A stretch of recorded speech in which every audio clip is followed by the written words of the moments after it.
Hello and welcome, my beautiful phantom audience, to yet another rather ball-shaped LoFi Lady stream.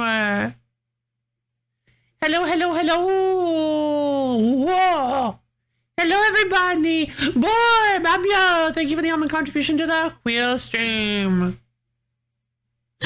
Oh, that was an AMA. I thought you had submitted a game. I had actually forgotten to turn off that. That is very sweet of you. I thought you had actually added the game to the wheel.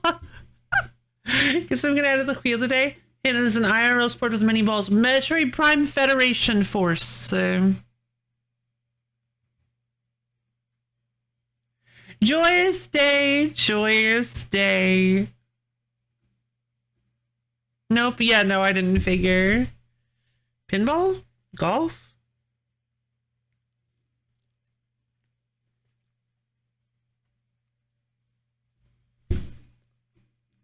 What do you mean?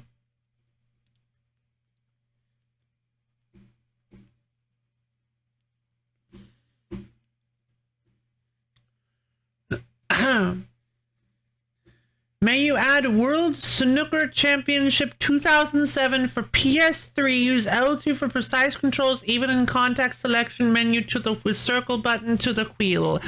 I will... Sure. I will do such a thing. I will make such a decision. I would be happy to. I'm going to try to get it set up ahead of time.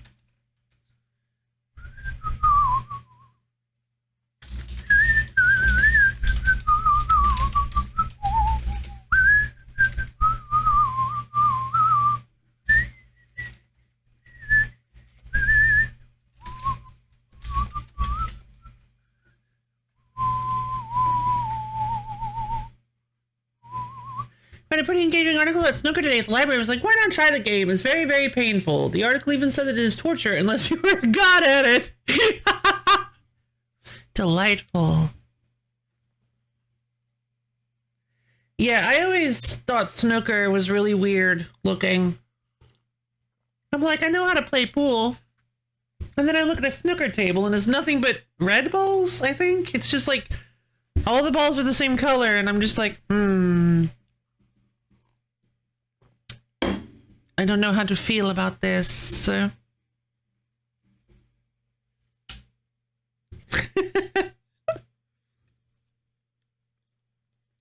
Alphabet, red, and color.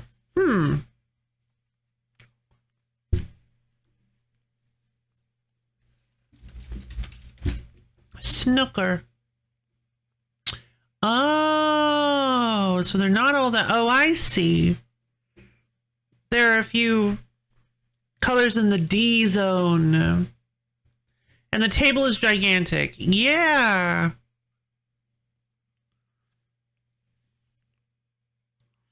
Oh my god. Oh my god, this table is huge. Boomer, thank you for the common contribution to the wheel stream. Oh, sweet lord. Who has the space? This one isn't like a straight up mansion or like a castle. This one isn't a straight up castle. It's like the only place you can get enough room. How do you set up the balls properly in the D zone?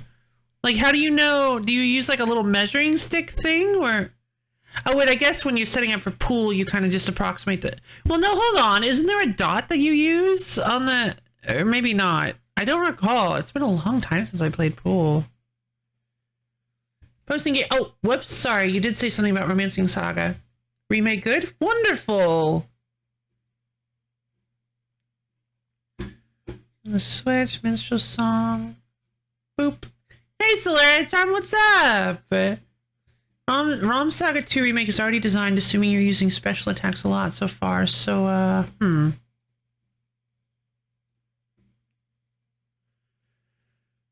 Romancing Saga 2 Remake screenshot here and a snip from it with no further comment. Recovers 5% of total BP when delivering a successful basic attack. Oh. Oh, but I see what you're doing. I see what you're doing. You're appealing to my nature.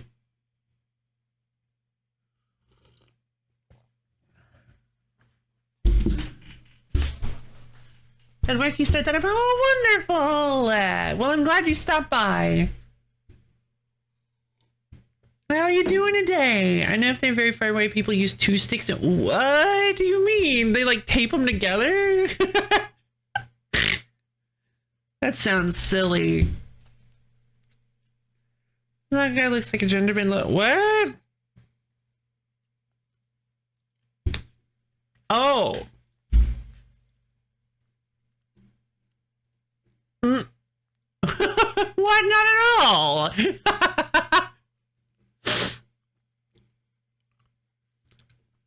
He has red hair and that's it.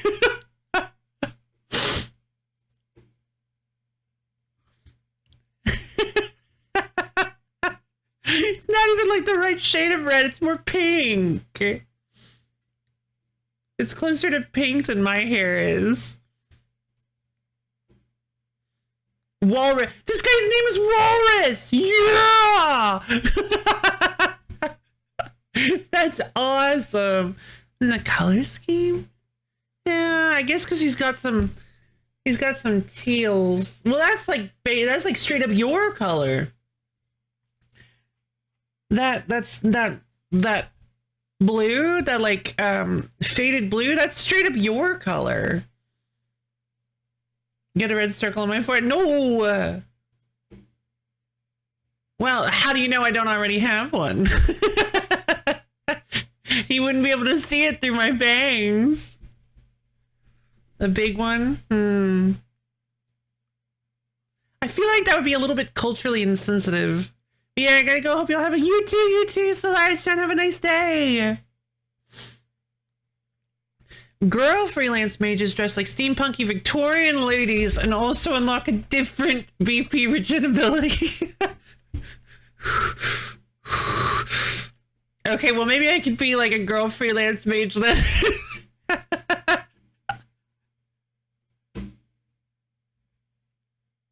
LoFi Mysteries Google Doc. No! Oh, with the whole, I might have a circle underneath my bangs? Yeah, fair enough.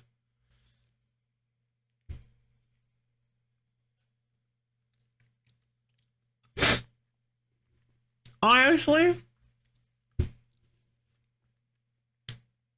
Hi, Melby. I also do kind of hope that I sincerely hope that you do actually have a LoFi Mysteries Google Doc. I've posited so many of them over the years that it would be really funny.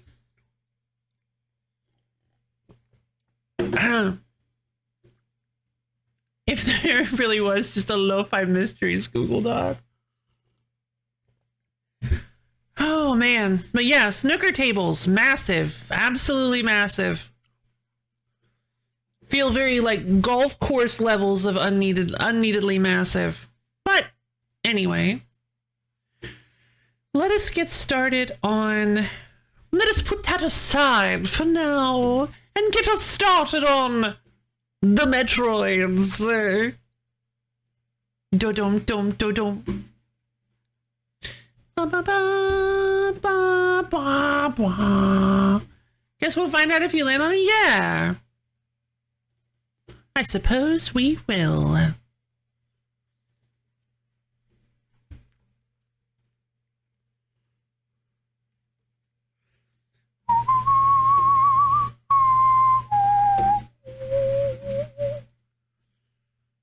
Metroid's such a cool guy who doesn't afraid of anything. Indeed. Hold on. I knew something looked off. Give me a second.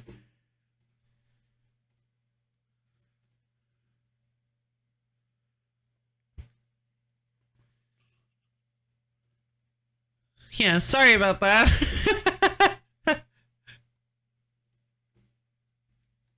I had it in 16:9.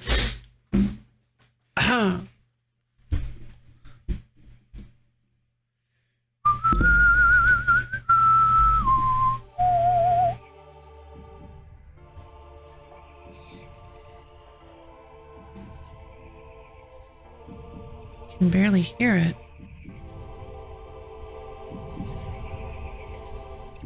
Retro Studios. I've never seen this opening screen before.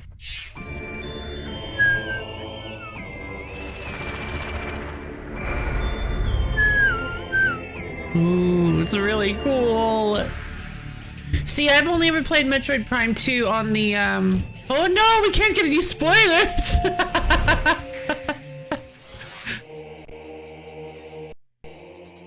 I've only ever played... Oh, I forgot that they changed how the...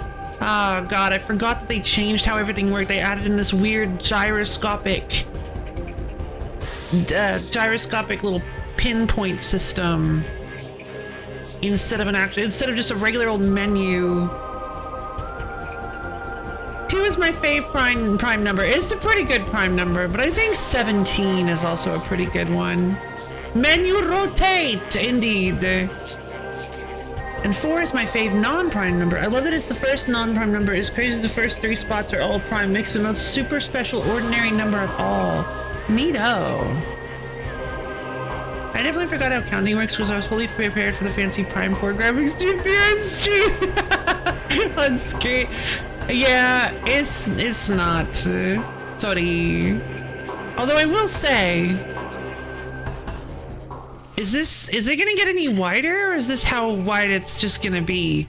Because if this is just how wide it's gonna be, I'm going to... Hold on.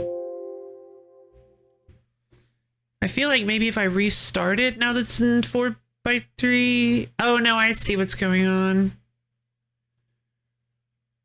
It's because I have it.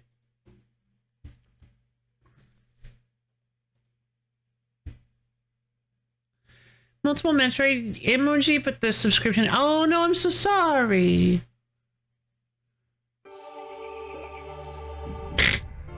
No, I think you waited just long enough.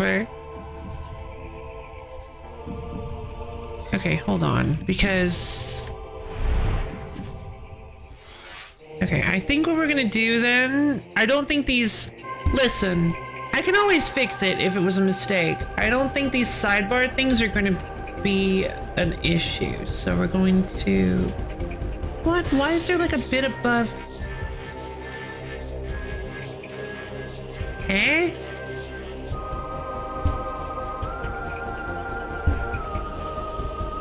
What are you doing?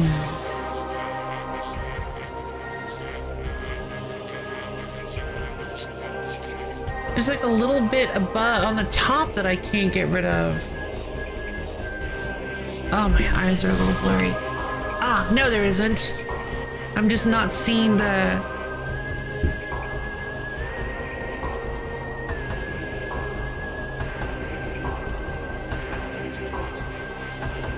Is the edge of the screen black, like a tiny bit of actual black bar? Maybe? I don't think so. These games are an enigma to me. Are they? Yeah, I think I actually had forgotten about this. I remember, yeah, Metroid Prime 2 is kind of a weird one. Look up Barim. Yeah, the game's in 4:3.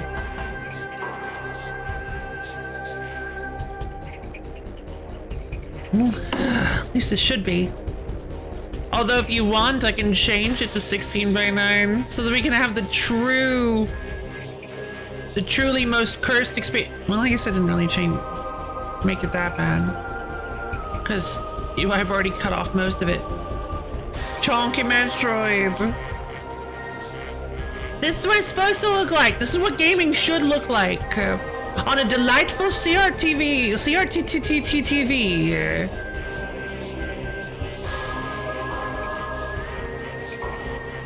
I wonder if there's any, like, filters I can put. Enhancements? Post-processing effects. Acid metal. Duh! 32-bit. 16-bit. Off. But hey, bro. Hey, Misha! HD CRT. Is there just like a darker, brighter? Ugh. What are these for? Who are these for? What is this? What does this accomplish? ASCII art? I don't think any of this means anything.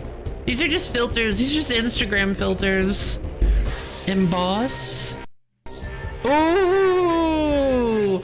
They actually, I didn't think they'd be able to pull it off, but I actually kind of like the emboss filter. They actually did a good job. Toxic.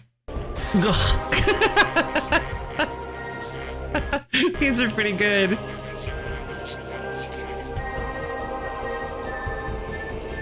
Let's see. It's for the visual impairment challenge for awareness week. Yeah, that makes sense. All right, let's start ourselves a new game. I really like the beginning of this game. I think it's actually really, really strong. I think it's a lot stronger than the beginning. I remember it being a lot stronger than the beginning. Mission file 02546. 8 days ago, contact with Galactic Federation Trooper Squad Bravo was lost. Contract agreement. Locate Federation troopers and render assistance. I remember the beginning. Data confirmation. Last transmission received from a rogue planet located in the Dasha region called Ether. Uploading last known coordinates now. I remember this, the intro to this one being a lot stronger than the intro to Metroid Prime 1. I actually have played this whole thing through all the way, but I've only ever played the Wii trilogy remake that has the motion controls. I've never played this without motion controls. So, flight path set, baby, let's go. I'm a little nervous. Oh, it's a ghostly purple planet. I have played all 3 Metroid Prime games.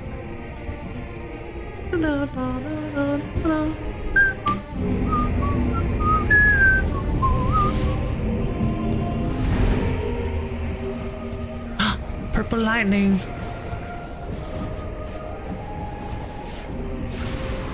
Uh-oh. Uh-oh, we got purpled. That was that's a really silly thing to say. We got hit by lightning. Last time in ER, we reached Alice. Well, oh, jeez. Looks like we might be stuck here for the time being. Whoa! The amount of control that her ship has is wacky. Oh, yeah! Yeah, this is when they introduced the new ship design. I think they actually have a new ship design for every Metroid Prime.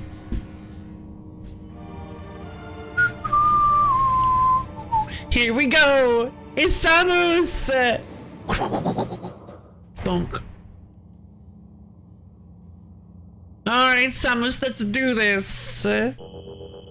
Return to your ship to save your game and recharge your energy. Samus. Okay, how do I... Ah, right. This is when they... that's right. Samus! This is when they introduce the color-based scanning that they end up using in 3 as well. Be a big goof version of her own I didn't even think about that. New research entry has been downloaded to your logbook. Ah, that's right. They start adding in the little things on the left and right. Yeah, they really went wild with this version of the game, or with this game, with this entry.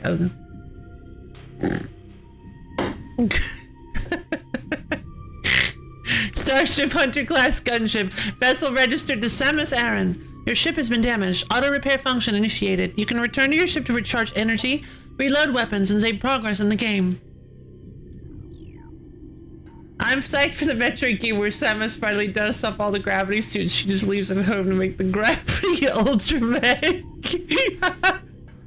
Honestly, it would be really funny. It would be really funny if she just has like, if there's a moment in like Metroid Prime 4 where, I don't think it would be fitting of Metroid though. Like she's in a really bad place, really big boss fight cutscene thing, and then all of a sudden she just like presses a button and just Iron Man 3's in a bunch of autonomous gravity suit Samuses. Call in the cavalry.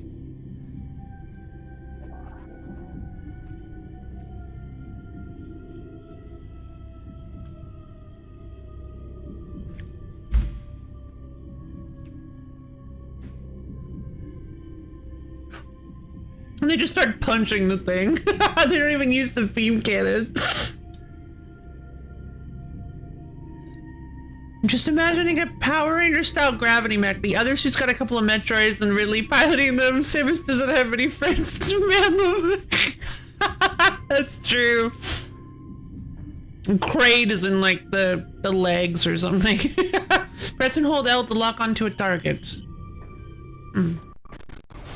Oh, all right. So I think we just got to do some like buffering. There's a little bit of lagging, but I think that's fine. Oh, actually, you know what? I think I know why it's doing that. I'm just gonna exit. What's this? Oh, hey, I actually have the space jump boots. I don't think I started with the space jump boots.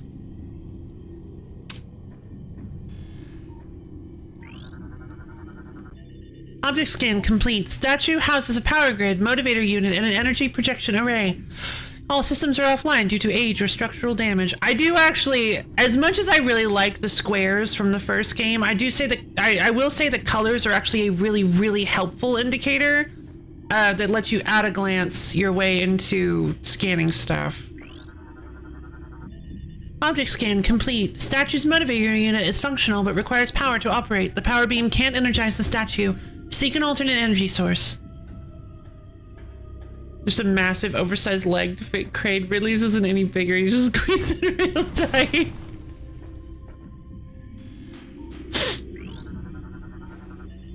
Object scan complete. Object contains large quantity of acidic fluid. Fluids may be used by indigenous bioforms for digestive purposes. Shell is vulnerable to weapon fire.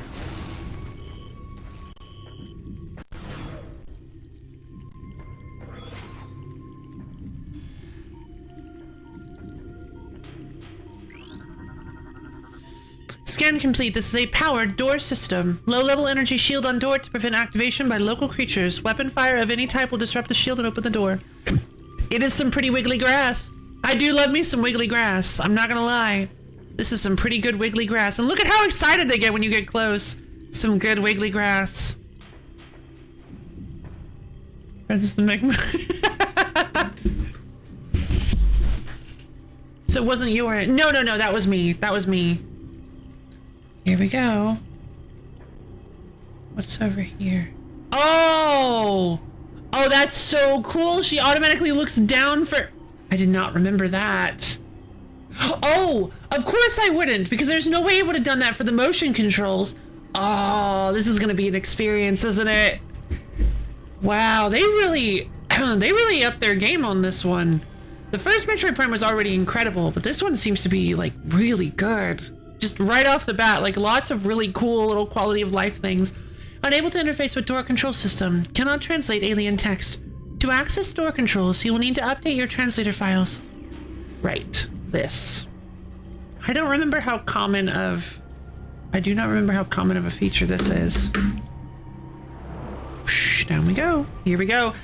Now we're getting into the real, like, spooky part. I honestly feel like the opening to Echo, I feel like the entirety of Echoes is a lot spookier than Metroid Prime 1. I feel like Metroid Prime 1 was definitely more of like a mystery exploration kind of thing. There's mystery and exploration in, well, I don't think the third one really has that much, but both of these games have mystery and exploration, like unguided kind of like, what is going on here? But I feel like this one leans more into like a creepy horror style vibe than the first one did. Like a horror mystery. In order to open this door, you must update your BIOS. No! Oh god! It's been so long since we did the update your BIOS joke. Object scan complete. This is a heavy Galactic Federation crate. Okay. These storage units are durable. Only heavy weapons and explosives can damage them. I see. So this is our technology. Object scan complete. This is a regular Galactic Federation crate. These storage units are known for their complex lock systems. Destroy them to discover their contents. What's this? Terminated bioform scan complete. Codex genome match. Splinter. Source of termination. Inhalation of industrial-grade pesticide. Toxic elements still present in local atmosphere. Maintain suit lockdown for effective life support. Object scan complete. Yeah, this too a lot too complicated. Just break it, just crack it. Hey, how's it going? Object scan complete. Device is part of a ventilation system converted to dispense pesticide. System is still active. Pesticide supply at 13% and dropping. Oh, I have missiles. Oh, that's right. Ah, this is the game where they just... This doesn't make any sense. Why would her arm cannon have just completely changed the way that it looks? I don't... Okay, yeah, one minor thing I don't like. Why is it like a ring now? It should still fold open, like in the first game. Old Loaf yells at Cloud. Ugh.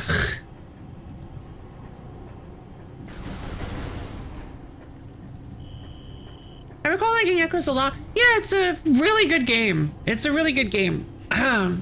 They made a lot of cool decisions. And at least one bad one.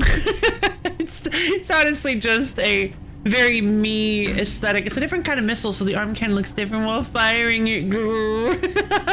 Sure.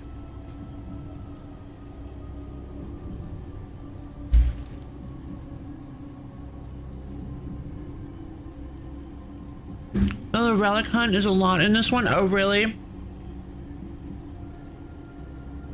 I don't really think I ever bothered with it. Scanning. GF Gate Mark 6. A new research entry has been downloaded to your logbook. Mechanism Mark 6 Gate. Armored defense system. This gate is used with armored security locks. The locks must be neutralized for the gate to operate. The gate is durable, resistant to all but the most potent explosives. So I'm thinking probably power bombs. Lock armor disengaged. Destroy locks to activate the gate. Gate will remain open once activated. This is an armored security lock. Lock armor disengaged. Unable to bypass lock security systems. Destroy lock. Why do they make that noise? Goodbye, gate. Samus suit is very adaptable. Guardian Force. Samus suit is very adaptable and is already reconfigured for Luminoth missiles? What are Luminoth missiles? Oh, is Luminoth from 4? Terminated bioform scan complete. Codex genome match Splinter. Bioscan indicates creature was hit by an unusual amount of weapon fire, more than necessary to kill it. Marines are not prone to such overkill. But they could still possibly do it, yeah? Oh, yeah! They are, okay. People on this planet, gotcha. Whoops. Object scan complete. This is a converted cargo pod gate. This gate was once part of a starship cargo bay. It has been modified for security purposes. It will move when a nearby panel is scanned. Yeah, I will say that this is actually a game... So, if you were impressed by my encyclopedic knowledge of the first game and how quickly I got through it and got everything, well, I hope you enjoyed that, because now we're playing Metroid Prime 2. And I played through this game, like, one time, way long ago. And I don't remember, like, anything. In fact, the only thing I remember about this game is that I got stuck pretty hard at one point.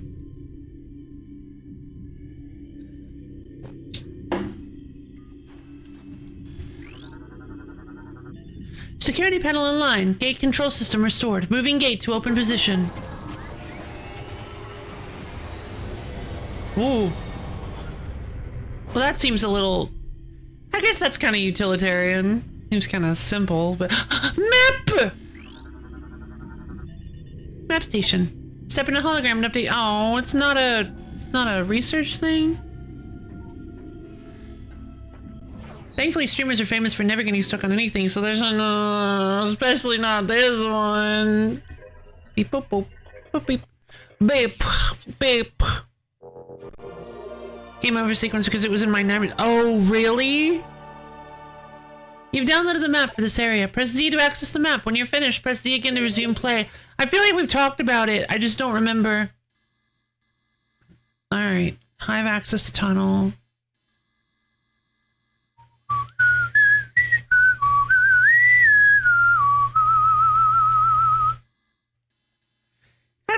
my sleep. Was kind of restless with a lot of racing thoughts about the game I'd been playing. I think Aubrey noticed me when it was going to be like, oh, hey, oh, no. Yeah, I had kind of, I went into like a fugue state last night. I was watching, this is a little embarrassing, but you know me, I don't really care about that. I went into a fugue state, like watching my own clips on the Stream Clips channel for like 4 hours. I don't know what happened. I just hyper-focused, I guess. It was really fun. Once I got to a point, I got to a point where I didn't remember like any of them. And I was like, oh, I don't remember like any. Oh, I vaguely remember this one. And it just got to be so fun. I was like, oh, like a little blast from the past kind of thing. And it was just really fun to go back and look at all the clips. Big shout out to Borb for not only making the clips, but archiving them in such an easy to find, easy to handle fashion as the Stream Clips channel.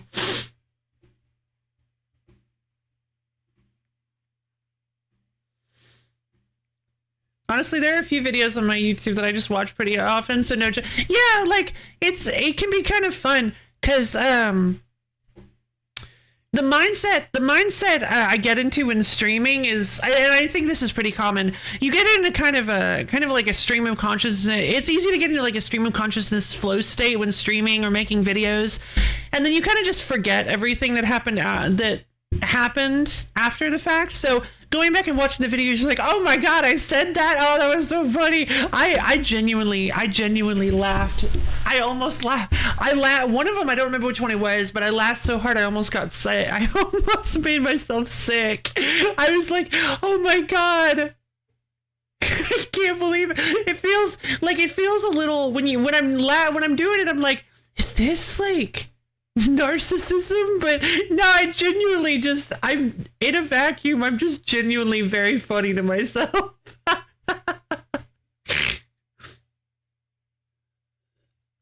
I like to make jokes that I myself would laugh at, apparently.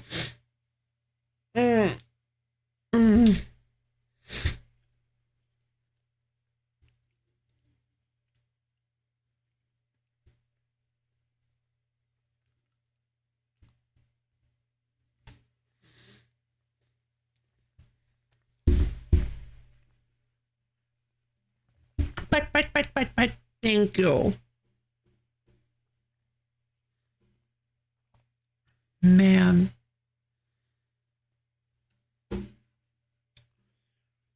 There's no way I'm gonna find it. I thought I'd like scroll down a little bit to see most pronounceable name was pretty good.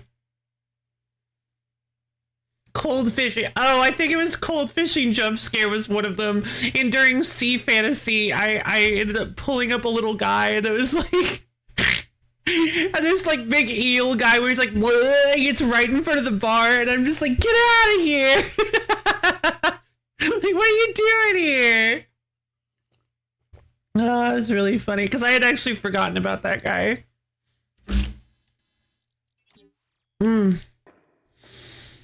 Let's do some console scanning. Communication system offline. Analysis indicates wiring damage in 3 crucial areas. Local hostiles are likely source of damage. Unable to repair system.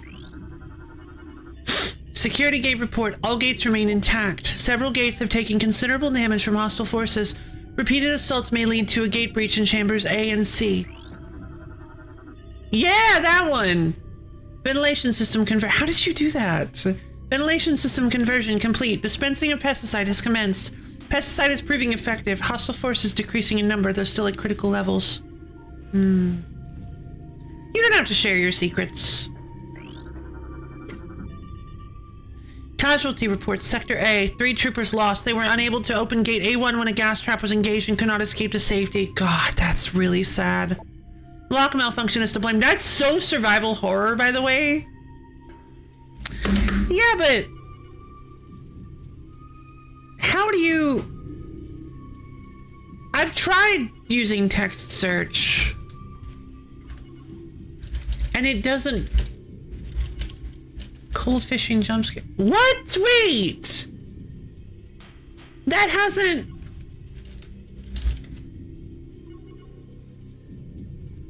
That hasn't worked in the past.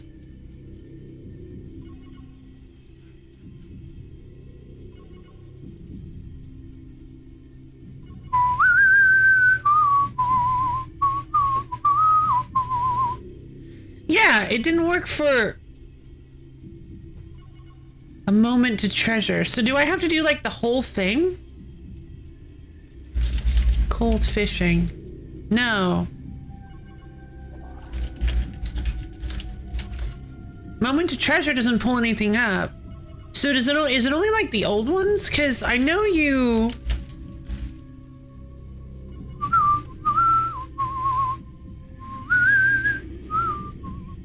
I think the way text search works with embeds may have changed at some point.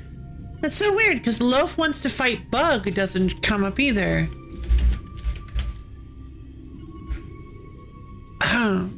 It's just cold fishing jump scare.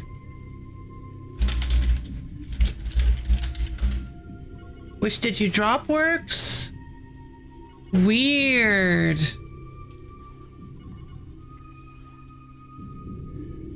Almost seems like they changed it specifically on February 13th.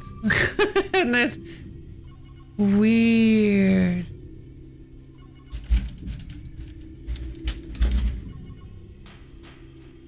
Ugh. Melody, why? Ah! Melody posted a video I added sucking ticks to Minecraft a long time ago. So if you search Minecraft, it's actually the only thing that comes up. Oh god. Actually, no. A Minecraft update. If you search Minecraft update, that's what comes up. Ugh. Hey, Madoka Crimson, what's up? How you doing? As I am wont to do, I am getting very distracted. Whoa, right.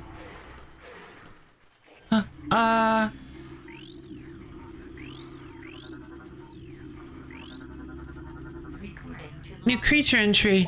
Morphology, worker splinter, drone of the splinter hive. Low threat target, generates webbing for use in its duties. I really like this, how it's like 1% of creatures, 2% of ether, 7% of ground, 50% of tunnel prowlers. That's really, really cool.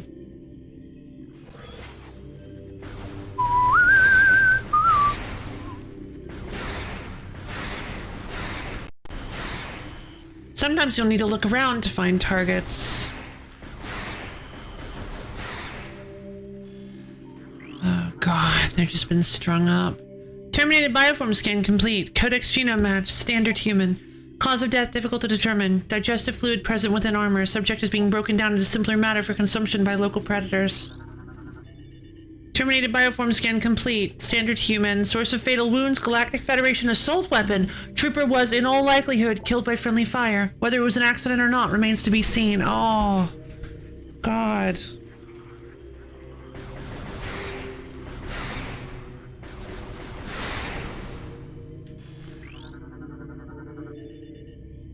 Standard human. Scans indicate this trooper died of cardiac arrest. Chemical levels in body suggest a state of extreme fear at time of death. Great.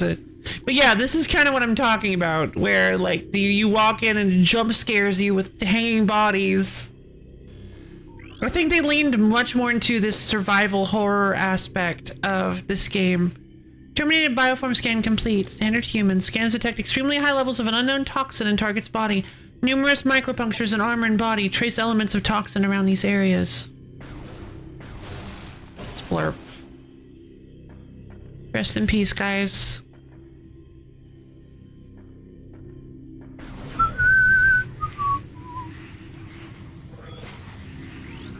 Oh, hello. G Sergeant C. Bennett. A new lore entry has been added. Galactic Federation Marine Corps. Personal log entry. G Sergeant C. Bennett. Data transferred to your logbook for further review. Oh, so I have to go in to look at. There's something wrong with the lock systems in this section. They failed twice, locking us out until someone came along to let us in. If it happens again while we're playing bait for those things, well, at least we'll go out fighting instead of hiding in the control area. Jeez.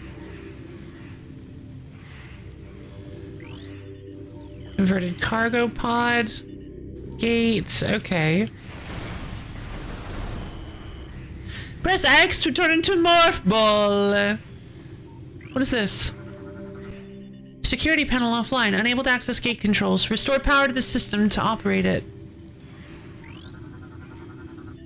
Security breach. Multiple areas. All units to full alert. Command and control center compromised. Repel invading hostiles at all costs. All units cleared to engage. I wonder if they leaned more into the horror aspect because of how well Fusion did.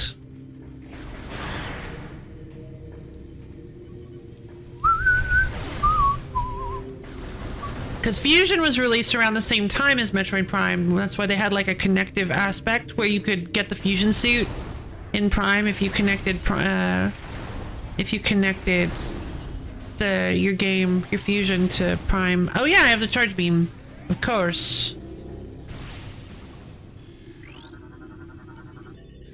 Enemy movement analysis complete. Attempts to block enemy access have been in vain. Enemy units have bypassed our gates and shields by burrowing through the earth nearby. Ugh. Rough.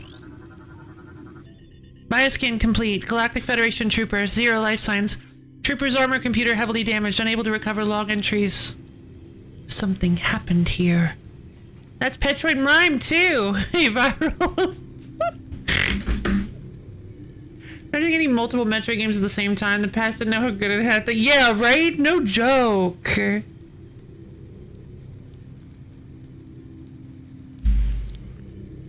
That's a really good point.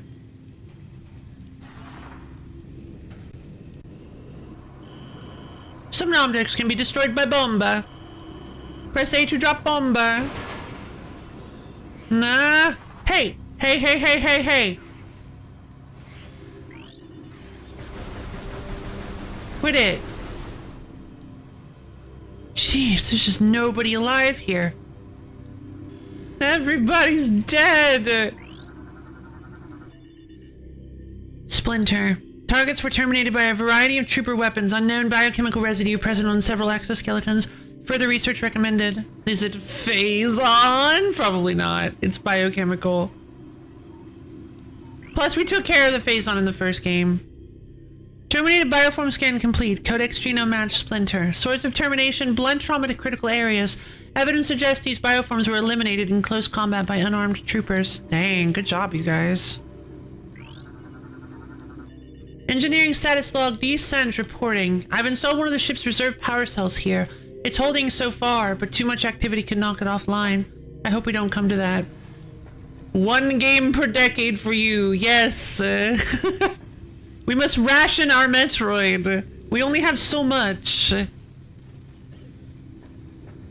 Ration peak finish. Fair. Couldn't be me. I actually do like the first Pikmin. I need to finish the first Pikmin. I was actually enjoying it, sort of. My Pikmin have a stinking death wish. It's holding so far, but okay, I've installed one of the ship's reserve power cells. Holding so too much activity can knock it offline. I hope we don't come to that. What's this? New research. Device bomb slot. Pirate system control unit. Imagine being an F-Zero enjoyer. Now there you go. That's the best one. Final Fantasy 7 through 10 all released within the course of a few years. Now it's become one mainline entry per console generation. Development time and cost have been hitting so many from... yeah. It's because we've constantly got to ramp things up, you know? We figured out how to make things more complicated, more fancy looking. But that also requires more time and manpower, and so games take longer to release. Insert the morph ball into the slot, then detonate a bomb. This will transfer energy from the slot to the device connected to it.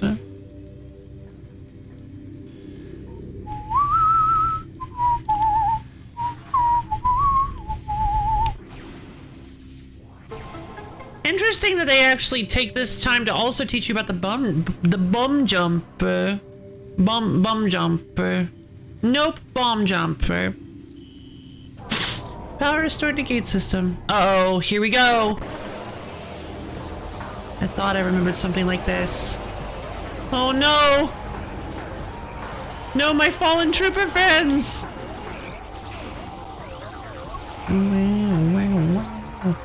The John Bumper. Oh, this combat music is so good. New creature entry. Morphology. Dark Trooper. Deceased GF soldier. Bioscans indicate terminated life signs in this trooper in the presence of an unknown biomass. These guys are resilient.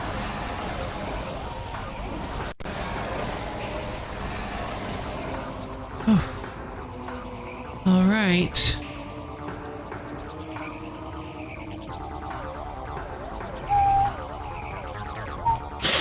All right, no more survival horror for us. Now it's just, well, actually, no more horror. Now it's just survival horror.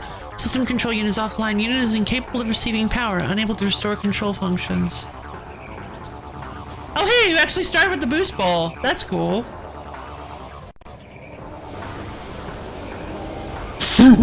Ah! Press and hold A to draw in pickups. Alright, looks like we're safe. The music has stopped.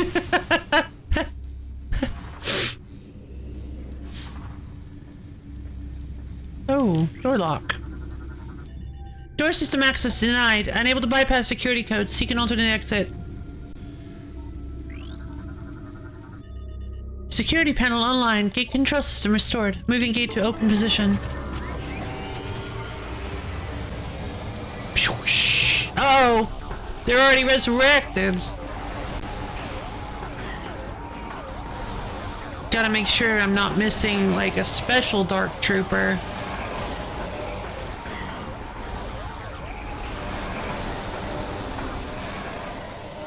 Oh dang, wasted missile.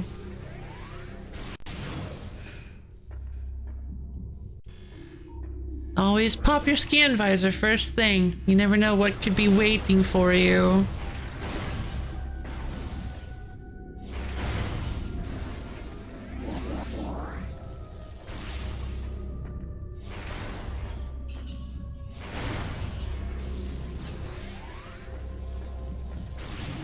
What's this? Uh-oh, missed. Reminds me of the Phazon mines. Wait, is this it?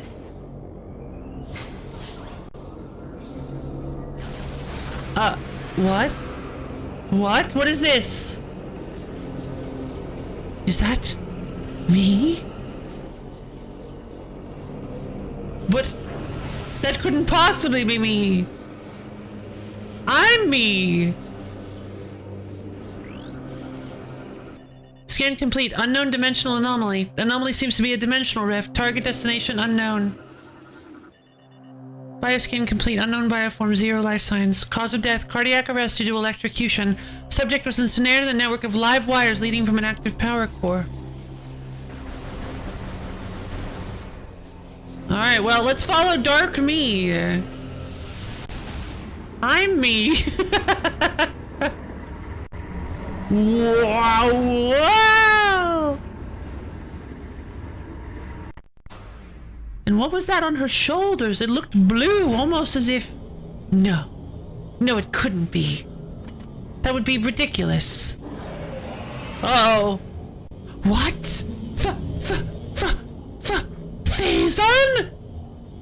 And she's absorbing it? Or creating it? What is this? What is going on? Uh-oh.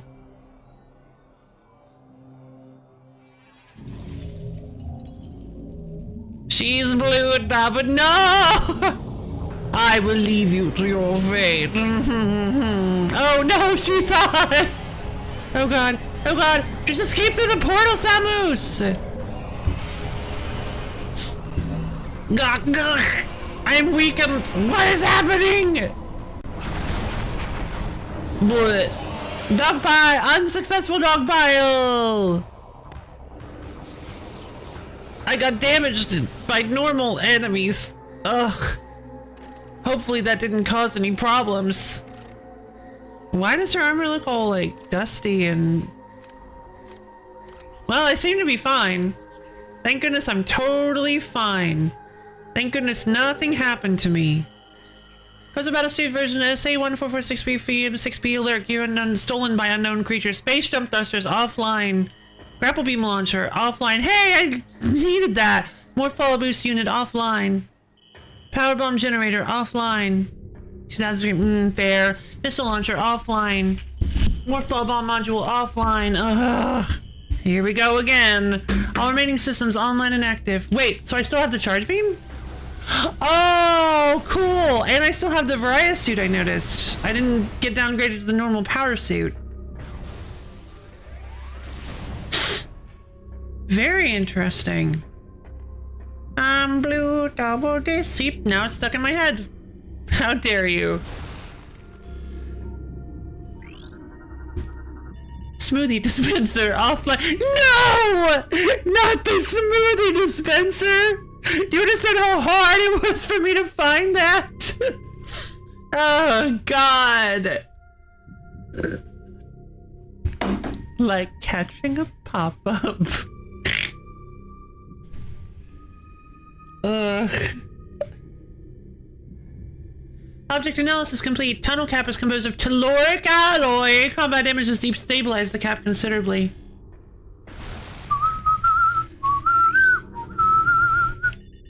Gate system malfunction. Unit is offline. Gate will not move from current position. Blamf. What? Oh, there's another one. Come on. Okay. Uh-oh. Use the stick to strafe around enemies.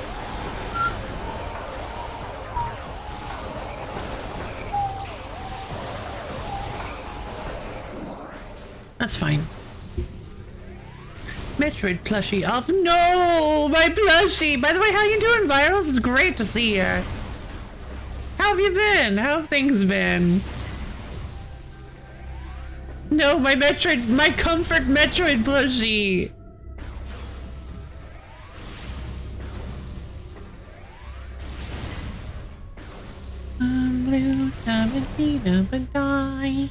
Okay, so we have two ways we could go.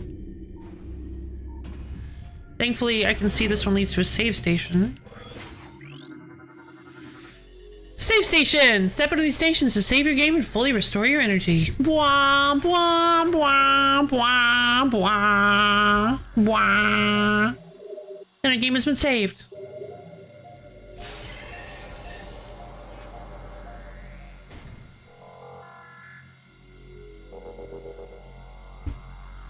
I was watching someone else play the first game recently looking at color-coded pirate trooper. Ah, yes! Mm-hmm. The beam pirates. They sure are nasty.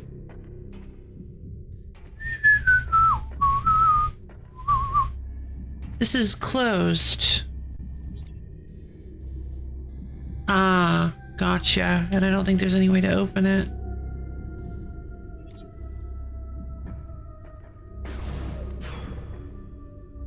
Okay.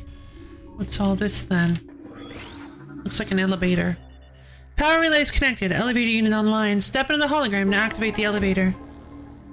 Difficulty was always interesting me. Like, the wave troopers are the worst ones because the wave beam just isn't very— The wave— No shush! The wave beam is so good! Especially if you get the wave buster! Wave beam is purple and wavy, so it's the best one! Exactly! Virals knows what's up. High five! Thanks for the high five. The plasma troopers are just kind of the easiest, if I'm being honest. The power troopers are kind of the worst, unless you've got missiles to spare and you can use super missile. Super missile is actually really easy to deal with them. The ice troopers, you say that, okay, so honestly, I don't agree with the wave troopers being the hardest because the wave troopers are vulnerable to being shocked by the charge beam. Yeah, exactly. You just use super missile on the power troopers. You, if you charge beam the wave and ice troopers, it just freezes the ice troopers. It just shocks the wave troopers, which gives you almost exactly enough time to charge up another beam, and they can't really do anything. They can't really do much between you hitting them and charging your second beam shot. So I think they only take 2 or 3 shots to kill. I recently played the first game again. I just got out of it. think like a couple months ago. Fire missile troopers are just super missile them. The ice troopers just get frozen. Just a slow projectile speed. Yeah. But you could use the if you want, you could use the Frostbreaker. I don't remember what it's called, but you could use the ice beam, the ice missile combo, because it's pretty potent. I don't think it kills them, but it does look impressive. And it's fast. I remember it being fast, at least. I suppose I didn't use it much on my recent playthrough. The plasma troopers are just laughable. And honestly, the thing that made me most sad... Ice Spreader, thank you. Was it being missile combos until the remake? Fair enough. I really never bothered with them. But the Wave Buster is awesome. I love the Wave Buster. I was in the remake, it's not very good in the original, but in the remake, the fact that you can like aim it really, you can aim freely. The Wave Buster is actually really fun to use, because you can just like prep it, hit a specific enemy, and then just more easily guide it to other enemies and just wipe out whole swaths of enemies with it. The fact that you can aim, yeah, exactly. In the remake, the fact that you can actually aim is like, okay, this is much better. They're all kind of whatever besides super missiles, I think, or at least inefficient. Yeah, the flamethrower is actually really good, but again, very missile hungry. Same thing with the Wave Buster, it is very missile hungry. But you get so many, if you're picking up every missile expansion, you have so many missiles. Elevator platform active.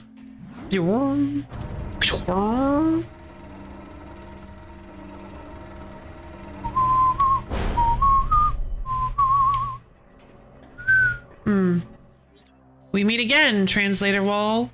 We meet again. Unable to interface with door control system. Cannot translate alien text. I don't have the space jump boots. Here we go. Last beam is already amazing. Yeah, that is kind of true. And yeah, it only takes like 1 or 2 shots to kill the plasma troopers. The one thing that I feel like was a missed opportunity with the beam troopers is that they all fire the same beam. Like, I really wish they had actually had some sort of distinction to them. I think maybe their beams do have some mild effect. No, I don't think they do. It's really sad because it would have been really interesting to have them fire beams with some aspects of your beams. I managed to get 100% of the remake without looking anything up, except I forgot to skip my ship. Oof. More beams. Beams. Lock armor disengage. Destroy locks to activate the gate. I try to practice the manual aim whenever I can, whenever it's like not too cumbersome to do so. I don't have to spike them boots. Scan visor is useful in gathering information. Sure is. Scan objects and creatures to learn more about them. Come back. I wanted to scan you. Object scan complete. This is a heavy transport crate. Unit cannot be destroyed. Currently connected to an industrial winch system for movement. I mean, that's pretty good construction, right? Just for it to say unit cannot be destroyed. It is impossible to destroy this unit. Object scan complete. This is a secure Galactic Federation crate. These crates are made of the strongest metals in the cosmos. They cannot be destroyed. That's unfortunate. Looks like we're not going that way. Control system online. Industrial winch engaged. Okay, maybe we are going that way.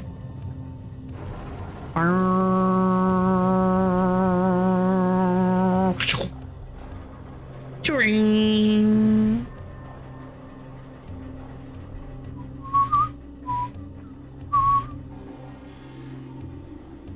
You. Creature. Green Grayley. Maybe it's Crawley. Crawley! I get it. Morphology green Crawley. Omnivorous hunter-gatherer. Simple-minded creature patrols turf in search of nourishment. Low threat index, avoid physical contact. Well, what just happened? Beetles! I mean, splinters! Splinter, predatory insectoid hunter. Splinters are aggressive and dangerous in numbers. Their light armor is no match for your weapons, however. They are weak. Destroy them. Cease their existence and show them your power. Rendy creatures? True! Very Rendy-ish. Yeah, I don't think these guys are as cute as the Zoomers, but they're not doing anything wrong. I don't think we need to hurt them.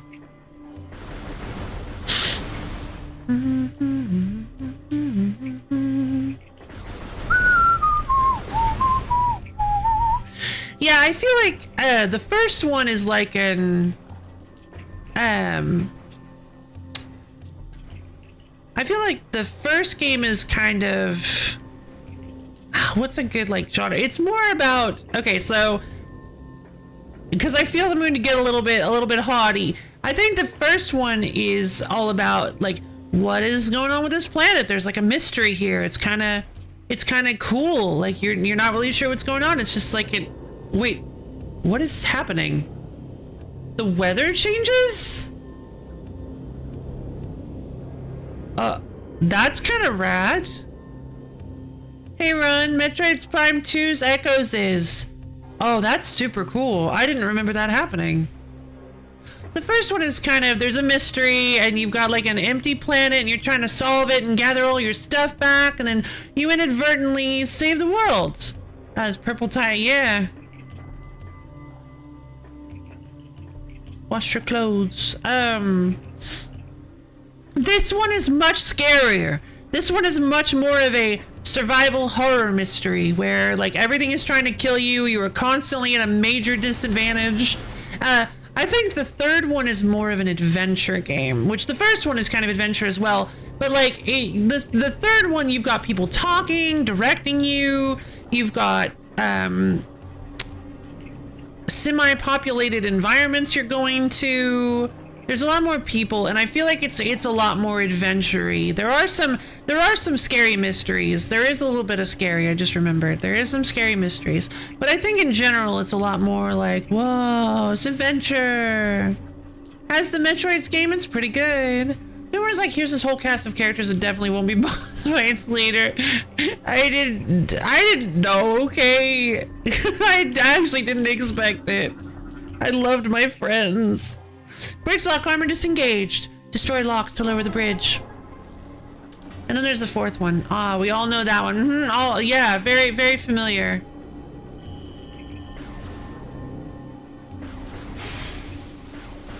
I'm very excited for the fourth one. The thing I remember most about Corruption is the game over screen. Every boss, every single one has a shockwave attack. Do they really?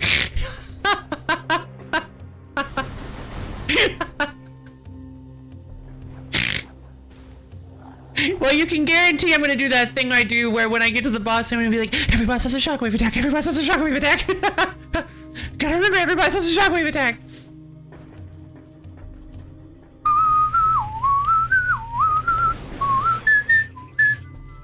Yep, nope, it's in there. It's entrenched. It's deep in there. Whoops. That is definitely the song I am most susceptible to. They're in the plot of Meteos for the same. No, what? No, they aren't. I played a little bit of Meteos, and I know that's not true.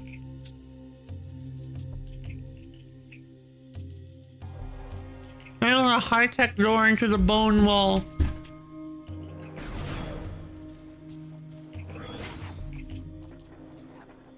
Huh.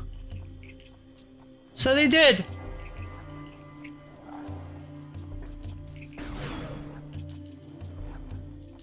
Honestly, incredibly creepy. Evil sentient planet shoots corrupting projectiles at other planets. You harness the power of said projectiles to destroy it. Alright, fine. Maybe it is like Meteos. PSC in Veroni.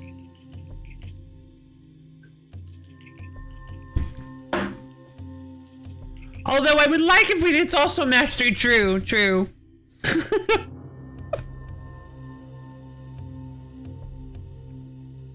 Also, maybe this is a little silly, but I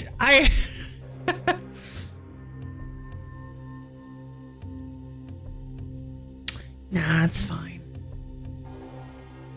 A new lore entry has been downloaded to your logbook. PFCM Veroni. Personal log entry, PFCM Veroni. Data transfer to your logbook. I think Haley's losing it. He talks to himself all the time when he won't sleep.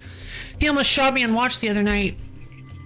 I think he thought I was one of those things. I talked to the doc about taking him off the line, and he told me we need all the help we can get. That's true, but if he goes berserk and kills a bunch of us, that won't be very helpful.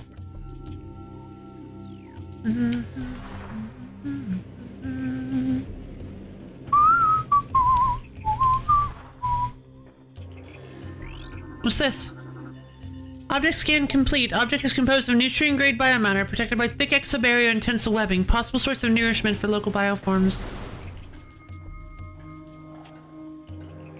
Pokemon Platinum and SMT Nocturne also have the same plot. Cult leader tries to create an emotionless world, and the only person who can stop is some kid. Also, Satan is there. I never recall Satan being in Pokemon Platinum.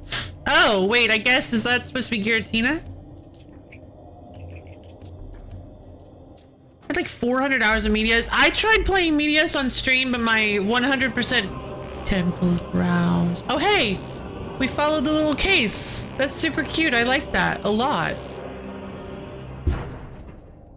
Yeah, Medias with a mouse is no good, unfortunately. It's really, really impossible to play. Ooh, hello. There's a blast shield on the door blocking access. Analysis indicates that the blast shield is invulnerable to most weapons. A missile blast may damage it. For some reason, specifically missiles.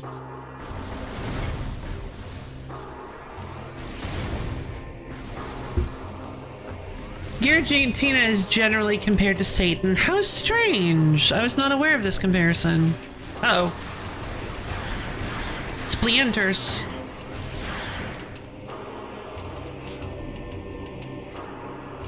Since I'm much less familiar with this game, I'm going to have to make sure to pop my scan visor whenever an enemy shows up.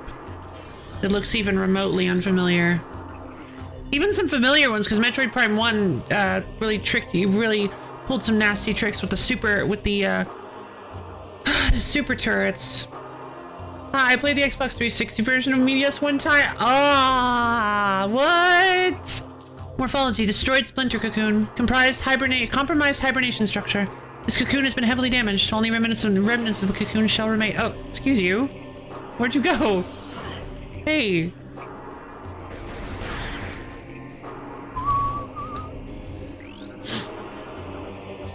Unable to interface with door control system. Cannot translate alien text. To access door controls, you will need to update your translator files. Interesting.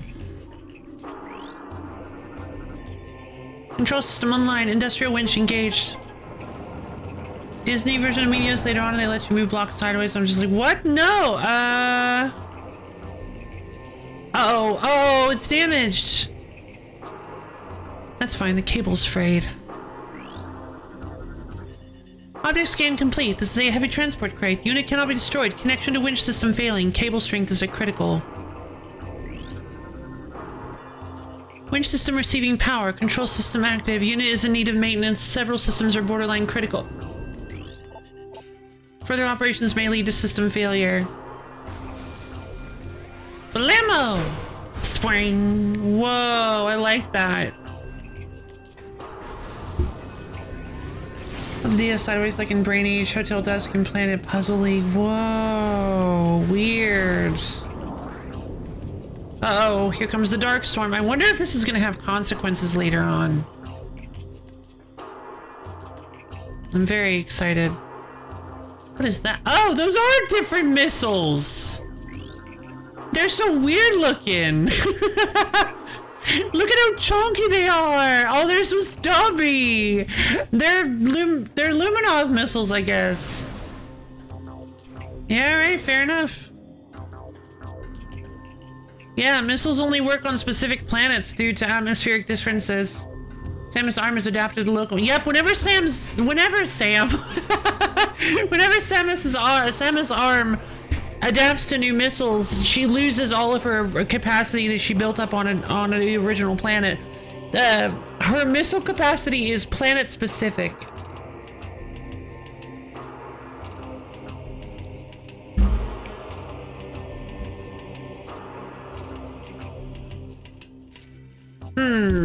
I wonder if we could like come up with a headcanon to describe some of why she doesn't bring some of the powers with her. Like the gravity suit. The gravity suit, it might make sense that the gravity suit technology she picks up on each planet is tuned specifically to that planet's gravity. So if she tries to bring it to another planet, it could significantly damage her suit. So she always removes the she always keeps that gravity suit like in a closet for when she's revisiting that planet or whatever. But then no, because...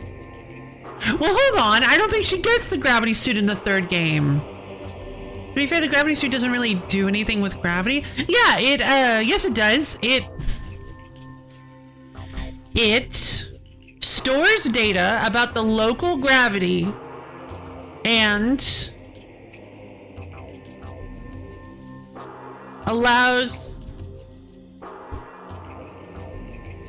recalls that data while moving through liquids to provide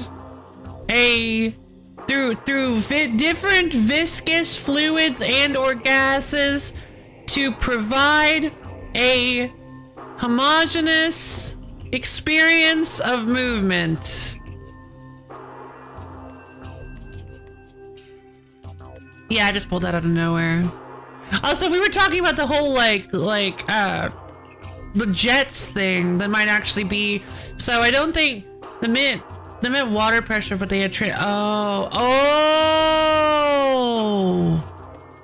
Well, yeah, it definitely doesn't. I mean, I'm kind of glad they did because water pressure suit doesn't really have the same gravitas. I didn't do that on purpose.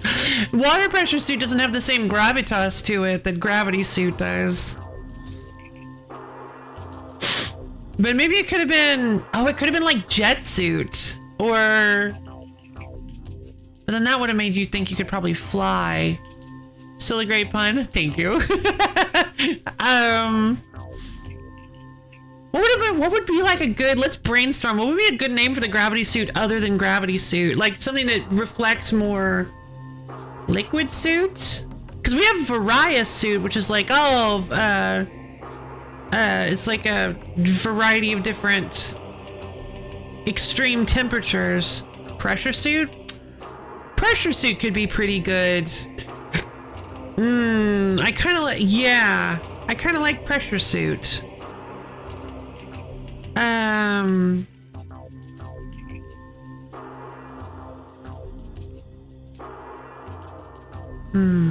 Scuba suit. That implies scuba is a thing in this universe. Scuba suit probably would have worked really well for the NES era because of how kind of goofy those kind of things would have been. Bad water suit. Jump good in water suit. Thanks, guys. Good hustle, team.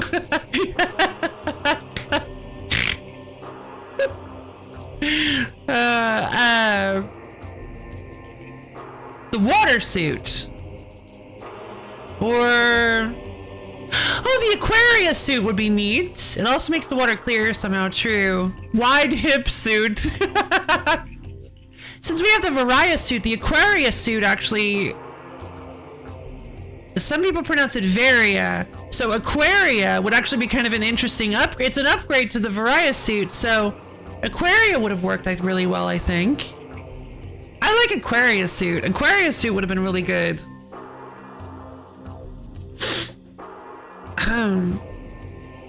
Pressure suit is a good one, though. Because, like, I feel like if you're not going to call it the temperature suit, or, yeah, if you're not going to call it the TCS, like, temperature control suit, then you should call, and you're going to use a fancy word like Varia, you should come up with a fancy word for the gravity suit as well. Pronounced like that because it's supposed to be the barrier suit.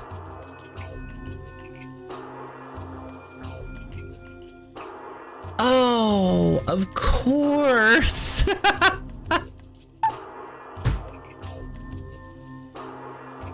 Yeah, alright, I buy that. I buy that. Very interesting. Alright, I guess I'll call it various. I don't know, I just always pronounce it various suit. And as a human being, I have the inability to change the way I do things. Oily suit.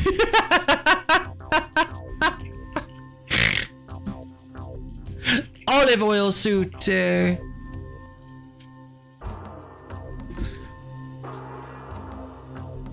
It's just a suit coated in olive oil. It constantly secretes olive oil to make it so that you don't. To make it so that you don't. That you don't mix with water. Mavity suit. Why? Why Mavity? No, we can't do Zoot suit. Why Mavity suit? Alright, I'm gonna go grab some drink real quick. I'll be right back. My God.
Hello! I have returned. Sorry to startle.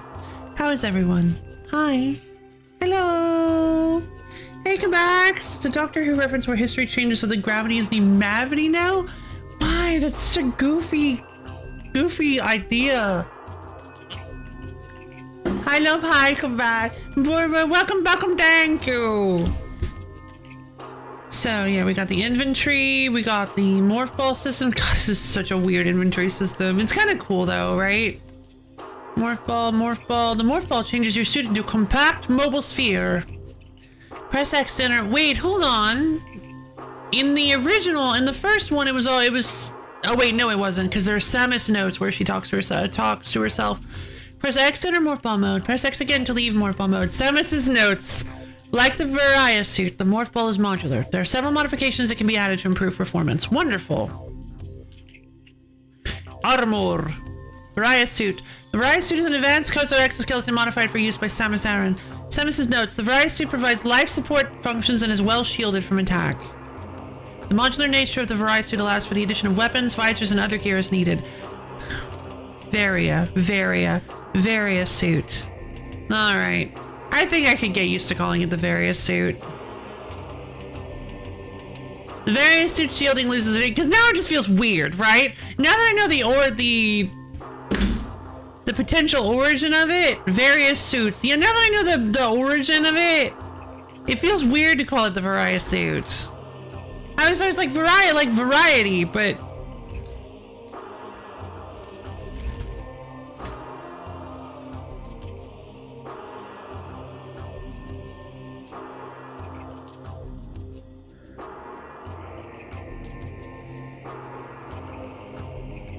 Badia.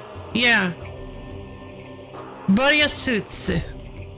No, you're fine. Yeah, it's pronounced Badia. And it was probably supposed to... Although... Barrier probably would have been Badia. Badia? But yeah, well, regardless, it's supposed to be pronounced Varia. Varia.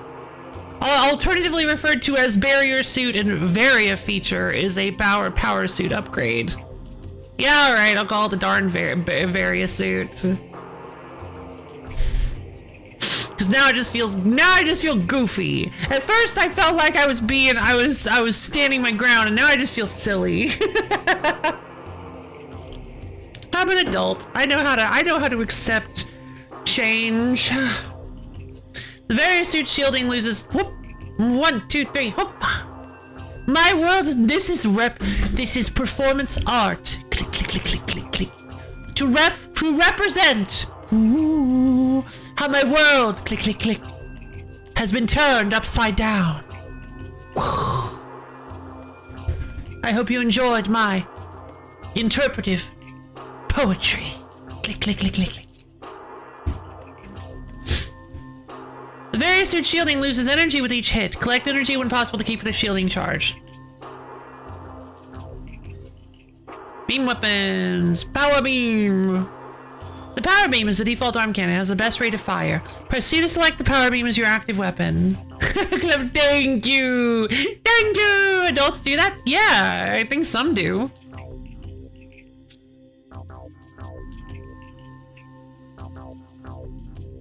Samus's notes, the power beam can be used to open blue doors. If you see your shots ricochet, cease fire. The power beam is not working against that target.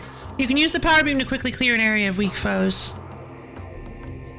I wonder if there's a similar to R versus L for B versus V in Japanese. Apparently the wyvern enemy in Final Fantasy V was originally translated as wyvern in the PS1 translation. Yeah, and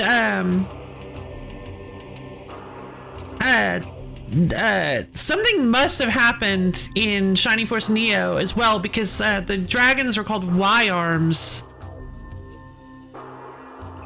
Just the letter Y hyphen ARM, Y-arm. Something must have happened with that, because I have no idea. Well, I don't know if all dragons were called Y-arms, but some dragons were called Y-arms. I don't recall. Brev could fact check me on this. The charge beam, ooh, look at that, it's so cool. The charge beam allows you to increase the damage and effectiveness of the arm cannon. Press and hold A to charge the arm cannon, then release A to fire. Samus's notes, the charge beam has a limited tractor beam capacity. Use it to pull small objects to you. There are charge combo enhancements scattered throughout the environment. Oh, they use the charge beam and the missile launcher in tandem to fire more effective blasts. The charge beam increases the performance of each arm cannon mode. Only their hive was called Y-arm. Ah, gotcha. Visors, we got the combat visor. Combat visor, oh, it looks so good as your default visor. It provides you with a heads-up display HUD containing radar, minimap, lock-on reticules, threat assessment, energy gauge, and missile count. Press up to select the combat visor. Samus's notes, icons for the arm cannons you possess are shown in the lower right corner of the combat visor. Icons for the visors you possess are shown in the lower left corner of the combat visor. Alright, this is actually a really cool, like, archive system. The scan visor is used to collect data. Some devices will activate when scanned. You press the left on the D-pad to select the scan visor. Move the visor over illuminated targets, then press and hold L to scan them. Use the D-pad to select another available visor, or press A to turn the visor off. Samus's notes, mission critical scan targets will be red in color. Scanning enemies with this visor can reveal their vulnerabilities. You will be unable to fire any weapons while the scan visor is active.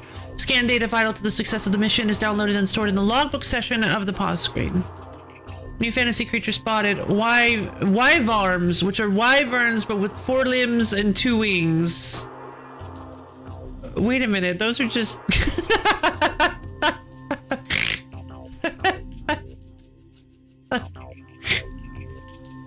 How does that happen, Lord? Did they even ask, like, what is this word supposed to be? Yeah, good question. Yeah, like...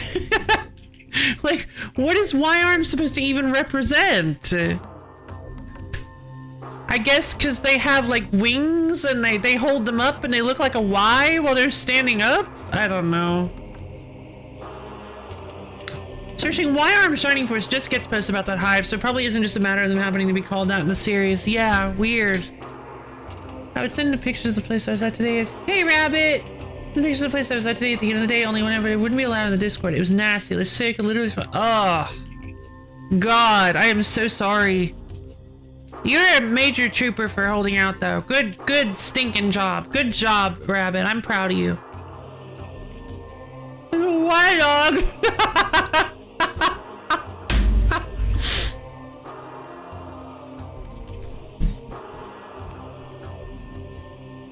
Yes, that's genius. Alright. Looks like we... Okay, logbook. Creatures. Dark Ether. Darklings. Darkling Offworld. Dark Trooper. How many life signs? Man online as well. Full parasitic fusion is yet to... Oh! Oh, this is different. This is different information. Bioscans indicate terminated life signs in this trooper in the presence of an unknown biomass with parasitic tendencies. Though the trooper's armor has been compromised, the bulk of it remains intact. Weapon systems remain online as well. Full parasitic fusion is yet to be obtained, resulting in low agility and response time. Ether, ground, tunnel prowlers, worker splinter. The worker splinter is bred for service, not combat. It spends its time collecting foodstuffs and raw material for the hive. A layer of mucus helps to protect the creature from the toxins and chemicals it often works with. They can generate a sturdy, pliable webbing useful in traveling throughout the hive. Are they supposed to be transparent, or is this a me problem?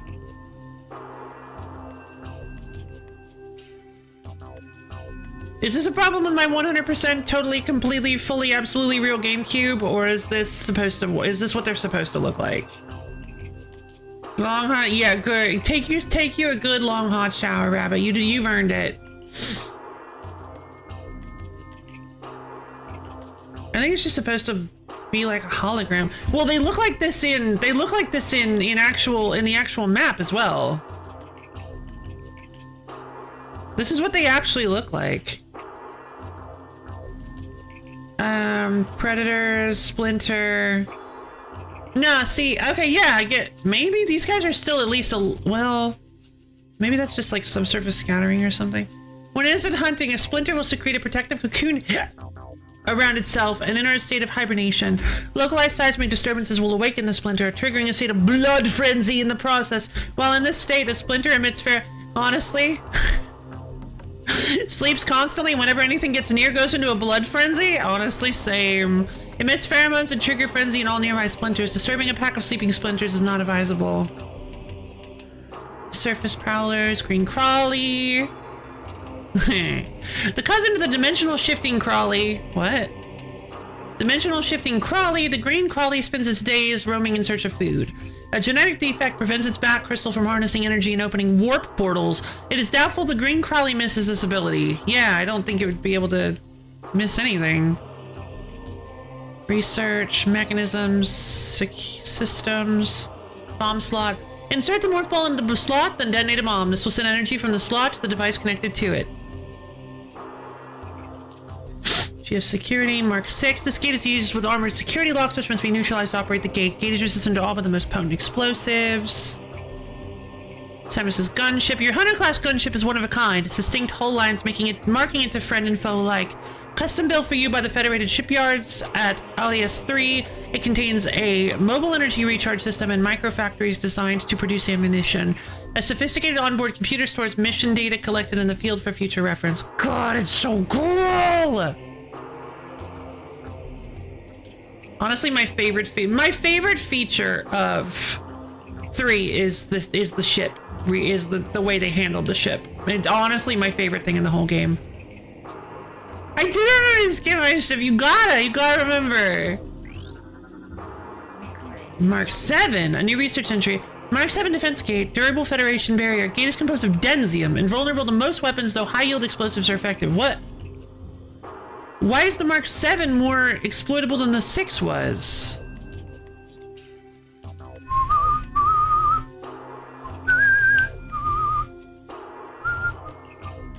What is densium?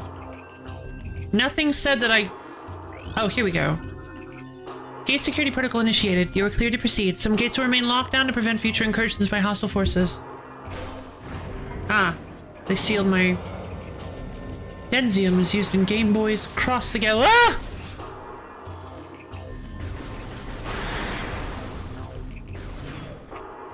I mean, they weren't that big of a threat. I didn't need to panic. Ah!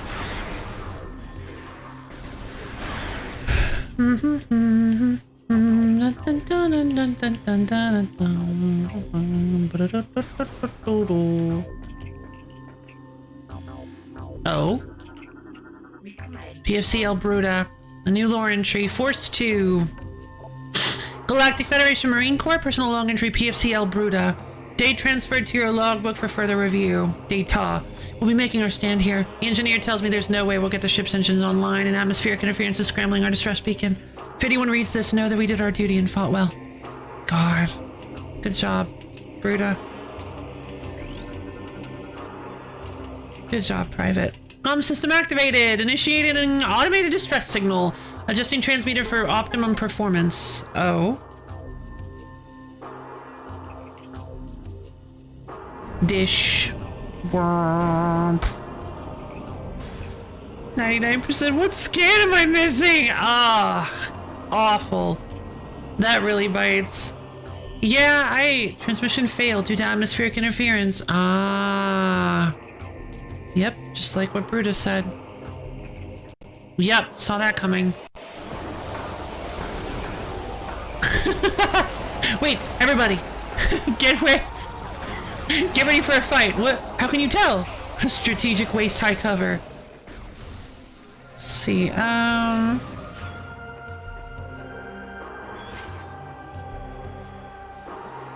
Oh, turret. Wait, is it firing at the... It's firing at the Growler class turret, a new creature. Growler class turret, automated defense system, lightly armored gun used for point defense. Fast targets can evade its tracking system. The GM42 Growler class turret is a dated design, though it's still quite effective as a point defense system. It is lightly armored and fast-moving targets can evade its tracking system. Several copies of the system exist, including the Space Pirate Humility class automated turret. Interesting. Oh, whoops. Okay. I guess it doesn't like me. What a creature that is, indeed. Quite the creature. What's this? Object scan complete. Biostructure has been compromised by burrowing predators. Tunnel leads to control area. Oh, I see. Can I not scan this from behind? Unable to scan target. Local interference blocking scan visor. Recommend scanning object from close range to counter the interference. I am at close range!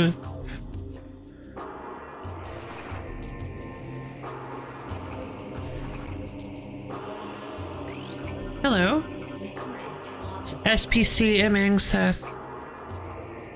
Specialist? New lore entry has been downloaded to your logbook. Galactic Federation Marine Corps personal log entry. Specialist Emang Seth. Data transferred to your logbook for further review. This is ridiculous. I can outshoot half the men here and I'm stuck on monitor duty.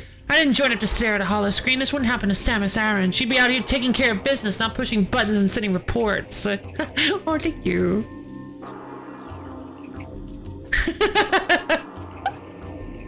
I just got talked up in someone's dying log. Power restored to gate unit. Control circuit malfunction. Gate may operate in an erratic fashion. I see. Yo.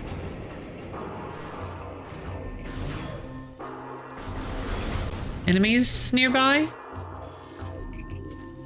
What is that? Oh, right. This. The ship. This part is awesome. I think. I may be misremembering, but I think there's like a really cool segment here. Oh, geez. People face. What's wrong?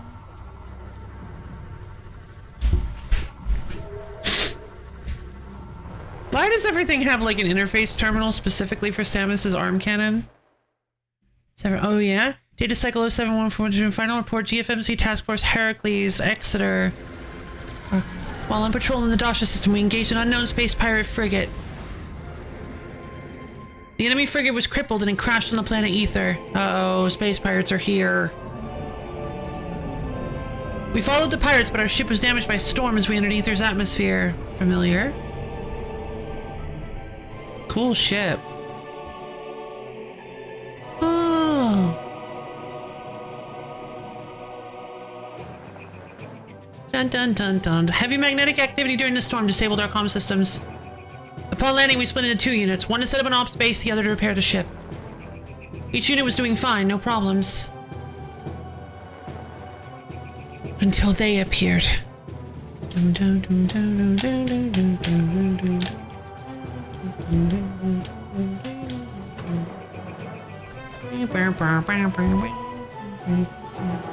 I love the Metroid theme.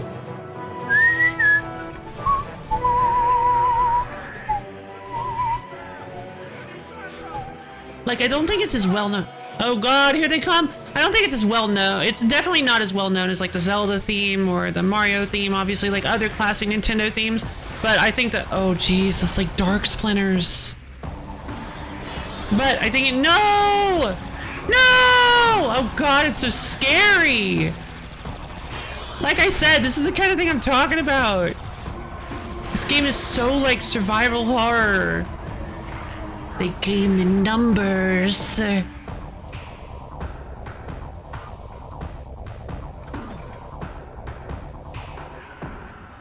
Beep, beep. Oh. Yeah, give it a shot. I'd love to see. Oh, that was pretty cool. Oh. How did you get to the other eye? Sorry, that's probably insensitive of me to ask. This was like the Halo flood. It really, ugh. Yeah, it is really scary, isn't it? Object analysis complete. This is a Galactic Federation ordnance crate. Tactical data suggests the presence of a personal weapon system within this crate. Use of heavy force required to eliminate the crate. Oh. Missile! Wait a minute. That's the old missiles. Missile launcher. Awesome! Press Y to fire. Press A to switch back to beams. Missiles can destroy some blast shields on doors. Yay! Oh god! Here they come. New creature entry. Dark Splinter. Darkling possessed insectoid predator. The alien symbiote within the splinter augments its strength and durability. Threat level raised. Target is host to a parasitic bioform. The presence of the parasite increases the target's overall combat threat level. Concentrated weapons fire will damage the target. Alright.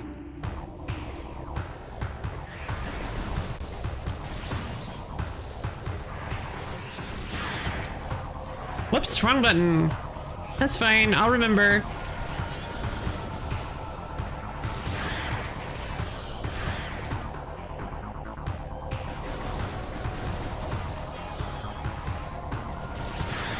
Gotcha. You're sure it's supposed to be wyvern? Not at all, actually. Because the thing is, I believe it's the Dragon Hive, but the only time they're called Y-arms is when is the name of the hive.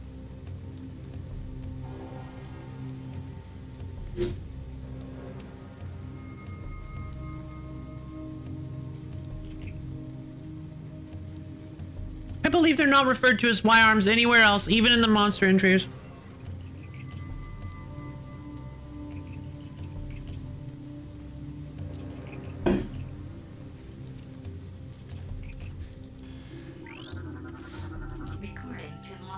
PFC G. Haley.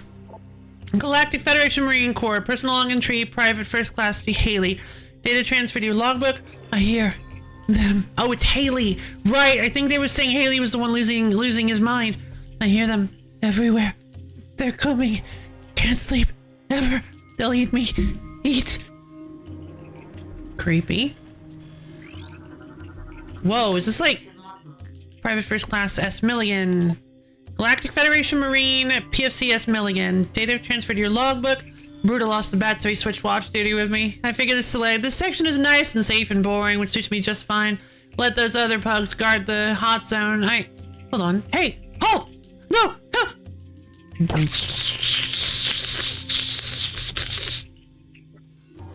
Itchy tasty. Ugh. Turn it off, turn it off, turn it off. Like, I don't care what people say. I liked it. I liked Dead Space 3. I think it was a good game. It was a good, I honestly think it's a good, I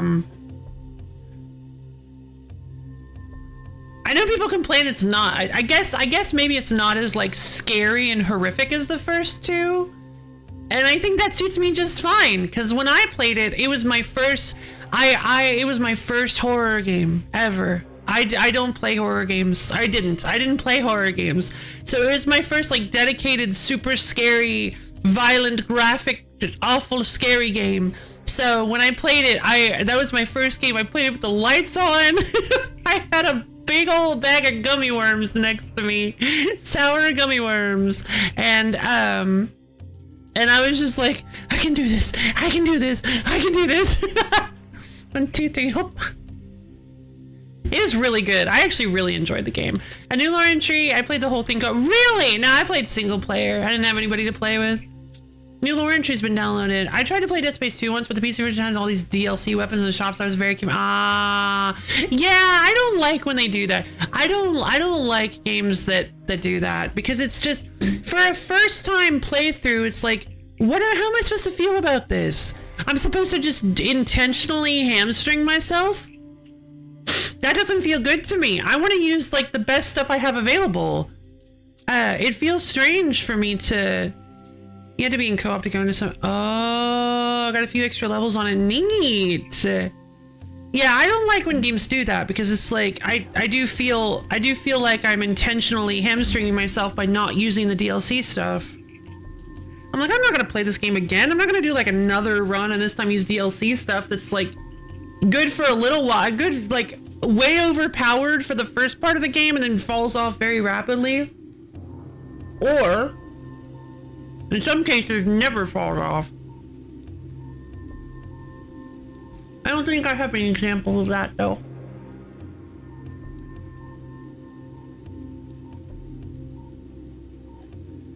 What's funny, like in AI Limit, they give you the maid armor, but what's funny is it's actually early access to the maid armor. You can actually buy the maid armor later in the game. I don't know why they give you early access to it, because it's pretty good armor, but it's not that good. Well, actually it is significantly, no, sorry, I'm misremembering. Yeah, it is significantly better than what you've got on currently. So I guess it is worth using, but then it's like if you don't want to use it, you're like, well, I guess I'm not playing optimally. Except, I guess you kind of are. I don't know. Whatever. I'm rambling. My favorite.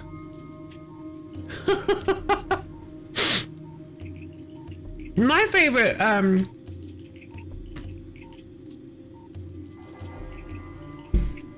The thing about Dead Space 3 was the weapon crafting. I know a lot of people were like, just give me normal weapons, but I'm like, no, the weapon crafting is the best part. What are you guys talking about? I love just strapping all sorts of wacky stuff to my weapons, making like the coolest things. I love the weapon crafting system, because I had like, if I remember correctly, I had my main weapon, I think, was like, I believe it was just a standard physical bullet weapon on top, and then underneath it was the force gun, which is a sort of like a kinetic shotgun. So I had like a long range option on top and a short range option on the bottom. And then I think my second weapon was like a flamethrower. I need to be able to put funny chips in my butt. Yeah, the first letter of chapter is also spell out brother moons are awake, which oh, that's really cool. That's actually super cool. I need to be able to put funny chips in my bopper. Yes. I believe my second one was like a oh, that's right. It was the spike thrower, I think. I think there was like an electrified spike thrower or something, and I loved that one. There was a spike thrower. I believe I had my second weapon was a spike thrower on top with a flamethrower on bottom.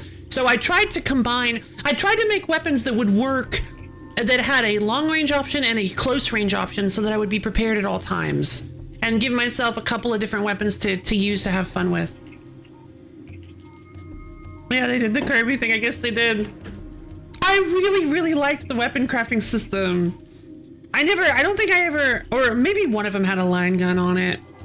I know the plasma cutter is like, oh, it's the best weapon ever. It's so multi-purpose useful, but I preferred using other weapons. Let's see, data transferred. Man, I hope that this is the only breeding ground for these things. If there's more, we're in big trouble. We had a hard enough time taking that one out of commission. I almost ran out of ammo. I never run out of ammo. Lieutenant Corporal J. Brode. A long line gun main? Fair enough. Wait, long line gun. Right! Right! I forgot! You get to... Right! I forgot there's the long guns and the short guns. Right! So can you do a short line gun? I didn't remember that. Give me longer lines.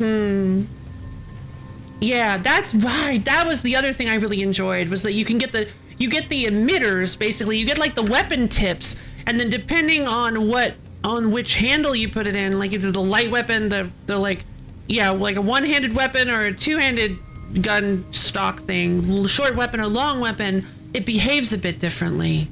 I think they had differently. They did. I think there were at least two. There might have been a third different length. I don't know for sure, but I don't think there was. I think there were only the two, and I think I used just two. I think I used just two long weapons. I don't know if you can do that. I don't remember. It's been like. It's been years. It's been 10 years? 10 years since I last played that game? 11, 12? I just like really long ones and you can put it on vertical mode. Yeah. Oh, that's right. But if you want to put it on vertical, you have to sacrifice the bottom slot for the rotational gyro, which I wasn't okay doing.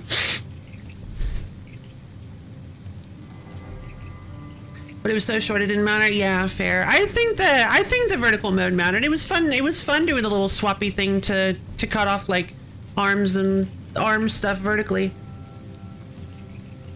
The cutting off limbs function is actually a really neat idea where you're not just pumping ammo. You're not supposed to be just pumping ammo into your enemies. It's actually supposed to be like you're supposed to think. You're supposed to approach it strategically. Like I gotta cut off these weapons, and then you can use the kinesis module to grab the spikes, which I actually completely forgot about, and like throw them at the enemies. I think Dead Space is a fantastic game. It's just not for everyone because it is extraordinarily terrifying. And the line gun, yeah, it mattered. Fair enough. I always felt like the line gun didn't do enough damage for me. The damage output on my line gun was lackluster. Maybe I just didn't put enough into it. Commander K. Starling, pilot. Captain A. Exeter, commanding officer. Okay. New research entry. The GFS tier. Honor class patrol ship. Used to transport Galactic Federation Marines. Vessels sustain heavy combat damage. The Honor class is state-of-the-art warship. Is a state-of-the-art warship designed to police and defend planetary systems. This ship, the GFS tier, has been heavily damaged. It appears that the crew have dismantled parts of the tier as well, possibly for use as makeshift defense systems. Interesting. Oh, wow. PFC OGRIP Tech, X Dominguez Medic, G Haley Trooper. Okay. I don't think we've met. I don't recognize OGRIP or X Dominguez. El Bruda Trooper, and Veroni Trooper, Icrani Trooper. I don't think we met Veroni or Craney yet. S. Milligan Trooper, we've seen. E. Dennis, I don't think so. Trooper, U. McCullough Trooper. However, I'm almost certain we're never going to see a lot of these because there were those dead troopers in the that didn't get names all over the place. I remember Veroni because I thought you said pepperoni. Did I really? I didn't remember Veroni. First Lieutenant W. Smythe, squad leader. Gotcha. We've got Specialist M. Angseth, comms. Lieutenant Corporal J. Brode. We just saw Brode. Trooper, PFC P. Wills, tech. Pepperoni with beans. Gunnery Sergeant. That's what G Sergeant is. Yeah, we saw C. Bennett. I think... So is Bennett the only good gunnery sergeant? C. Bennett, first trooper, specialist descent engineer, Lieutenant Corporal Arvonda. we've seen like one Lieutenant Corporal. And we met Senj. We found Senj. Or at least we heard about Senj. Sergeant Iman's first trooper. What's a first trooper? Is that like they're just supposed to be the vanguard? They're supposed to stand and be in the front, sort of like a second leader? Specialist B Reeves, Specialist F Triplet. I don't think we met Triplet, but I think we met Reeves. Lieutenant Commander T. Huxley, Medical Officer. Interesting. Doors to open position. Access to map station grade. Oh yeah! Okay, because this is squad leader. But I guess this whole thing is the squad, because there's only one squad leader. And I guess the first maybe the first troopers are like sub-squad leaders. Like this guy is over everything, or over all of the squads, or over all of the people. And then there are like little sub-squads that are led by first troopers, maybe? I'm not... Has that been a hologram update? Considering their use of terminology, I'm thinking it's supposed to be kind of similar to our military structure, but I'm not very well versed in it.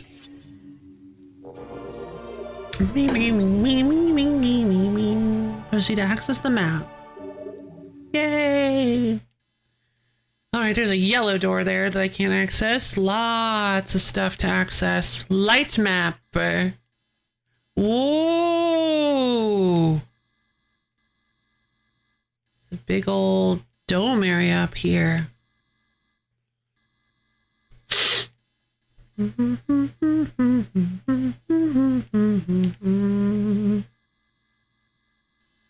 Neato. Looks like there might be other biome areas we can go to. Looks like it might be an elevator.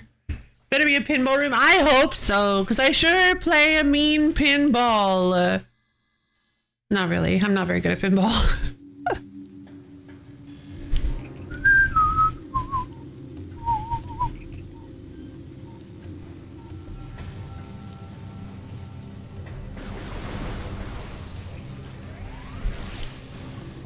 What's this? Analysis complete. Object appears to be a damaged piece of powered art. All the projectors are offline. Combat damage appears final. Repairs are unlikely. Unable to interface with door control system. Cannot translate alien text. I'll need to upgrade my translator files. Metroid Prime Pinball was a thing, actually, and I would like to play it at some point. What's this? Kinetic orb cannon. Xenotech. Kinetic orb cannon fires small spherical objects at high speed. Scan interface panel to bring the cannon online and enter the hologram to fire. The purpose of the kinetic orb cannon is unclear. It may have originally been designed for industrial use and converted to a combat system in later times. Power restored to kinetic orb cannon. Unit locked in current firing position. Auto fire feature enabled. Alright, time to get kinetically orbed. Let's do this. Zrip! I'd actually completely forgotten about this, but now I do remember it. Where am I? Oh, that's how I'm supposed to get up here, huh?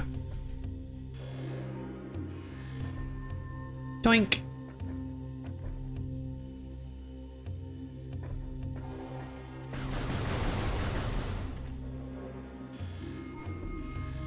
Pshoom! Blammo! Let's check out over here. What's in this little tunnel? First one. Cranny. Yep, I had a feeling we hadn't seen Cranny yet.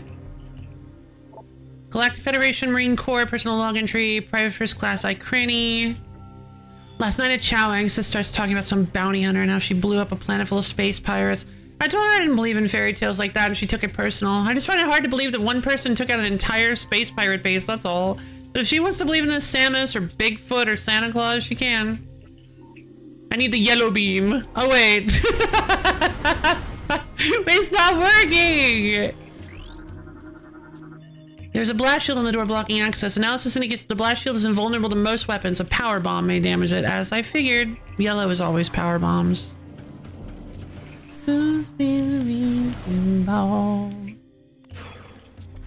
Alright, let's continue on. Ah. We saw Angsith earlier, I believe. I believe Angsith was... Dennis! Private First Class E. Dennis, a new lore entry. Galactic Federation Marine Corps, personal login tree, PFCE Dennis. I'm the only one left. Managed to get out of the hive, but when I got to the ship, everyone was gone. Dead. I'm heading for that alien building we saw earlier. Maybe someone can help me there. Wait, something's moving down there. Hello? Oh, that stinks. Inventory, miscellaneous, suit expansions, missiles. The missile expansion units increase the amount of missiles you can carry. Samus's note, each missile expansion increases the number of missiles you can carry by 5 units. You can reload your missile launcher at ammo stations. Your gunship has this capacity as well. I just think they're really cute looking. Missile launcher. The missile launcher adds ballistic weapon capability to the arm cannon. Press Y to fire the missile launcher. Press A to return to the beam mode. Samus's notes. Missiles fired with a lock-on will seek their targets. Missiles can destroy objects made of brimstone. There are charge combo enhancements scattered throughout the environment. They use the missile launcher and the charge beam in tandem to fire more effective blasts. Each missile expansion you find will increase the number of missiles you can carry by 5. Good night, Abyo! Have fun, thank you. I hope you have a wonderful night. I'm glad you were able to catch the stream. Good night, Abyo. Are they the same item? Well, kinda. The missile, I think they decided that they wanted to differentiate the model for the missile launcher from the model for the missile expansions. So that's what they did. They made those little squat fat missiles to look really chubby and cute. But the missile launcher, is there just one missile launcher item then? Yeah, I guess so. Squishies. I think you're so cute. So, why do you ask? Is it because of something that it said? I always say their charge combos. They use the missile launcher and the charge beam in tandem fire more effective blast. Yeah. So it says each one gives you 5, which is it says each missile expansion you find. Each missile expansion you find. It's just kind of giving you some details because it also mentions the missile combos. It's just trying to cover its bases. It mentions the yeah. No worries. Oh, I can't get you out of the way, huh? Interesting. Ah, we're wasps. They look different. Morphology war wasp, cunning aerial hunter, airborne insect equipped with a venomous stinger capable of shearing steel. Target can fire blasts of energy at foes. Oof. The war wasp rarely strays far from its hive unless it is pursuing an immediate threat. It attacks with no regard for its own survival, dive bombing its enemy with stinger extended. Fast-working toxins from the stinger can incapacitate most small organisms. If it battles foes at range, it will fire bursts of potent energy. Whoop, whoop, whoop. Wait, bursts of potent energy? That's new, I think. Power restored to kinetic orb cannon. Unit locked in place.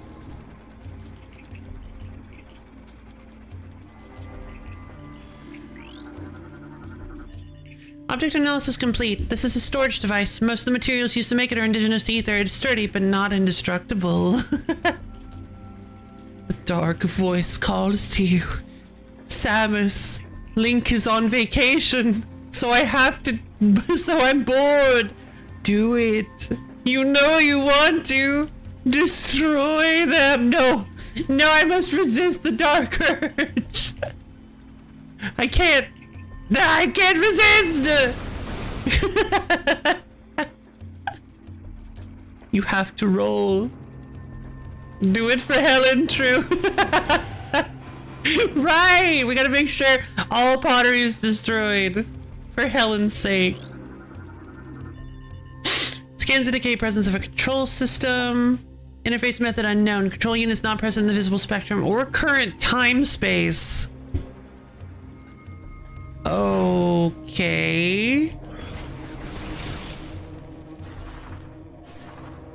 I can't believe this. I'm doing the... these war wasp hives look worse. I guess they are on a different planet. Warwasp Hive. Organic domicile for insect predators. Destroying the structure will eliminate warwasps inside. Explosive weapons can damage it. Warwasps require considerable amounts of sleep after a long hunt. They weave a protective hive from organic fluids they secrete themselves, then crawl inside to rest. Though safe from most predators, the hives can be damaged by explosive weapons. Neato. An invasive species. Yeah, I guess so. And they seem to like evolve and change based on the planet they're living in. Steady your aim, Samus. Steady your hand.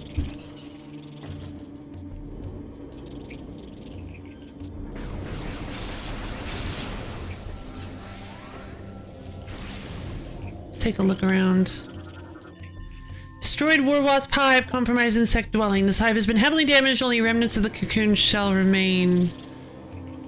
Oh, hi.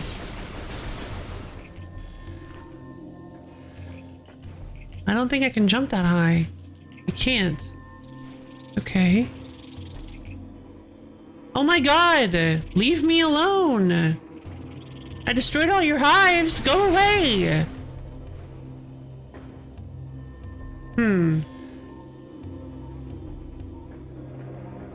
That looks blow-upable, but... Oh, here we go.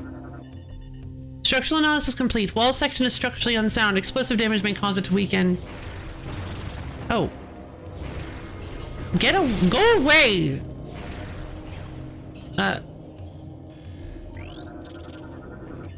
Combat damage to wall is heavy. Structural integrity critical. A heavy impact may cause it to shatter. Oh, that's... What do you mean? Okay, so it seems I have not destroyed all of the hives, even though I'm sure I destroyed them. Come on, I'm not even close enough for you guys to know that I'm here. A heavy impact. I don't like that they keep coming. It makes me really nervous. Like, the inability to turn them off makes me very uncomfortable.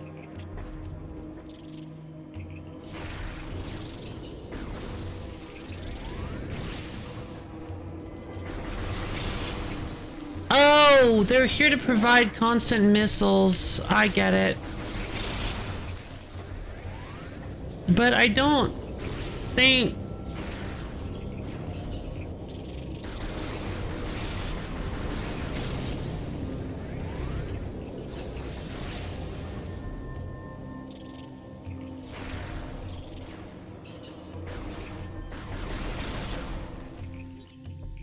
What am I missing?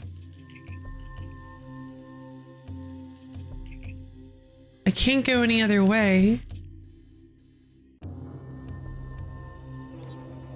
P. What does P mean? I don't know yet. Oh, now that's interesting. Portal, perhaps?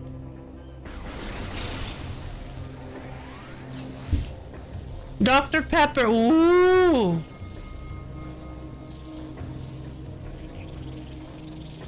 Okay, I'm losing my mind.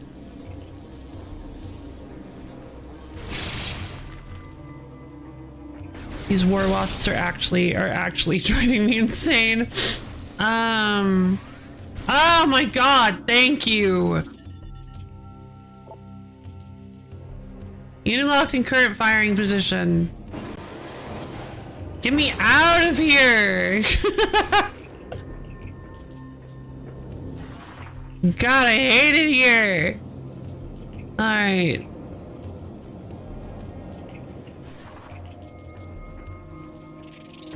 Leave me alone!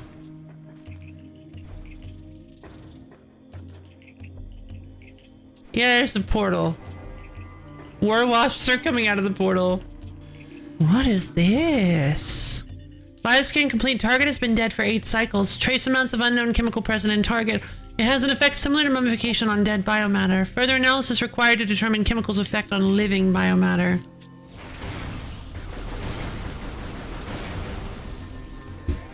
It's a big cricket.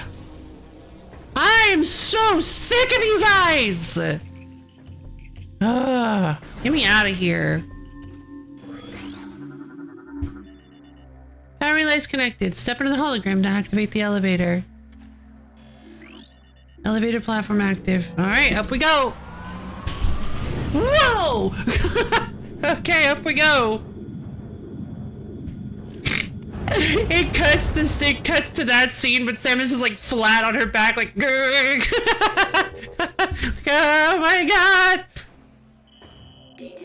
Area resource scan complete. No! Don't start doing— oh, local save beacon is active. Save station located? Game. Game, please. Bioscan complete. Target has been dead for 8.1 cycles. Ooh. That's storytelling. Never have found it. It would have been hidden for centuries. So the one outside has been dead for 8 cycles. The one in here has been dead for 8.1 cycles. So they must have retreated in here and then died shortly after. Despite the presence of local animals, target corpse has not been disturbed. Scans suggest the presence of a toxic biochemical within the target. This may explain the lack of carrion feeding. Very interesting. Target has been dead for 8.1 cycles. Target's size and muscle mass suggests heavy combat training. It's likely that it was a warrior of some kind. The lack of gear, armor, or weapons is curious. Perhaps they were taken by others of its kind. Maybe. Oh, hello. Wait. I need you! No! Come on! How was I supposed to do that? Alright. There was no chance of me missing this. Plus, as soon as I walked in the room, my minimap would have said there was a save station here. Excuse me.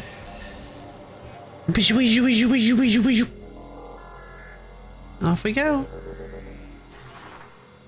Blah, blah, blah, blah, blah, blah. Mechanical analysis complete. Device is part of a compromised security system. Only basic door systems remain online. Structural analysis complete. Active power system cables. Energy flow from prime generator to auxiliary system detected.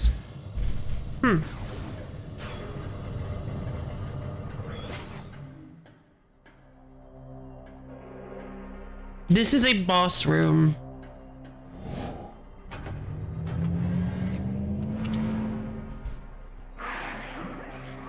Oh no! Who could have seen this coming? I didn't know they spun webs. Oh.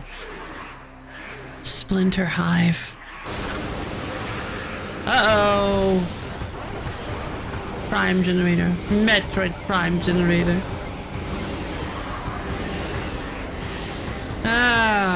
Looks like we're dealing with some sort of mystical goop again.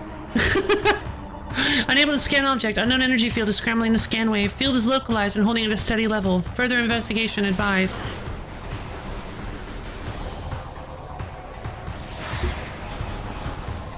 I saw the game over screen and then never touched the game again. Really? I'm tempted to die just to see what it's like. Because it's gonna be kind of hard to die in other places, right? Should I give it a shot? I saved. Should I give it a shot? What was that guy doing?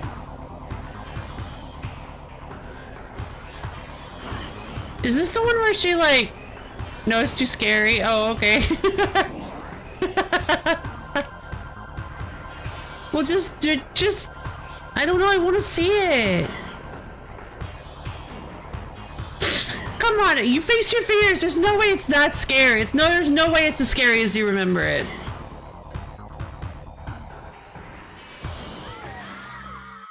Oof.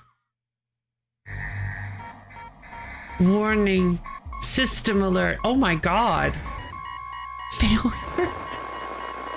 Oh my god, that's so wild. Great Temple. Huh. Her heart gave out.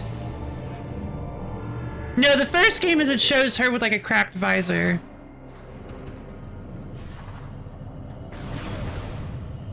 This game is supposed to be scary. We gotta embrace the scares. We gotta embrace the scares, you guys. We can do this.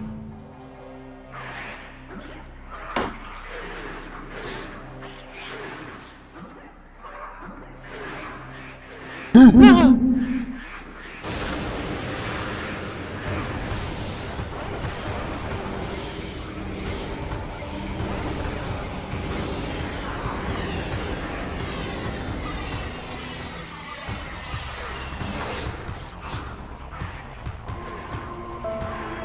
Indeed.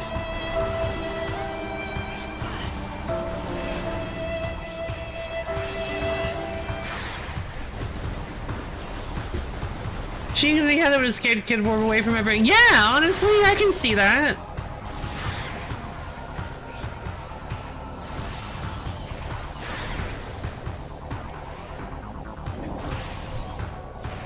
Missiles! Oh, that's just a normal splinter. Oh no, it's not actually. Alpha Splinter. Alpha Splinter, alpha male of a war pack. Gigantic predator, very swift and strong, uses ramming attacks to defeat its foes. Splinter war packs are dominated by the largest male. Alpha Splinters use their tremendous strength, size, and speed to subdue and kill prey, paving their way for their smaller broodlings. Hold on. Wait, were those just normal dark splint? This game can be kind of mean. Hold on.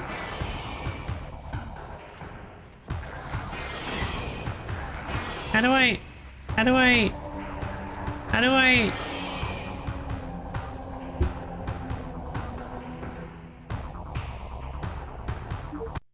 got a response to my question from earlier. Maybe worm? Oh, worm. Oh, of course. Oh, finally. Worm, you rule. I always pronounce that. Yeah, I always pronounce it worm. We're worm when I'm being serious. Worm. Worm. Samus 1. What? Why do they specify? A spooky witch and croc scared me so bad I shut the game off and ran upstairs. But I went and beat up next day when the sun was out. Yeah! God, did I ever have a game that just scared me so bad I just couldn't play anymore? I feel like I must have. I probably just blocked it out. Ah, I can't remember. Wah, wah, wah, wah, wah.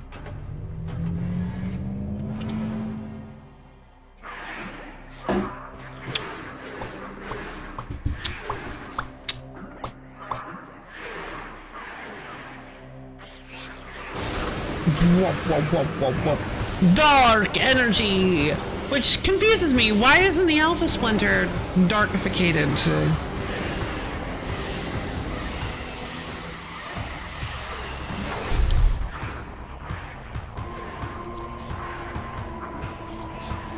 Okay, yeah, these are just regular dark splinters. Wonderful. Reminds me of the, you know what, this actually does remind me of the heavily of the plated beetle fight.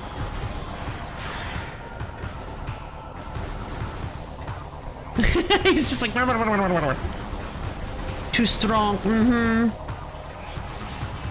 Yeah, I'm trying to grab Crash Bandicoot in the first game. Had me too scared to go forward until my... Oh, yes, the Floor Masters in Wind Waker. Those things were terrifying.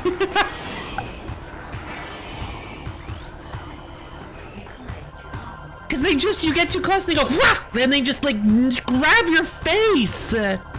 Yes, I actually made LoFi 240. True. I was also, to some extent, still am terrified of Wind Waker.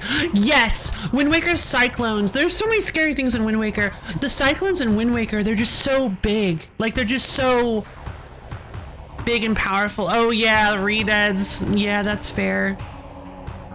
Morphology Alpha Splinter, alpha male of a war pack, gigantic predator, very swift and strong, uses ramming attacks to defeat its foes.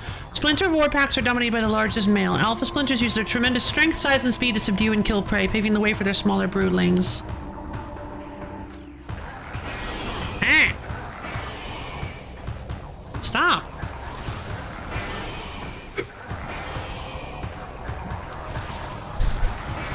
No, God! I can see why you died here! This thing is so annoying! That's so funny, he like tries to anticipate your movements. Here it comes! I knew it! I was wondering if it was gonna do this. No, no, no, no, no! No, no, no, no, no, no, no, no, no, no, no! Ah, God. Oh, he big. Dark Alpha Splinter. Alpha male of a Darkling Warpack. Gigantic predator with symbiote enhanced strength, speed, and armor. Stop screaming and making Link stand still for the— yeah, they're so scary. Splinter Alpha males are the first to be targeted for Darkling possession. Dark Alpha Splinters grow in strength and durability, making them an even greater threat than normal. I might die here. Ah, now he has the boss bar. So it was just— gotcha. It was just a preamble.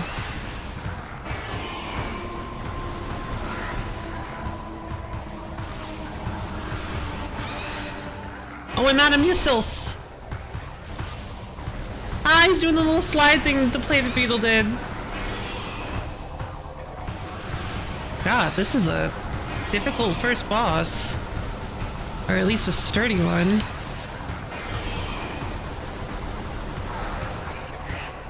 Can I get a reward for beating this guy? Blech.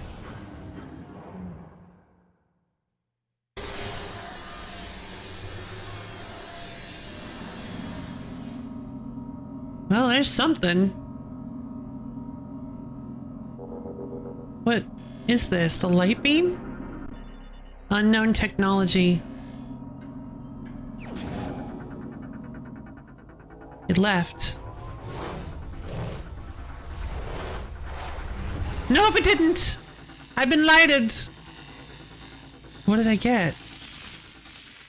Speed booster. System alert! Unknown item acquired! Alien technology is bonded to armor systems. Threat scan complete. No negative impact on suit performance. Okay.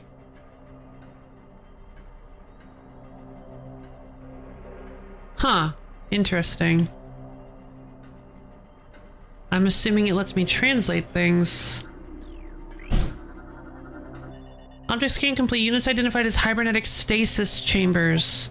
Life signs of hibernating bioforms within the chambers are steady. Chambers are made of a number of exotic metals. It would be quite difficult to breach them with conventional weapons. Feels like it so does! Oh, it just feels like you're there for the rest of your life. You have to discipline your power suit when it assimilates random things off the ground or it'll never learn. Unable to interface with door control system.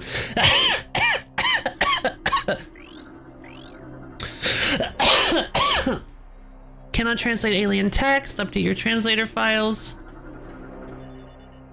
Cannot translate alien text. I guess we just go back the way we came then. Wait! No, that was the way we came! I guess we continue on then.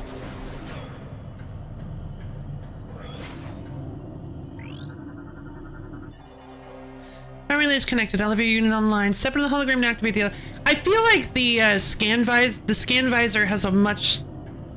It's much harder to actually like lock on and stuff. I feel like in the first game it kind of snapped to things that were in the area, but this one you actually have to position it directly in the middle. I don't know if you ever had item got, don't worry about it. I think I remember what this is, but I don't remember for sure.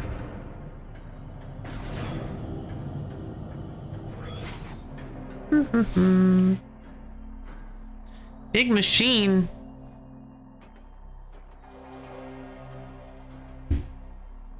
Oh, we will? A living creature? Do not be afraid. I'm Umos, Sentinel of the Luminoth. Please listen and hear of our world's peril. The Moth Beam. Moth Beam. Long ago, a cosmic object fell to our planet Ether, exploding with great force. A rift was torn in time and space, and a strange power flowed over the world. Sounds familiar. Where once there was one Ether, there were now two. One of light, and one of shadow, each existing in its own dimension.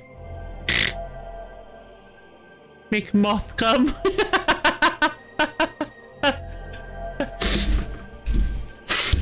Oh my god. It's just like, you just shoot it once and oh, that was cool. You just shoot it once in an enemy and they're like, I didn't feel anything, and then just Mothman crashes through the ceiling. It's like, poof, just takes them out.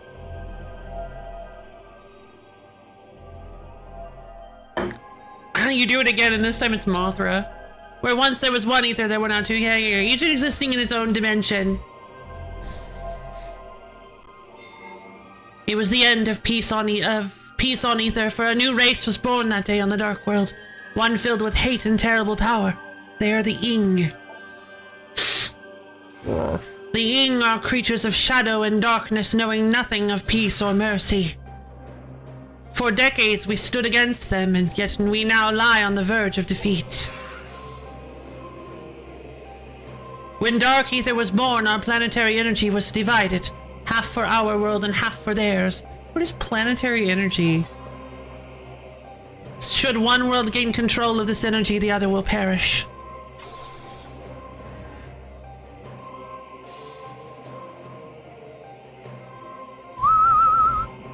Before you arrived, the Ing had stolen a device from us, one that collects planetary energy. With it, they have weakened our planet to the verge of collapse. Is that what I took? But fortune smiled upon us this day, for the energy transfer module is now bonded to you. Why did that guy have it? With it, you can help us restore our world. You're our only hope, Samus. How do you know my name? Are you kidding? You're the most famous bounty hunter in literally the entire universe. Alright, whatever. Like, anybody would know what you look like. Eh? Well, I guess that's not true, actually, because I think that one soldier was like, I don't believe in Samus. Maybe it was just like, I don't believe that she took down an entire fleet or whatever. Should we fall, the Ing will look to the stars for new planets to ravage and conquer. Your species could be their next victims. The Ing have taken our energy to Samus Claws, indeed. The Ing have taken our energy to 3 temples on Dark Ether. Find these temples and transfer the energy from them to our own. I have updated your map system with the location of another temple. There is knowledge there that can help you on your way. Sure. Hi, Redeem.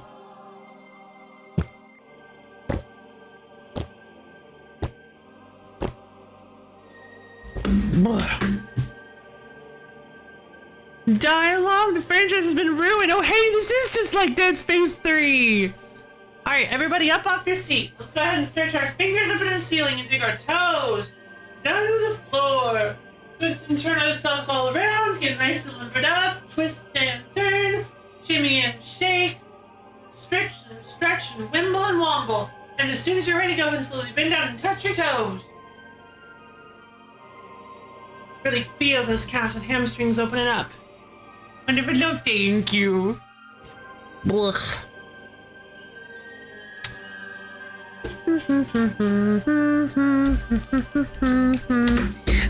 Do do do do do do do do.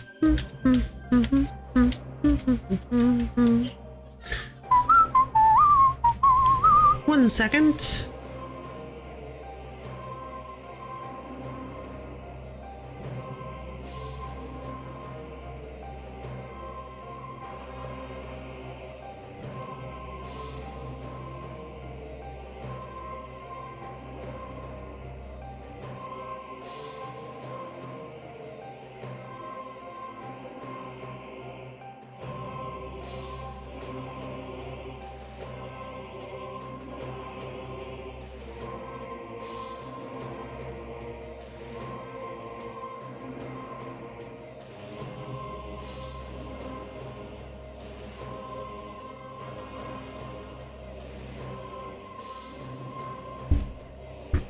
I see. So this threat is destroying your world and will threaten us at some unspecified point in the future. Alright, let me go present this information to the Galactic Council. I'm sure we'll get this resolved right away. Oh, for sure.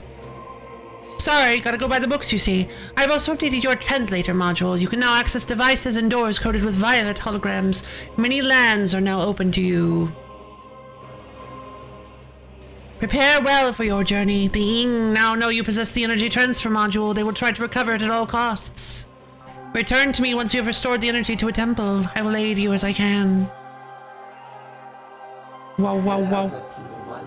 May the light of ether shine upon you. Thank you.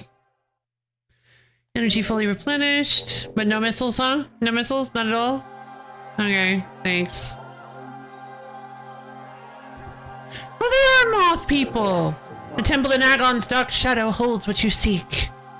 Return the missing energy before Agon is lost forever to the Ing. Okay.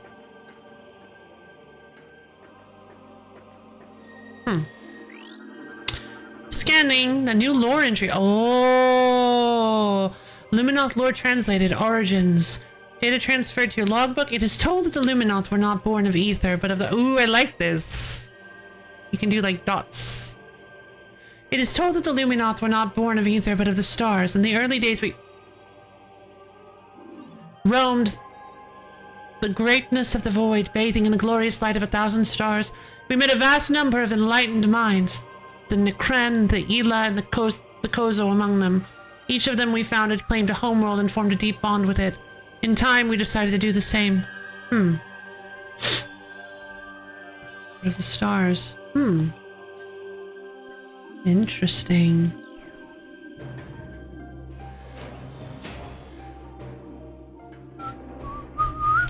Oh, what's this? Energy controller. Object analysis complete. This is a regional energy controller. Unit regulates planetary energy in the sector and is linked to a global energy network. Energy controllers were built by the Luminoth to regulate the Aether's planetary energy. Several wonders are powered by the energy controllers, including a weather control grid and a teleportation system. When Dark Aether was born, it too had energy controllers, all linked to that world's planetary energy. Oh. I mean, I suppose that makes sense. What were those other races? Miscellaneous suit expansions. Ah, the ATM.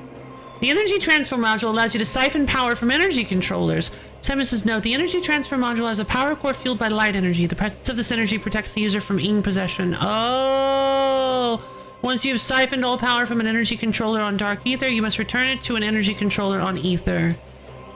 Ah! I see. So yeah, we've basically got to drain the... So we're gonna have to protect the energy controller in Agon here. And then we're gonna go assault the one in Dark Aether at some point. Mechanisms. The Mark 7 defense gate is composed of densium, invulnerable to most weapons, though high yield explosives are effective, often used in conjunction with a remote scan access control panel. Maybe a result of a got caught in a find and replaced and went wild situation. Oh, maybe. I guess that makes sense. Lore, Luminoth lore, history, Golden Age, origins. The Nekren, the Ela, and the Kozo. Interesting.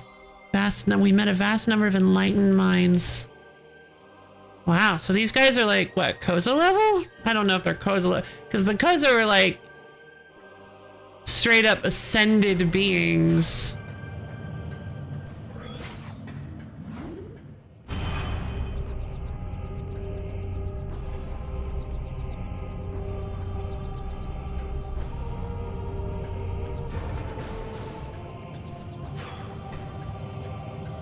Alright, so we cannot go back the way we came, but we can head to a different area. Cannot do golden ones yet. Alright, here we go. Pathway to Agon. Beyond the pathway to Agon sector lies. Alright, off we go.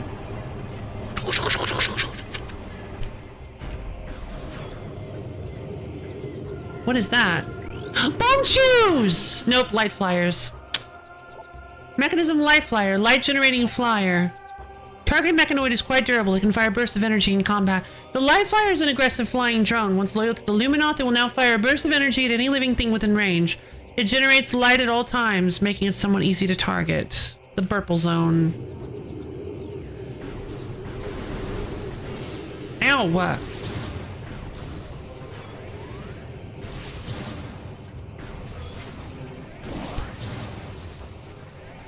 Yeah, that health was appreciated. know what else would be appreciated? An energy tank.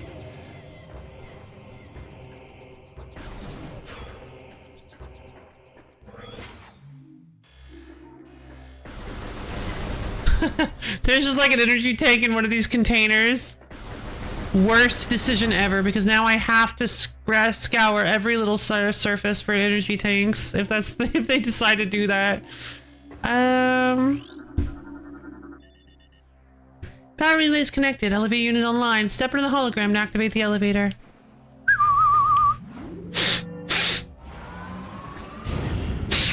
Missiles was in a box. Well, that's true. Oh, darn, you're right.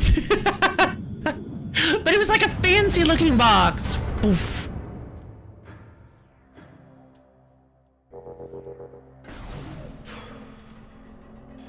Ah, hey, we're back here. Let this gateway forever protect our sacred temple. May you find enlightenment and peace. Rumble, rumble, rumble, rumble. Still no new upgrades. I don't think we've gotten... We got the missiles, but aside from that, I don't think we've gotten a single new upgrade. Also, wait a minute. How have I not technically been up here? Is that not where the elevator takes me? That's kind of weird. Okay, whatever.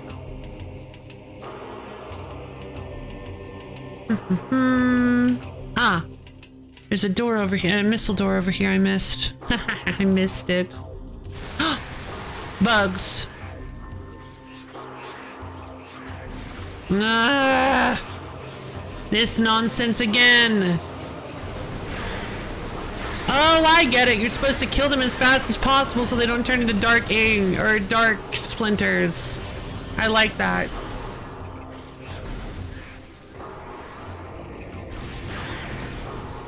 Link, please, you must stop the ing juice. Yeah. Gotta beware of the ing juice.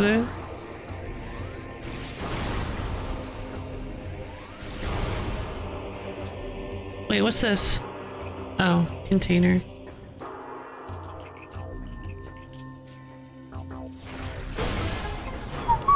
Yay! I could have gotten that earlier. Energy tank permanently increases your maximum energy capacity by 100 years. Oh wait, no I couldn't have, because I think I came here before I got the missiles.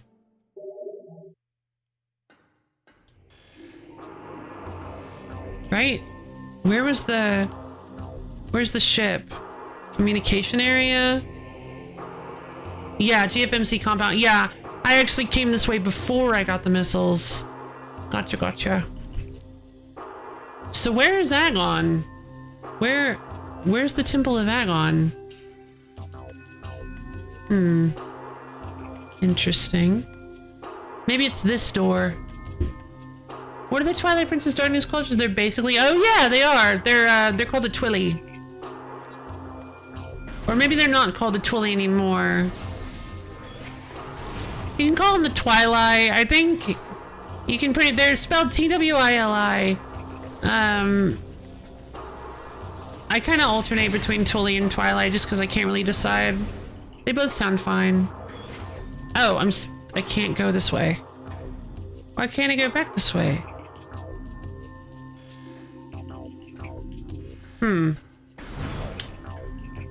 Interesting. So looks like I need to head this way. Oh, there's a translation. There's a translation area up here.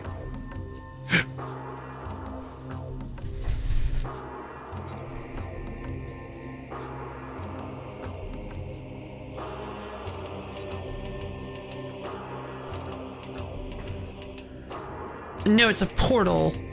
There's a portal and it's behind this purple crystal. Dark beasts. Oh, sorry, baby. Sorry, I didn't mean to do that. There wasn't a figurine gallery though, so it's possibly a real name that just didn't show up. Maybe. I don't think I can get that missile pack. I need to... Actually, hold on. Maybe I can. Sure would be nice if I could. Let's see. To do that, I would need to... Let's go check it out.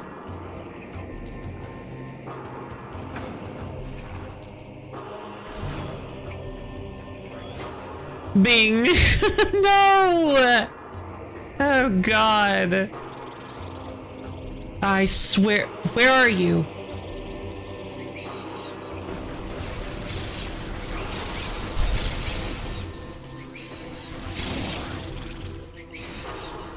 I don't know why these things infuriate me so much more than the original War Wasps. They just do. I don't know why. Yeah, no, I need the space jump boots. Darn.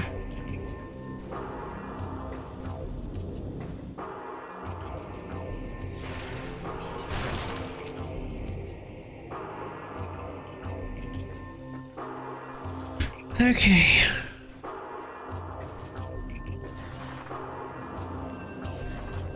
Yeah, those are just slightly too high.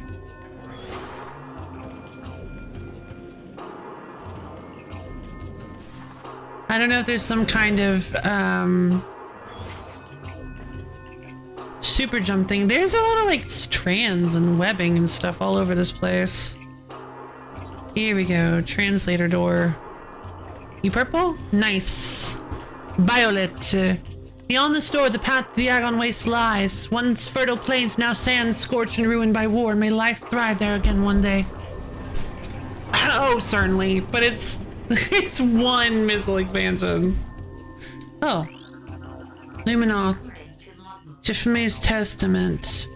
Luminoth data pack translated. Jifme's Testament. Data transferred to your logbook for further review.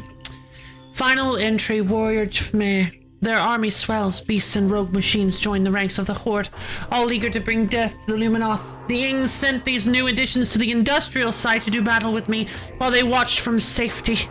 Cowardly mongrels, my only regret in death is that I did not live to see the day of their defeat. May it come soon. May it come soon.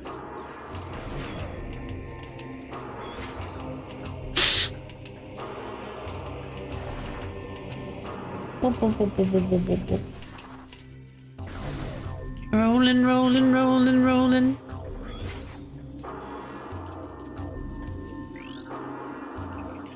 Bioscan complete. Durable platform adapted to low-lying environment. The presence of a planned container suggested it was placed here for decoration, possibly by local sentients. Hello! Gimme! Missile expansion! Yay! That's what we needed.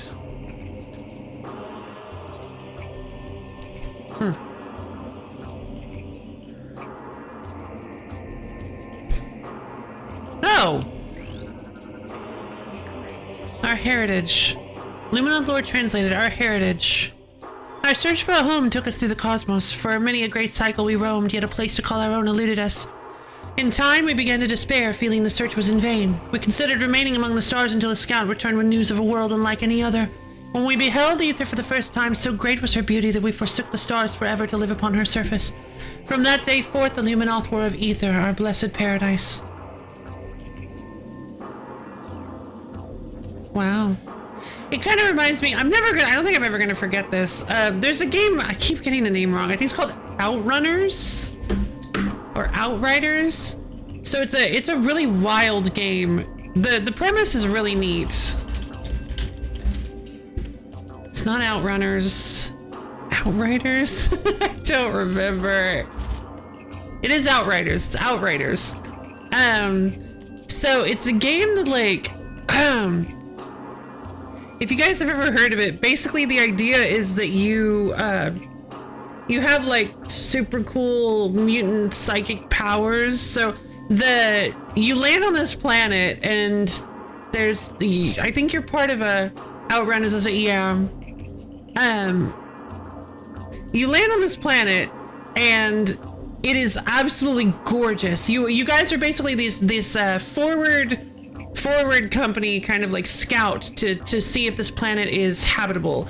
And it's gorgeous, beautiful. It's like, whoa. And you see like greenery and mountains and stuff as far as the eye can see. And you're like, oh, this is so cool. But when you land and touch down, all of a sudden these like horrible, like weird magnetic storm things happen, and these like weird blobby metal black blob things appear, and you're like, what is this? And when they touch your partners, it basically causes them to go in fits and like kills them. So you're trying to dodge them and you're like, oh god. And so like the storm is happening, and you end up like, I think you end up getting like knocked unconscious for like, I don't know, 100 years or for like 50 years or something. It's wild. And when you wake up, the entire world is like a desert wasteland. They promise this like beautiful world that you can explore, and it's like, oh, it's a super cool planet. And then the entire place has been just reduced to rubble and Mad Max style quote unquote psychos. I'm just like, okay, well, I'm disappointed. The game's kind of neat though. It's kind of neat. It's got like a neat idea around it. I played very little of it. I played just the very beginning. Apparently it's not very well received. Apparently it's not a super great game. A lot of people don't consider it super great. I think it's as if I remember correctly, how you get your like psychic powers was a really cool moment in the opening story. I mean, I would recommend at least playing the demo if it still exists, because it's a cool demo.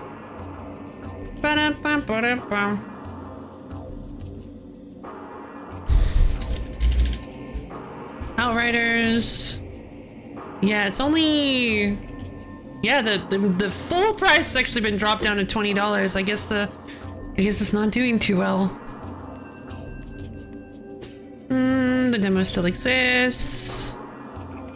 Yeah, I think it's like a Destiny-esque third-person shooter kind of thing, where you have like the hub world, and then you go on missions related to the story, and you go fight big bad guys and stuff. It's not like an open world thing. It's just it's basically Mad Max Destiny. Apparently there are still there are screenshots of like places that have greenery, but it just didn't look like they had any, and so I was just really disappointed when I was like, oh, it's gonna be a beautiful game, and then everything is just brown and gray for the majority of the game.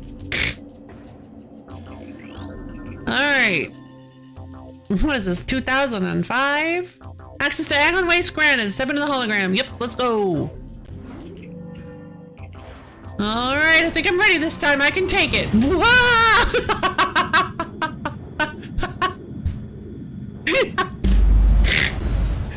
I didn't expect it to go down that time.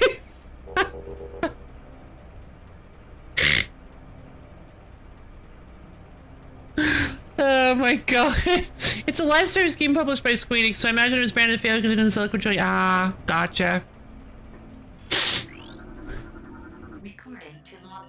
Agon Bearer Pod.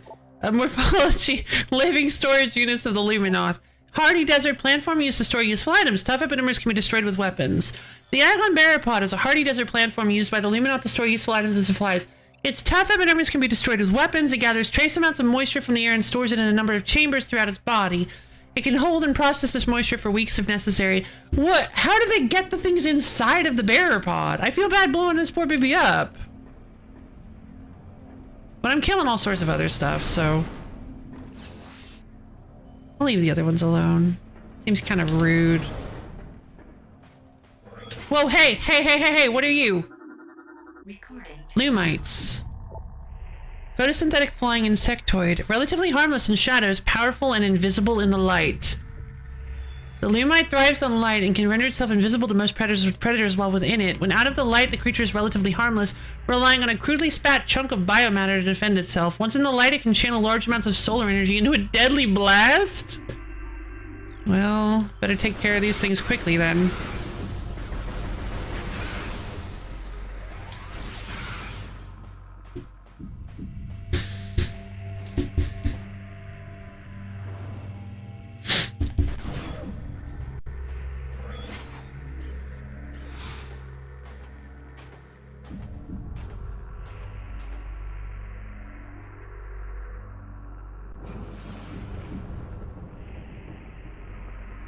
Agon Wastes.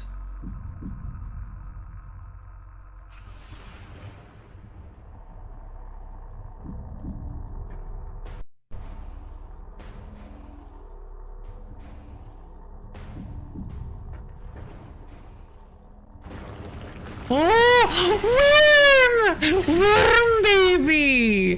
Wormo! Sand digger, desert-based tunneling bioform. Extremely well-armored, target exposed eyes to damage this creature. I like it when it's flat. It's a Y-arm, yeah! Y-arm! Scan indicates that the sand digger has a dual brain nervous system. Both of its heads are capable of attacking, disabling, and digesting prey. It fires globs of acidic digestive fluid at prey to cripple them and begin the digestion process. Its hide is very durable and resistant to weapons fire. Only its exposed eyes can be damaged. Meh.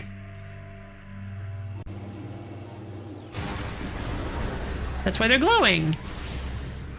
Oh, and only one of them is active at a time? Did it say that? I don't recall it saying that. I thought it said they could work independently of each other. Oh, he like scrunches up. Cute.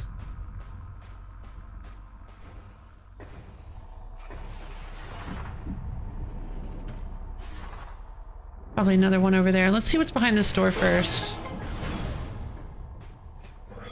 Wonderful. Could use me a save.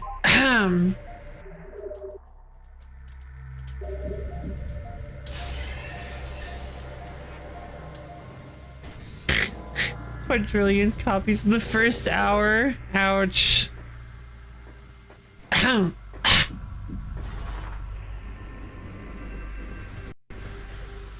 Oh, sand.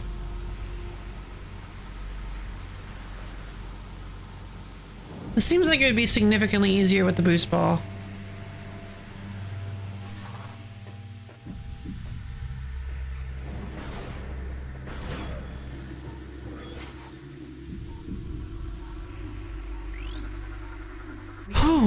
Blue root tree. Highly poisonous plant form. Durable tree with venomous leaves focused on found on several worlds and desert climate zones. The blue root tree is common on worlds with desert regions. While an elegant, attractive plant, the tree's leaves are highly toxic.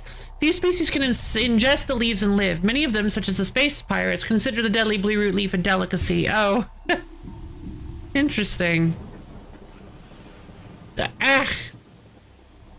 It's super blue, but doesn't actually hurt me. What? Object scan complete. Security gate is locked in place. Gate is controlled by bomb slot device. Energize the bomb slot to open the gate. I'm assuming it's on the other side then. It also looks like a half pipe. Archaic or arcane device. Oh, blue, purple, purple. Wave beam. This is definitely going to be like the first game, right? Same beams, same everything. Obviously. Like, come on, why wouldn't it? Grape beam! That's a pretty great beam.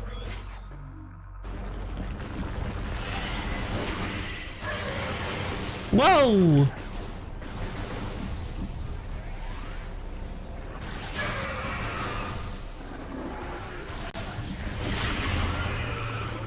Scrunch.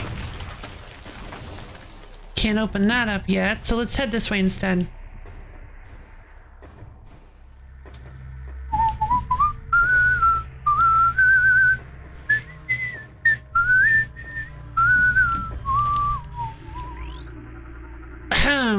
Structural analysis complete. Structural integrity of brimstone object at critical.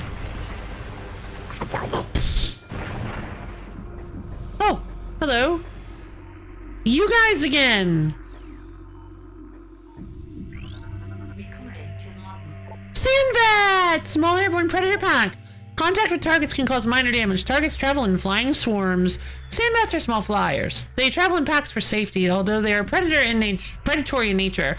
Failing to find prey as a group, sandbats will often enter a feeding frenzy and attack one another in search of sustenance.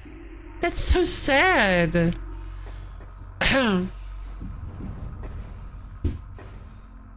Yeah, put them in a self-respecting pinball machine.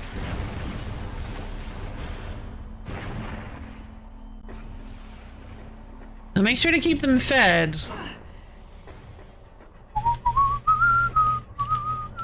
What's this?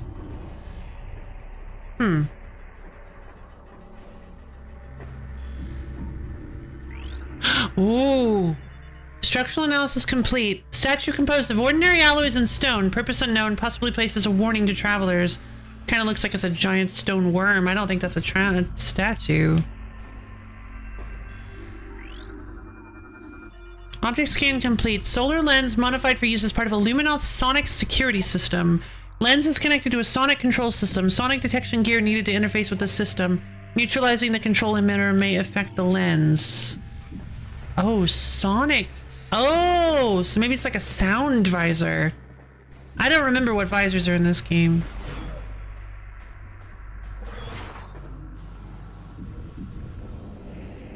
Oh, I don't have the bomba.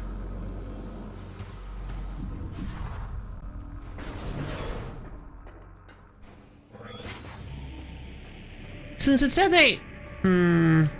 This room looks dangerous. Space pilot! Well... Here we go. Are you guys okay? Are you guys possessed or... Morphology pirate trooper, starfaring brigand. Aggressive, well-armed bioform trained for combat and conquest. Sworn enemy of Samus Aran. The space pirates suffered a serious defeat at Talon 4, yet they remain a powerful force for crime and disorder in the galaxy, and they look completely different now. I don't know why.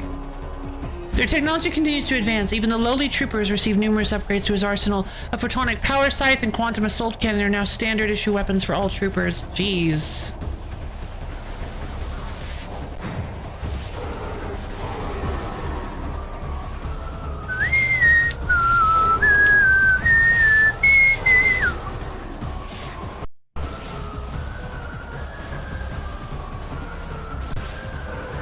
Guy's not very good at fighting, is he? He just stands there and fires in random spreads. It's just like, oh, maybe I'll hit her. Maybe this time it'll work. Always check behind the waterfall, even if it's a sand waterfall. Especially if it's a sand waterfall. This is a space pirate crate. Space pirates strangely dislike theft. The only way to their crates is through the use of force. Well... They graft the weapons on because extraneous science is important. Yeah, that makes sense. I would like to imagine a space pirate was possessed, who would immediately break free upon seeing you and personally fight you. I love that. Samus! Oh, look at you. Brisky. Oh, Brisky. Venomous insectoid. Poison stinger concealed in back-mounted shell. Finish it off quickly once the stinger is exposed. The Brisky's tail ends in a venomous barb, which it conceals underneath a hard-packed layer of fused sand. That doesn't look like sand. A series of sharpened ridges along its body discourages most predators. Those foolish enough to harass the Brisky are quickly introduced to its deadly sting.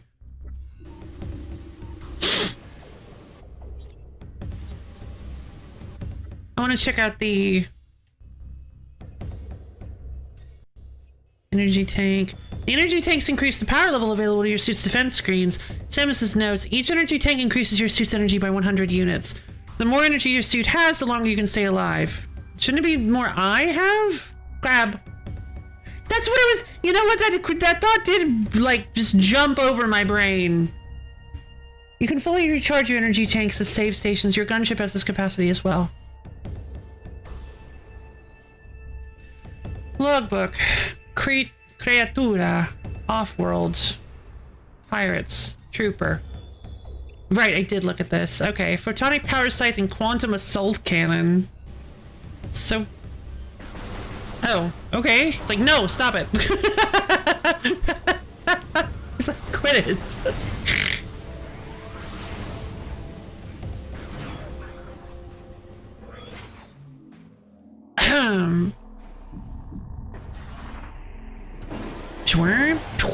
Which one?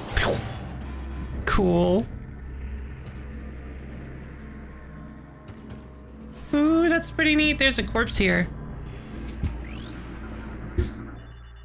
What is it? Quantum assault? I don't know.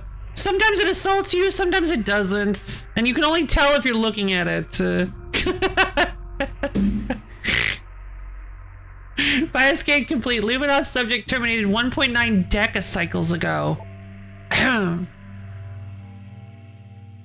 Target has a number of wounds caused by small explosions, most likely delivered by a portable rocket or grenade system.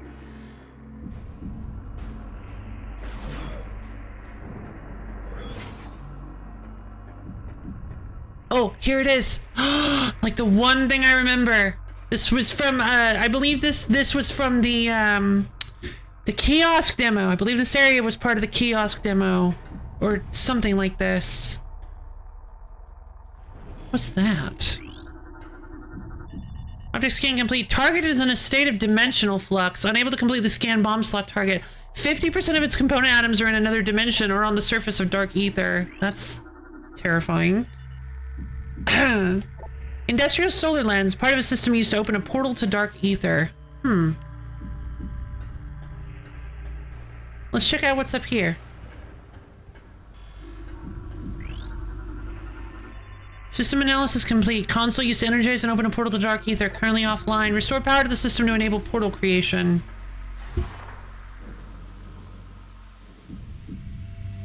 I know exactly what you did. You cut it off at a corpse, didn't you?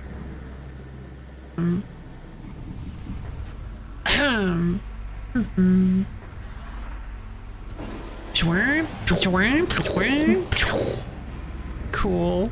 Cool. Ooh, that's pretty neat. There's a corpse here. There's a corpse here. Wait, there was a missile thing behind the corpse. Oh, I can get back up there now. Man. Oh, yes, I can. Cool. That's pretty neat. Ooh, there's a corpse here.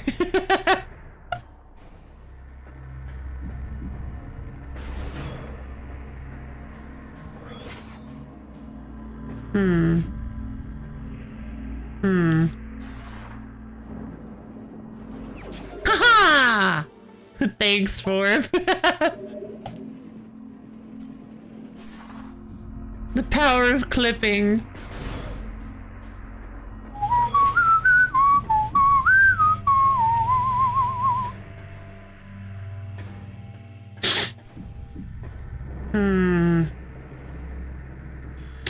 Time to scan things.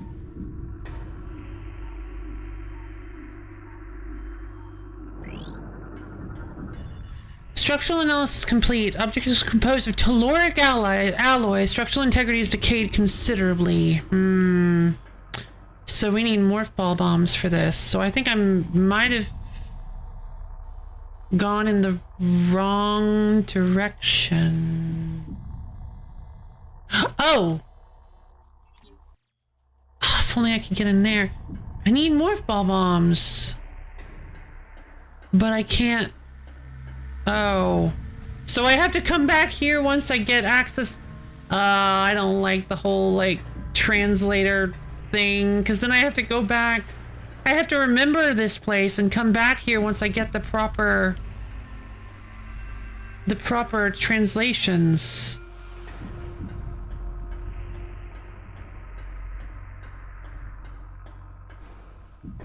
That's fine. Boop, boop, boop, boop, boop, boop. Shoop, doop, boop, boop, shoop, doo, whoop. Which way? Coolio.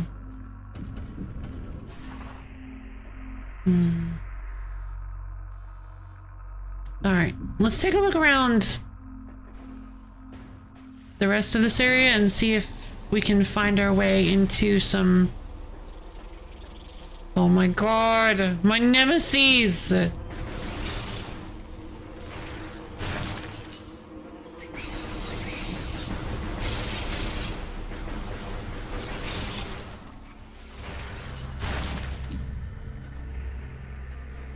Yes, the war wasps are officially my nemesis in this game. That's just how this is gonna be.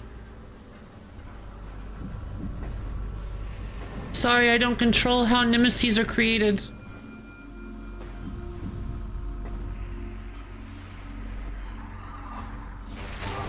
Sorry, baby!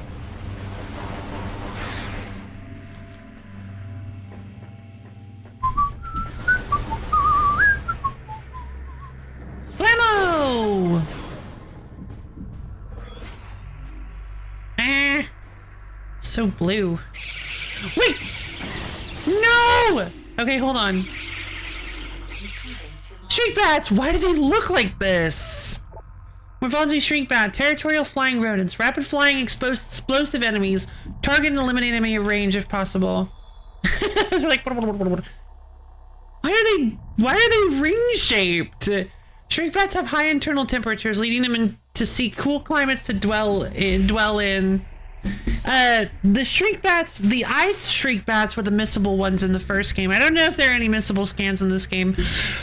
They prefer caverns, roosting on ceilings while hunting for small prey. Fiercely territorial, they dive bomb anything that wanders near. This attack is fatal for the shrink bat as the impact sets off a discharge of thermal energy. Why? That's like the most ridiculous biological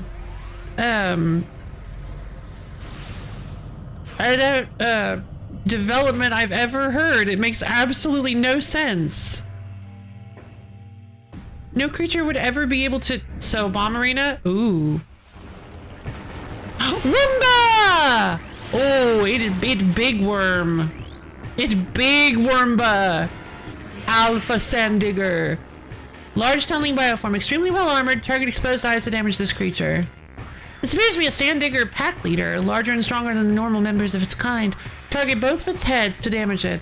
Big worm. Indeed. Uh-oh. No! No! No! Not dark worm? Wait, does that mean I only have like a short period of time to scan the Alpha Digger? Bomb Guardian. Bomb dropping Darkling. Enemies utilizing your Morph Ball Bomb unit. Although its armor is strong, its tail is exposed when moving. Its mouth can be hit when glowing. The Darkling Sand Digger has absorbed the ability to generate Morph Ball Bombs. It can throw bombs with considerable accuracy and frequently lays a spread of bombs in its wake. Its head and tail are the only vulnerable spots on its body. Target them when they are vulnerable to neutralize and terminate this enemy. Neato.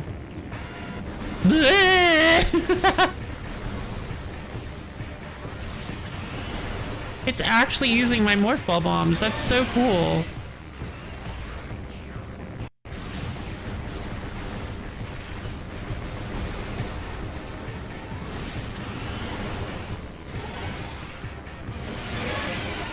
Ah!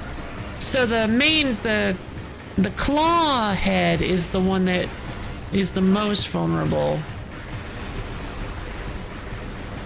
You gotta get right behind it. Yes, right. You don't mess with Samus! Goodbye, baby! Scrunch.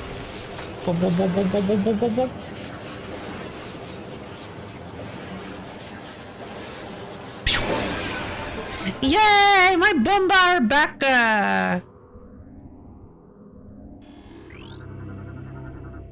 Morph Bomb. Structural analysis complete. Object is composed of telluric alloy. Stress fractures detected. Structural integrity critical.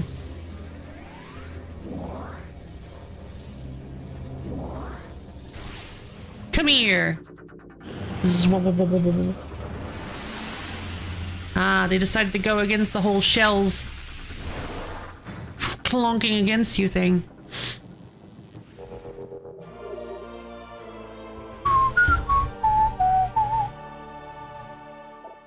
While in Morph Ball mode, press A to drop a Morph Ball Bomb! Finally, our first upgrade. Well, okay, aside from the missiles, I guess. The Morph Ball Bomb is the default weapon for the Morph Ball. Press A when in Morph Ball mode to drop a Morph Ball Bomb. I just want you to be... Why can't I make you... horizontal? Please, it's driving me insane. Just go horizontal. No, please. Oh my god, why is it an angle? This is driving me insane. Press A when in Morph Ball mode to drop a Morph Ball Bomb. Samus's notes: the Morph Ball Bomb can be used to break cracked walls and activate certain devices. If the Morph Ball is near a Morph Ball Bomb when it explodes, it will be popped a short distance into the air. This is called a bomb jump. When a morph ball bomb explodes, it must be close to the enemy to hit. The morph ball bomb can destroy items made of telluric alloy. Sideways, no! Alright, wonderful. Now we can continue on to the Dark World. Oh, hey, Ice Beam. Swamp Beam. Black Door. We need to get the Swamp Beam. Ooh. There's a blast shield on the door blocking access. Analysis indicates the black shield is invulnerable to most... The blast shield is invulnerable to most weapons. A dark energy may damage it. Maybe. Well, then what is purple? Weird.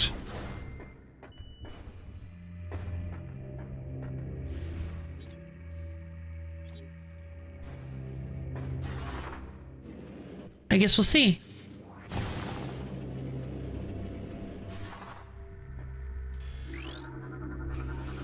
There's a blast shield on the door blocking access. Analysis indicates that the blast shield is invulnerable to most weapons. Light energy may damage it.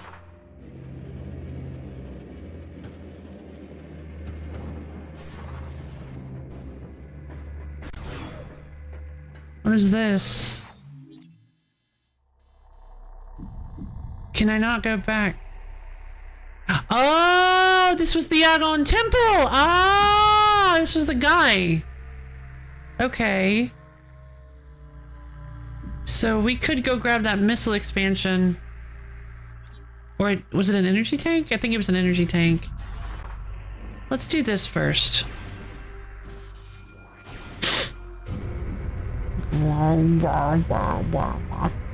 It's controller access. So this isn't actually the controller. We're headed to the controller. Gotta go grab the energy so that I can protect it, I guess? Yep.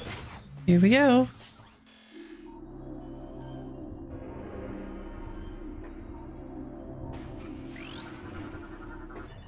Initial analysis complete. The chamber holds a collection of several types of energy. Notable types include solar, bio, and geothermal energy. Unable to measure exact power levels with current scan equipment. Oh. Interesting.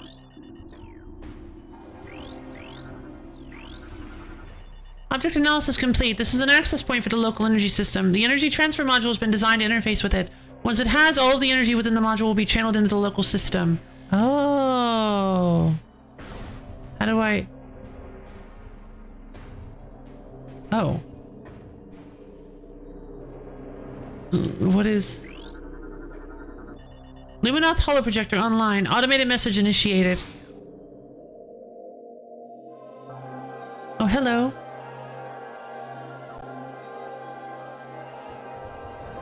Welcome. I am Aisha, sentinel of the Agon Temple. This message survives my death as guidance to one who would fight the Ing.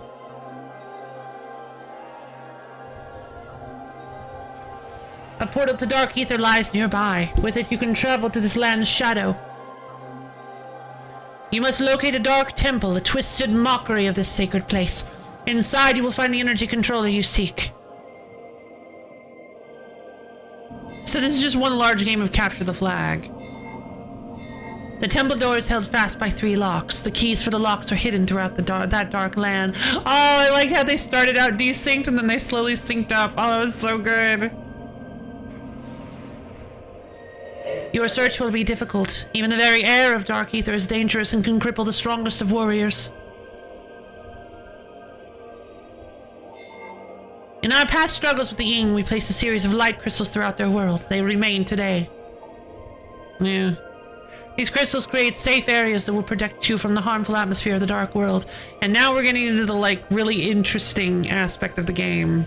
The new, very, experimental aspect of the game.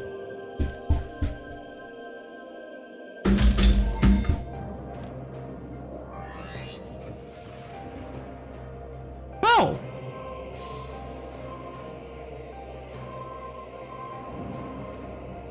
Cool. Kind of assumed I would have to go back I would have to do this get one after each controller I did.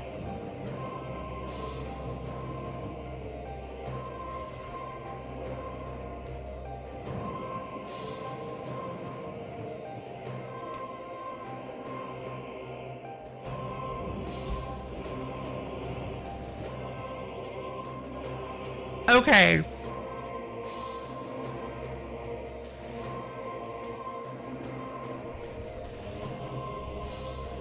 I have a minor complaint with this. Just like a little bit of a... It's a very, very minor gripe. How would they have possibly known that the person who found the translator module, or found this message, would not be a native Luminoth? Because I'm assuming the Luminoths don't use translator modules. I'm assuming they can just translate it. How would they have known that they would need to update the translator module of whoever was reading the message? And how is it updating the translator module of whoever's reading the message?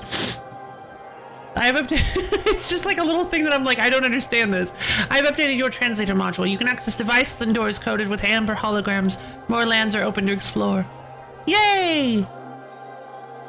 I am happy you updated it though, thank you. When you have taken the energy from the Dark Temple, return here at once.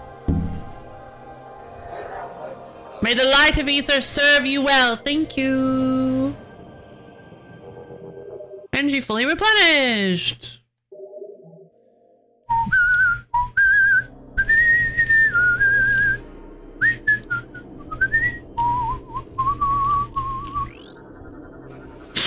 Bioscan complete. Luminoth subject terminated 1.5 decacycles ago. There's no way they knew we were coming. Damage from multiple weapon systems detected. Subject definitely went out fighting. Oh.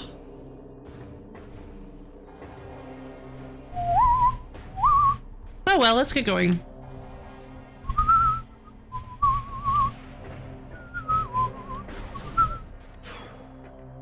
Alright.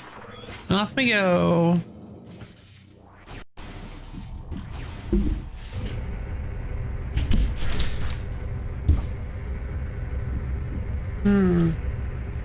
But why was there Phazon there? And why was there a dark blue, super actually cool looking version of me there? What was that all about? I guess we'll never know. Oh, come... I will be haunted by these things for the rest of the game.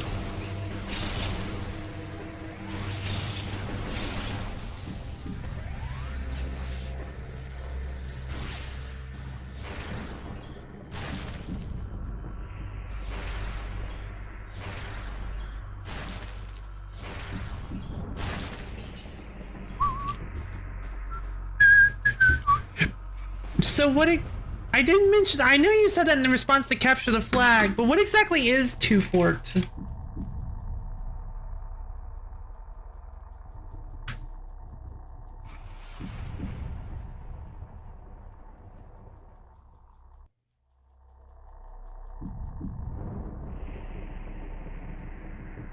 Is that a Team Fortress 2 map or something?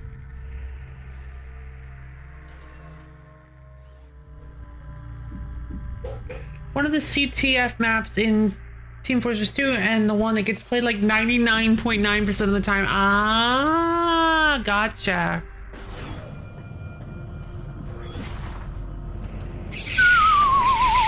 How are they on the other side of the doorway now?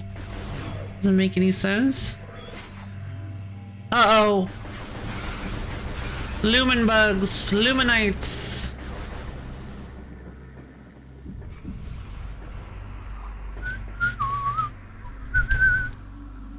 Can't jump up there. Sand's pulling me as well.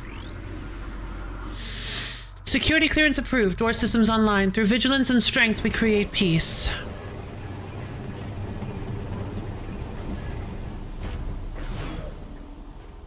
Oh! Chubby missiles! Yay! Maximum missile carrying capacity increased by 5. Yay! Hello. What? Oh, they're invisible. Oh, God, no.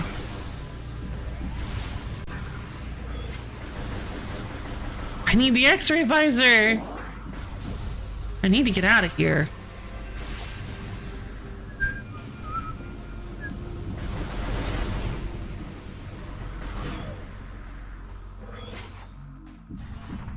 Okay. Between. Cool.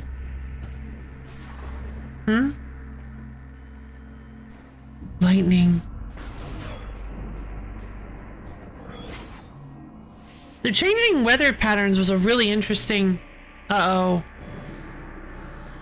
Yeah, of course there's a pirate here this time around. Where did he come from? He like just popped out of the ground. Oh no, they're teleporting in. This is it. This is when it happened. Uh-oh.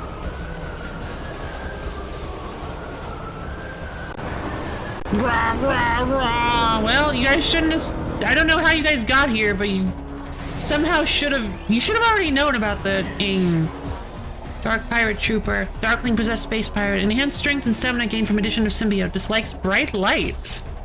Pirate troopers already trained to follow orders without question were perfect candidates for Ing possession. Darklings moved to take every trooper they could, expanding the army of the Horde considerably.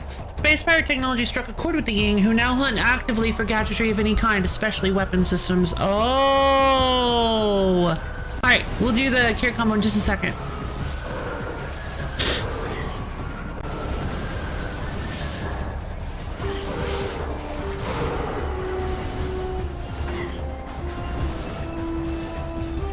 These guys seem to be better shots.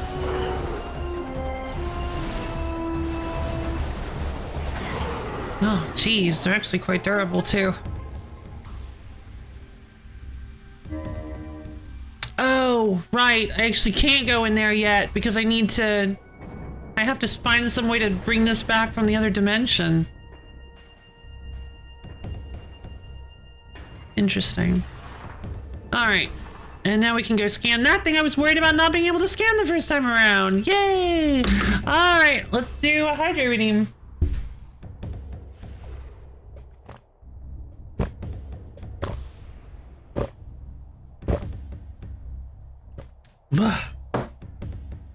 Alright, if you guys will give me just a second, I need to go take care of something as well, and we'll come back. Actually, no, I'll do the stretch redeem first. Everybody up off your seat. And we stretch our fingers up to the ceiling, dig our toes down to the floor. Oh, twist and turn ourselves all around, get nice and limbered up. Twist and turn, shimmy and shake. Stretch. Whew. And as soon as you're ready, go ahead and slowly bend down and touch your toes. Really feel those calves and hamstrings opening up. I'm gonna be right back. I'll be back in just a second, you guys. See you soon.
Okay, hi, I've returned.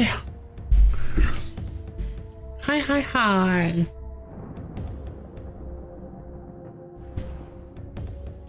All right, thank you. Let us check out this dark world area, huh? We're gonna have to...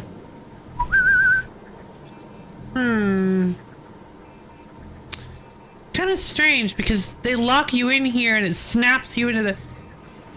In the first game, it would have definitely just let him force you to roll into it. I guess they were trying to do like a...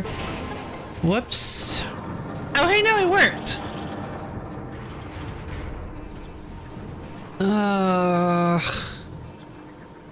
Great, it released the wasps. Misha, thank you for the pats. How you doing, Misha? Thank you for the only contribution to the wheel stream. How you doing, Misha?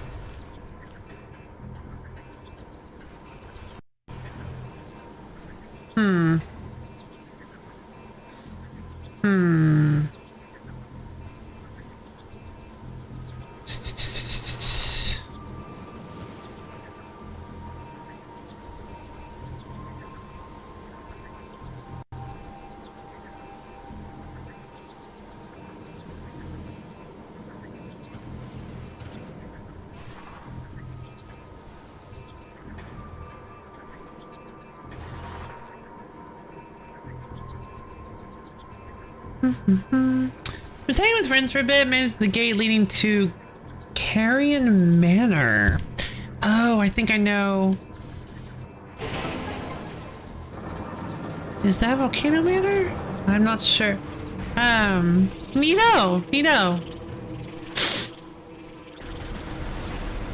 Oh, Carrion Manor? I don't think so.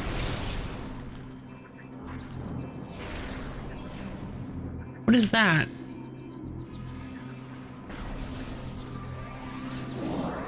Oh, it's not actually, it's just releasing some hidden wasps with each one. Gotcha. Oh, look at them! Hold on.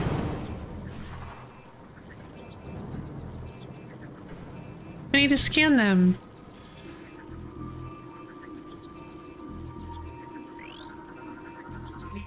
Pillbug!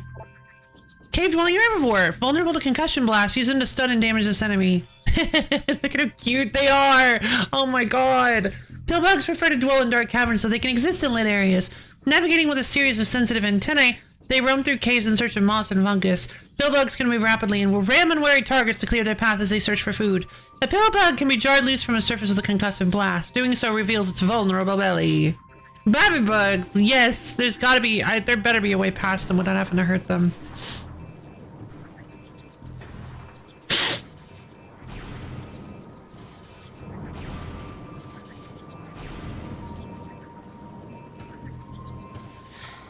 Yeah, I'll say this game, oh, it looked lumpy there for a second. Yeah. I've been trying to kind of think of why, I've been trying to come up with why this game feels so different from the first one to me.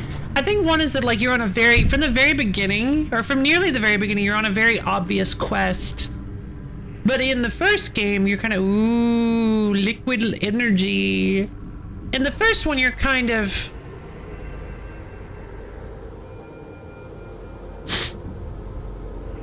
There we go. You're kind of wandering around trying to find stuff. You're kind of going from place to place, and it's like, oh hey, I'm getting some power-ups. It's like standard Metroid. I'm getting some power-ups, and I'm getting access to new areas while also discovering a little bit about what's going on in this place. In this one, it's like you're on a very obvious quest. This guy's like, hey, go to this place. You gotta help us, bro. You gotta help us. The Ing are ruining everything. Take this super cool orby thing and go absorb energy from the dark world so that we can consume it. Light of Ether. Luminant Lord translated. The main energy controller was built in the Great Temple. 3 sub-controllers were built in the temples of Torvis, Agon, and Sanctuary. They collected the energy of Ether, then radiated it over the world to all who needed it. In time, we came to call this precious energy the Light of Ether. They brought an age of peace and prosperity to the Luminoth.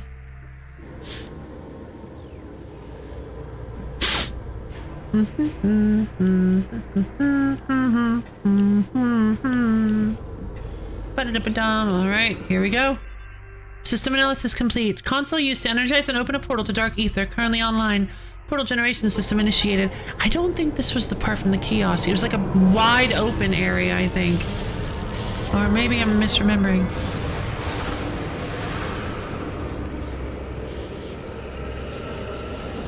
In we go.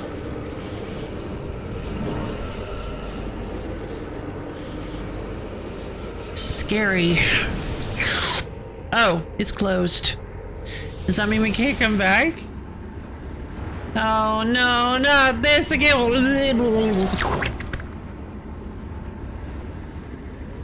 Now to get my stuff stolen again? Yeah, just more this time. Yeah, I think the reason... I wonder if maybe I... Oh, I see. There is a portal that I can use. I wonder if maybe I can't get my stuff stolen anymore because of the energy controller. The ETM, the energy transfer module. Red flash of damage taking. Alright. Time to bubble hop. Dark Ether's atmosphere is dangerous. Glowing safe zones protect you from Dark Ether's atmosphere. Oh, and they also constantly heal me.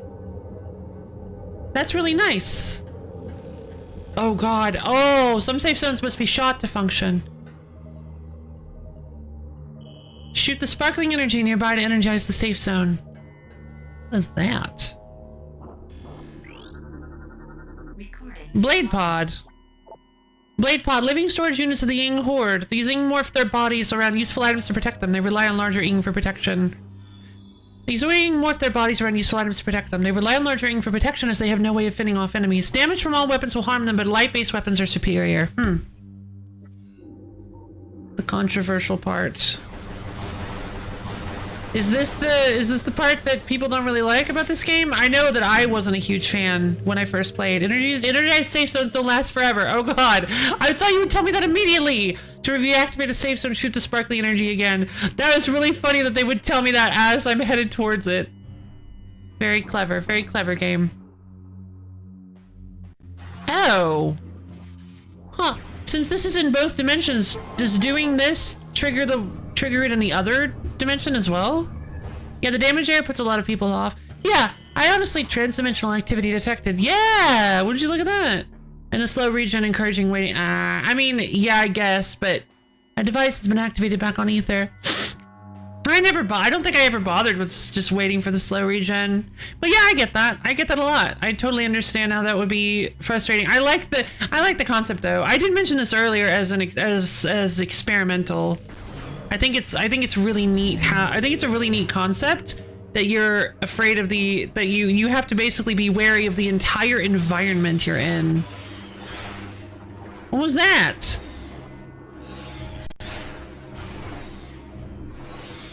Oh! Right, this is one of the...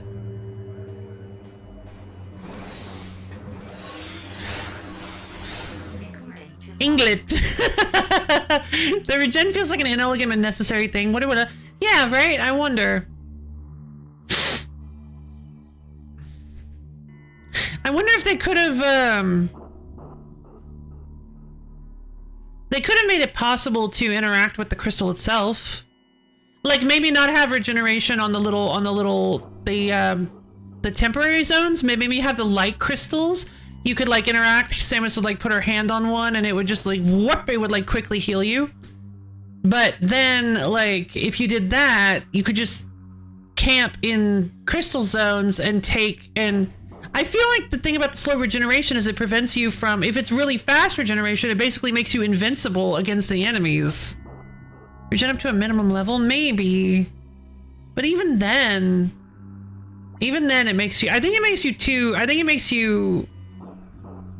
think the slow regen is a nice, it's a nice balancing mechanic for the damage air, but also it's like a consolation. It's like a little bit of a, it's like, yeah, this damage air stinks and you're going to be taking lots of damage in this area, but, you're also going to have to fight enemies here as well. So if you were able to regen super quickly, then the enemies would be trivialized. And if you were only able to regenerate up to a minimum, then the damaging air would feel even more punishing than it already is, because then you'd be scrambling around for healing items even more than you were in the first game.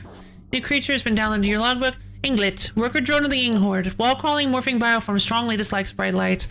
Look at him. Inglets perform the menial labor of the Horde, but can be pressed into a combat role if there is need. They are amorphous blobs, capable of clinging to nearly any surface. Inglets can fire bursts of dark matter in self-defense, though they prefer to avoid battle.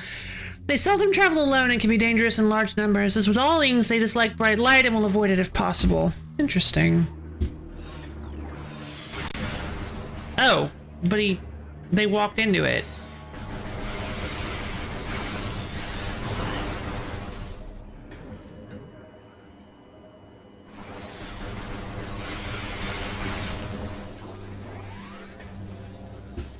I guess I'm seeing it as a necessary mechanic to avoid no-win scenarios, which I think the minimum level regenerate. I see. Yeah, I like that idea. Oh.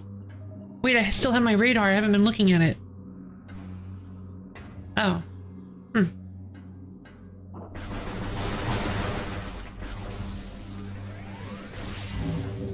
Yes, soul. In we go.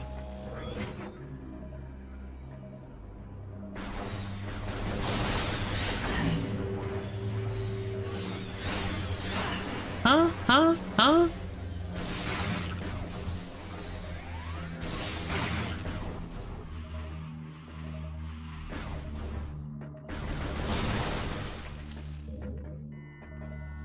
All right.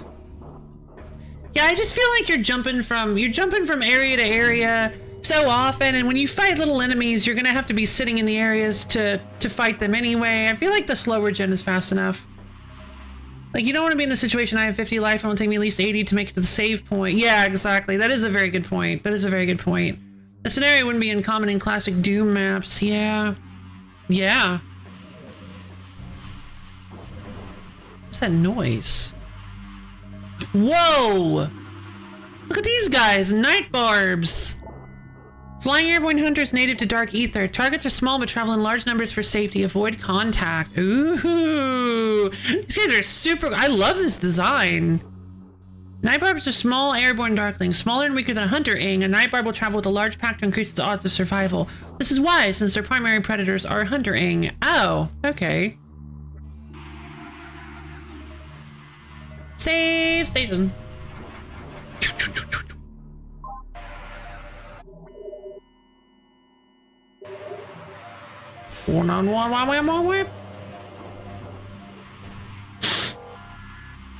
Yeah, I think it just comes down to how do people like. It just comes down to like people are gonna play however they feel comfortable playing, and I think having the slow regen instead of like a minimum regen is one of those things where like some people can play it super safe and some people can play it super fast and nasty. Like I think I think that it works super duper well for especially considering what comes later. I don't want to give too many. Listen, I'm actually trying not to be like super openly like this is what's gonna happen that I remember. We're gonna get this item and these items and this is what happens in the story and stuff, because I do remember some small things. But like also for those of us who are watching, for those of the Phantom audience that are watching blind who have never played this before, I don't want to be too like, hey guys, because I did that in 1 as well. I played a little bit of quite a bit of dumb, so that it wasn't, so there were some surprises for people who hadn't seen the first Metroid Prime. So I'm not trying to be super open, but based on some things that happen later, I do think that they handled the regen well enough. I think it was I think they did it just fine. But of course, I don't know if I would say biased, but I'm easily pleased. Oh boy. Oh, the bubbles, the darkness is like so cloudier. It's like so much, it's like foam. Oh boy. Warrior Ing. the soldiers of the Ying Horde, shape-shifting wall crawler, dangerous combatant melee and at range, just like Sprite Light. Warrior Ying are challenging foes. They can render themselves into amorphous puddles and move over most terrain, including walls. Warrior Ying can turn their bodies into deadly projectiles sheathed in dark energy. The tips of their legs are razor sharp, making them formidable. Are you Warrior Ying? Indeed. Making them formidable in melee. Finally, Warrior Ying are capable of channeling trans-dimensional energy and firing it at their enemies. Their only real weakness is bright, pure light, which they hate and fear. Makes sense.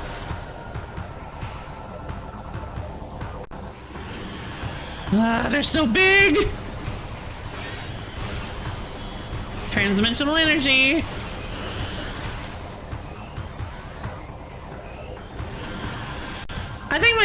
I think one major like ludonarrative split problem I have is the fact that the crystal got destroyed at the beginning of the game. I think that shouldn't, like, I'm assuming maybe it was just Blue Samus that did it, but by the way, the addition of cute animals is really appreciated. The barbs are so cute. There's penguins too. In this? Or in ER? Oh! Oh! Blamus. Oh. Blue Samus. Blamus.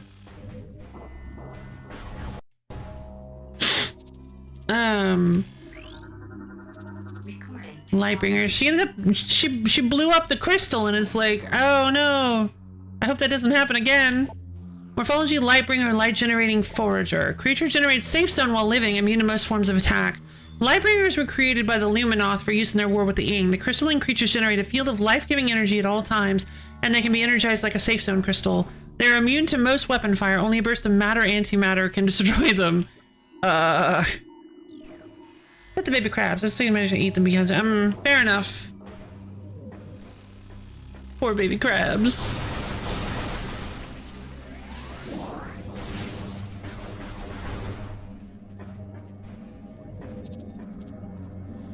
Okay, still can't get in there. Oh, would you look at that?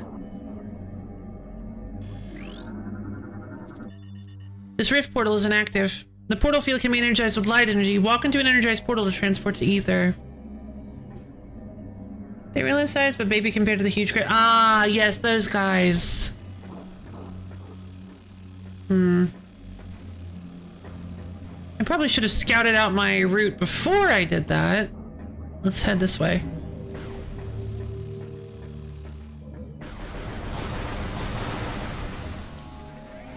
And see, they got the little blade pods all over the place, so you can heal up using little healing thingies, little healing pickups as well.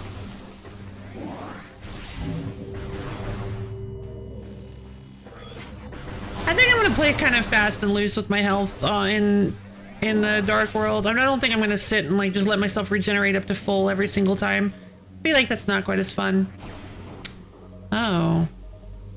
Oh, hey, Spider Ball! That's what it looks like, at least. I should have come back this way so that I could go... What's that? Ah.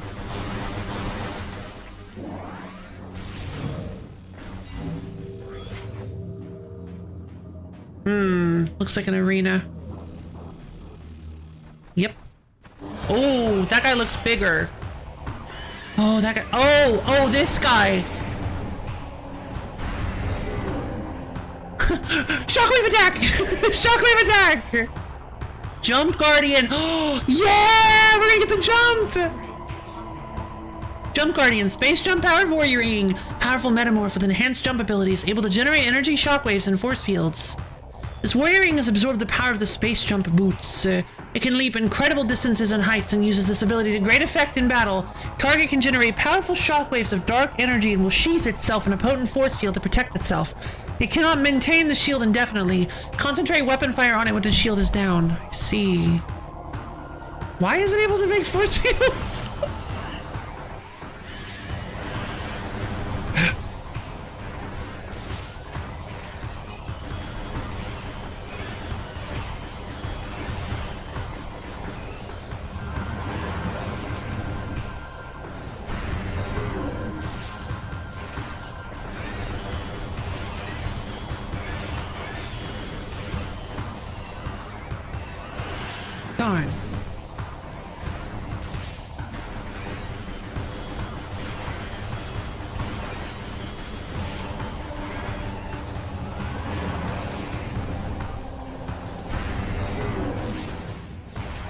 Not too tough. And since there is a safe zone here that's constantly healing you up to full, it's really not that hard of a boss fight either. Like, it's really not hard to survive.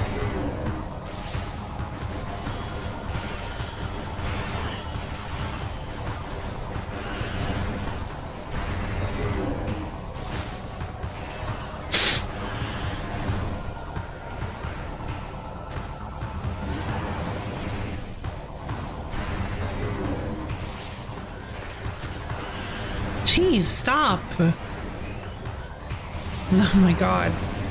He's just jumping all over the place. Why are you jumping all the time? The name's on the lid. Oh, yeah, good point. Why are you jumping? What are you, some kind of jump guard? Oh.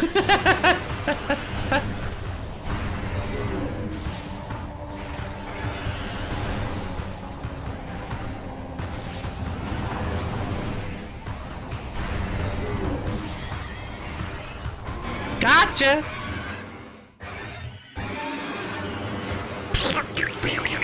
No!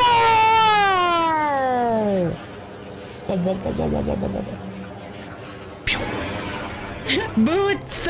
Free boots! Yay! Jumping Guardian. Yeah, just to throw you off. It's like, what? But you said you wouldn't jump! You said you were jumping! No! I have been bamboozled!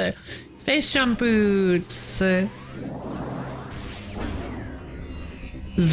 wow, wow, wow. Space jump! Haha. Yeah, baby, I'm a space jump. Space jump boots acquired. Meow. Press B to jump. While still in the air, press B again to perform an extra space jump. Bamboozled Guardian next. Oh, well, there's no way. Yeah, okay, well, that's good. Oh, that one won't bamboozle me then. But then it does. You lied to me. Oh, I never scanned these. New research entry. Luminoth light beacon generates protective field when energized. Light beacons must be energized by beam weapon fire to function and remain charged for a limited time. Alright. Luminoth light crystal generates protective field of light energy. Light crystals provide protection from dark ether's atmosphere. They can be nullified by dark energy and supercharged by light energy. Ah. Interesting. Light crystals provide protection from dark ether's atmosphere. They can be nullified by dark energy and supercharged by light energy. They were created by the Luminoth during their war with the Ing, and many still remain in use. Dark creatures despise the crystals. Some are injured or killed by the field they create. Oh! Hello! Hamster! Light beacons must be energized by beam weapon fire to function and remain charged for a limited time. The beacons were created when the Luminoth ran short of light crystals during the war. While simpler to make, the beacons were also unstable. They had to be energized periodically and could run out of energy at critical moments. Still, any protection was better than none for the Luminoth warriors. Yeah. Very true. I got my stuff. I got a boo. Ultra energy unit replenishes 100 units. I got a brand new pair of space jump boots. Yay!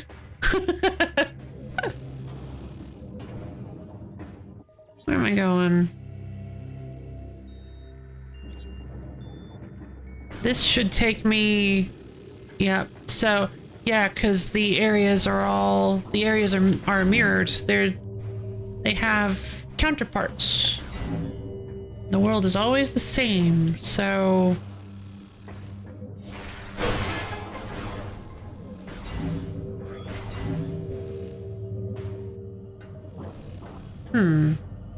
Oh, this takes us to the Colosseum.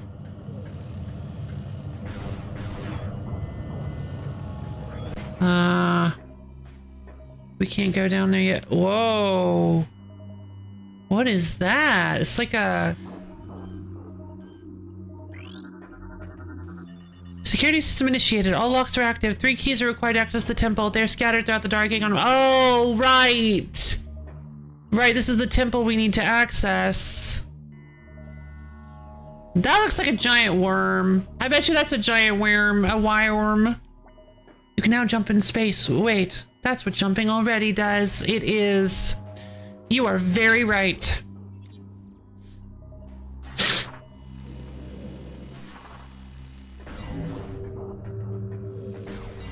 I always really like the beacons because it's like, oh, sanctuary. Oh, hello. I should have scanned it. Dark temple key acquired. This is one of the 3 keys needed to open a dark temple. Additional data downloaded. Huh. Help.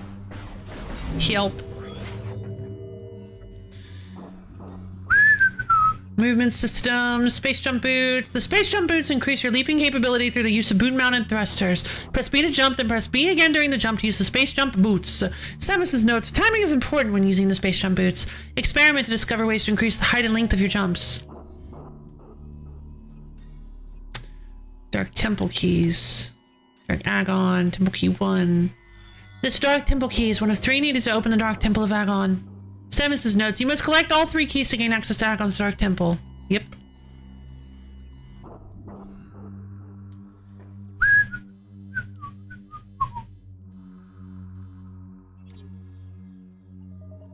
Yeah, I can't go that way.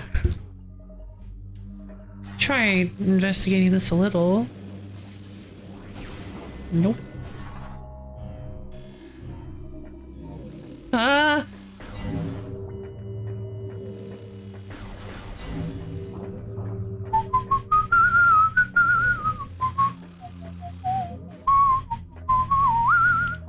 So even if I do go over there, well, hold on, there's no door there like with the other one. But I might be able to head over this way. Oh, what is this? Oh, I'm gonna die.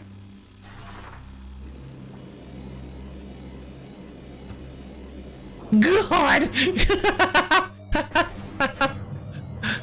Okay. Well, maybe I do have to heal up a little bit.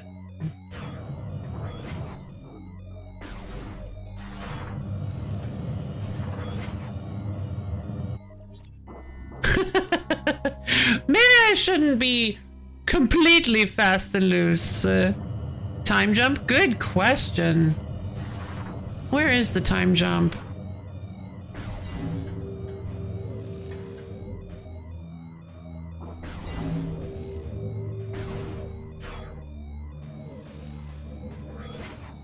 All right. Green.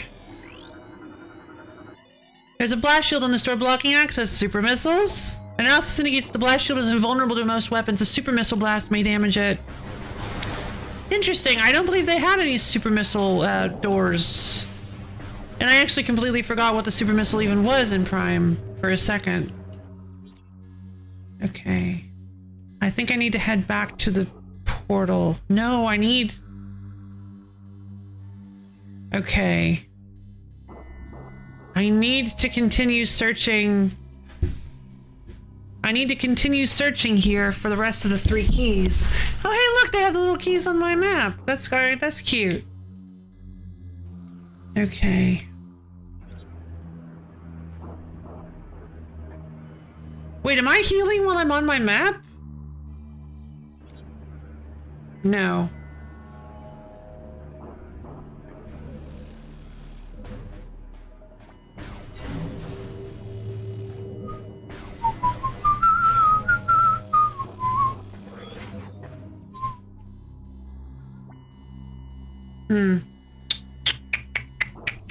Can't go in there. I think I actually do have to head back.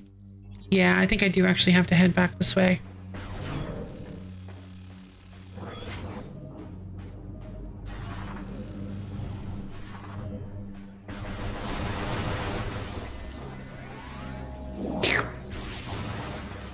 What was that? Oh. Delicious, delicious healing juice.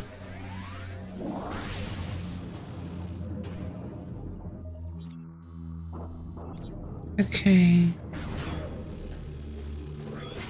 Help, help, help, help, help, help, help, help, help, help, help, help, help, help, help, help, help. Where is it?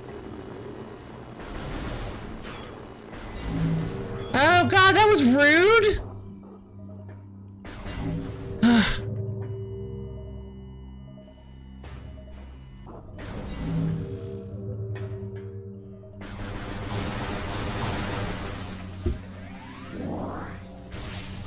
Beef, very delicious. Such a goof.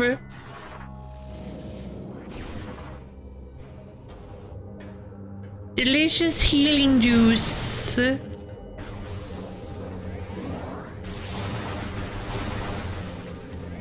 I'm glad these little blade pods are all over the place. Alright, let's get out of here. For now, system analysis complete. Console used to energize and open a portal to Ether. Currently online. Portal generation system initiated.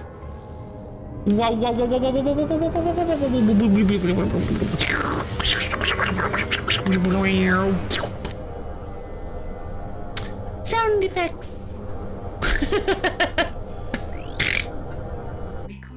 A new research entry has been downloaded to your logbook. This portal is active. Welcome to the portal to initiate return transit to Ether.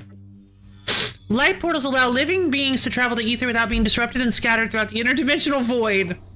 They are unstable, however, and can only remain viable for limited periods of time.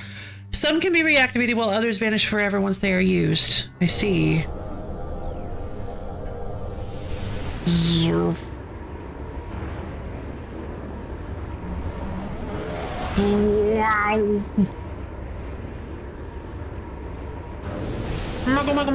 Yeah! And there we go. I transdimensionalized myself a portal. Or a hole. Wonderful. Alright, so... Okay. So there is a portal there. I can't use it yet. There is a door I can go there in that mining station. So where was the... Is it here? I think it's this one, mining station access. I should head back to the mining station this way. I'm actually... Wait, hold on. No, actually, I'm gonna go this way for... Whoa, okay, sure. Hey, guys, hi. Gotta get rid of them before they get possessed by the Ing. Because they're definitely going to at some point.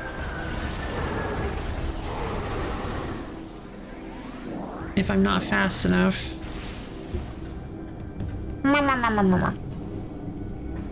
Okay.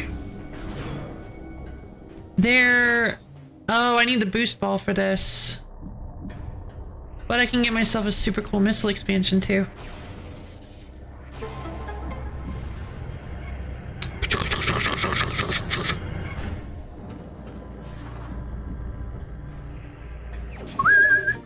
Missile expansion acquired! Maximum missile carrying capacity increased by 5.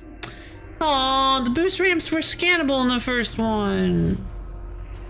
There was a lot of stuff that was like considered research in the first one that isn't considered in this. Like the pickup type, I think maybe the pickups weren't considered.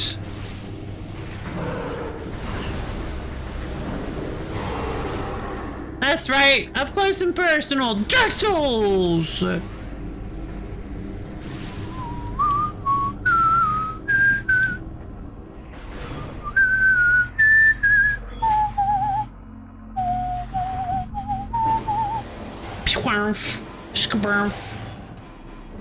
So cool.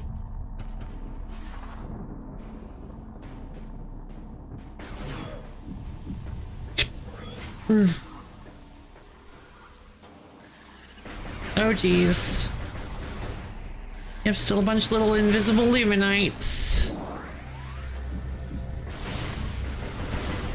Now that I have the space jump boots though, I can go this way, because I couldn't go this way earlier. Not from this direction, at least. Or... Oh, yes I could, but I had to go around. Oh my god, so many of them. Ah, this is the wrong way.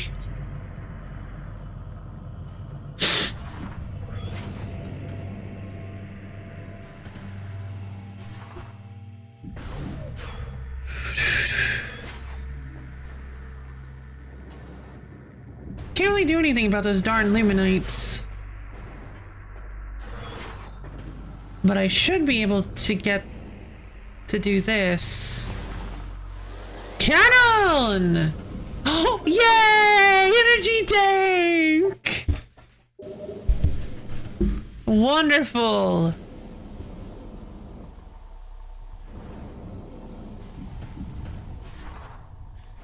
So now I'm stronger. Guess who's back? Back again. I got E. I did. I got myself a nice, delicious E.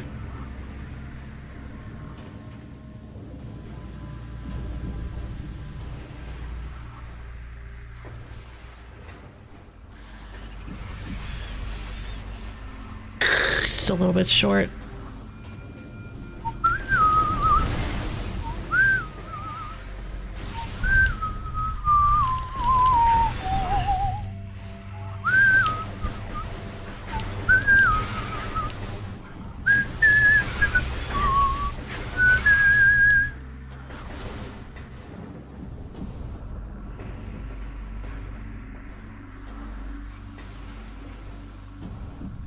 Alright, now that we have the space jump boots, we can make a little bit of oh.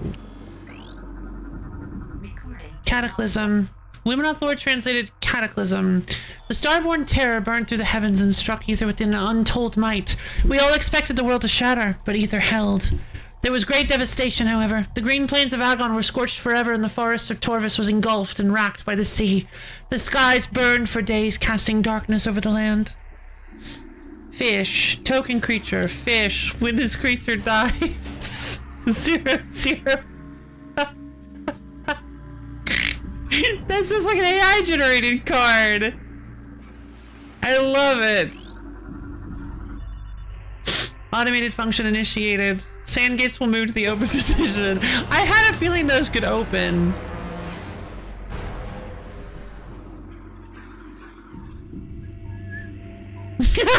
No, baby.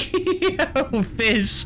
When this creature dies. 0/0. That's so sad. Oh, worm. It's still pronounced. I'll still pronounce it worm. Of course, of course. Just spelled worm. Poor baby. Yeah, poor baby fish. Structural analysis complete. Gates constructed of Luminoth design alloy. Scan data indicates that weapons of artillery grade or higher would damage anything made from this alloy. Oh. Object analysis complete. This is a statue of Dekur, the child hero of Agon. Once a lowly acolyte squire, he became a warrior when the temple was attacked. All warriors but Dekur were slain, leaving the boy as sole defender of the temple. He served Agon for nearly a centicycle before being lost in battle on Dark Ether. Wow. Nearly 100 years.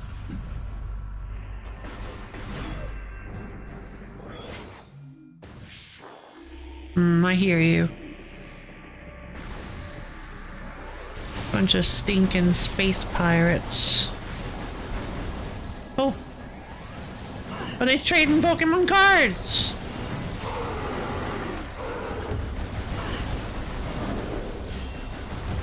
Samus needs a melee weapon. Like a big hammer. Big shock hammer. That's what Samus is missing. Oh, what's this? Structural analysis complete. The storage unit has been modified to transport radioactive material. Rad scans indicate the presence of phazon energy. Handle with caution. Of course they smuggle. Blech. Oh god. I say they smuggled phazon. There was phazon in the Dark World that the Dark Samus was messing around with.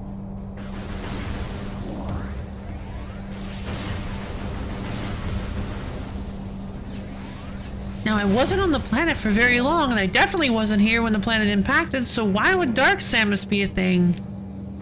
Very good. Very weird. Oh boy, here we go. Oh, I think this was it! I don't know. I'm just gonna stop. I remember there being like a facility, like a big open facility feeling area. There was a kiosk demo back in the day at like your local store that had, you could play like a demo on the local GameCube. And I remember it was like a big open place. It had a portal.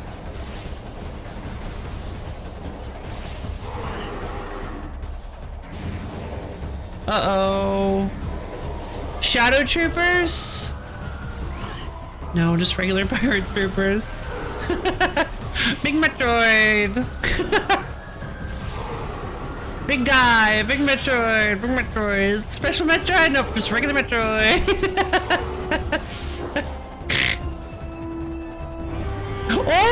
Okay!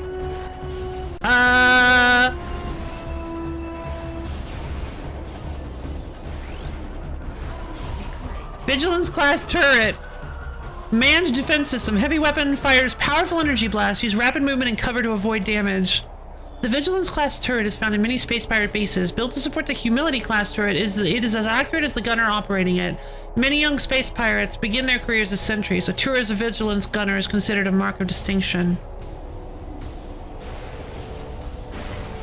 I wonder if Metroids are going to show up in this game. I mean, I feel like they have to, right? Have Metroids showed up in every Metroid game?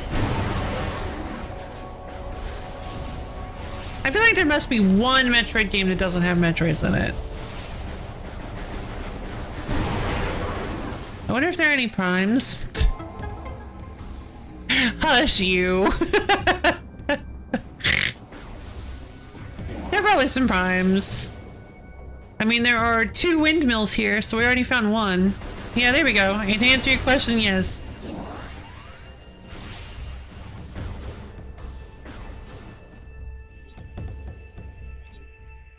Metroid Prime 4 has a non-prime in the title. Oh, that's true. Oh my god, that was the joke you guys were making earlier. Oh, I'm so... I can't believe...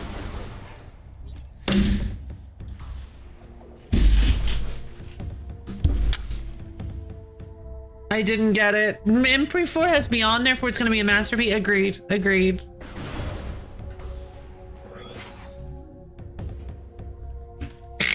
There's going to be a moment, like, at the very beginning, like, you're going to have a Federation liaison. She's going to be like, Samus, you have to go to the planet and kill things. And you're like, okay, thanks. And it's like, it cuts over. She's like, oh, I bet it'll be fine. And it's just Beyond. It's a Beyond cameo. And then she never shows up again. Well, any Metroid game that takes place after Fusion has Samus, who is canonically a Metroid at that point. Oh yeah, I guess that's a good point. I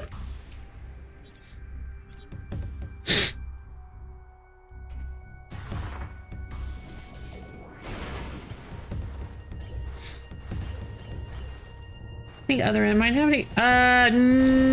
No. Metroid. Other M does have Metroids. Not even just as a flashback. It has one Metroid, I believe. Oh, actually, wait, no. I think it has a couple. You'd have to play the game. Whoa! Ah, I think this is the oh my god, I'm sorry. I said I was gonna stop doing that. Look at them go! Look at them head in. That's so cool. This game is a lot more cinematic than the first one.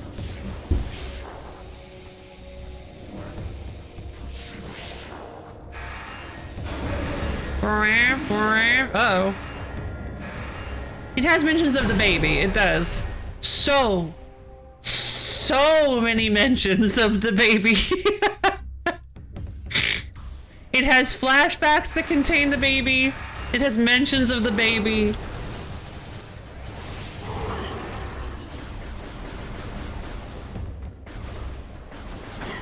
It has Samus talking about the baby, which, yeah, I kind of already covered that, but...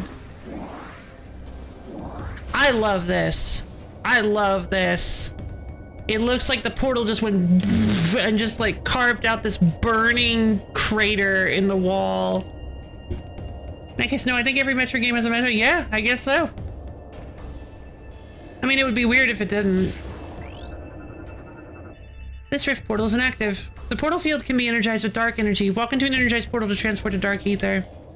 Yeah, but I don't have dark energy.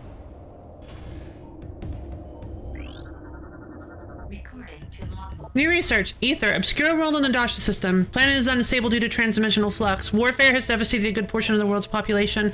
Finally, extreme climate shifts have left most of Ether uninhabitable. Planet is unstable due to transdimensional flux. Warfare has devastated a good portion of the world's population. Finally, extreme... What? They never do that! I haven't finished Dread, but like I said, Samus is a Metroid now, so she qualifies in regard. True, true.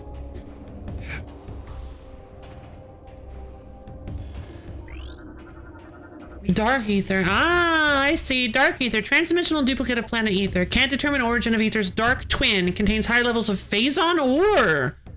Native bioforms attack on sight. Ah, so there is phazon on Dark Ether for some reason. I see. So could Metroid Prime perhaps be the phazon of the phazon series? No, that would be ridiculous. Can't determine origin of Ether's dark twin. Contains high levels of phazon ore. Sight.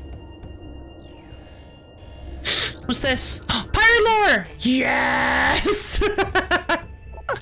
Space pirate encrypted data decoded! Yay! Oh, it feels so good to be back, baby.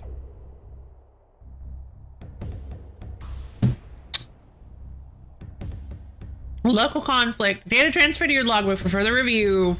Log 04.885.3. Intelligence reports on the indigenous population of Ether are in error. This planet is not at peace, nor are the inhabitants docile. Evidence of a Class 4 conflict is present here, though hostilities are at a minimal level now.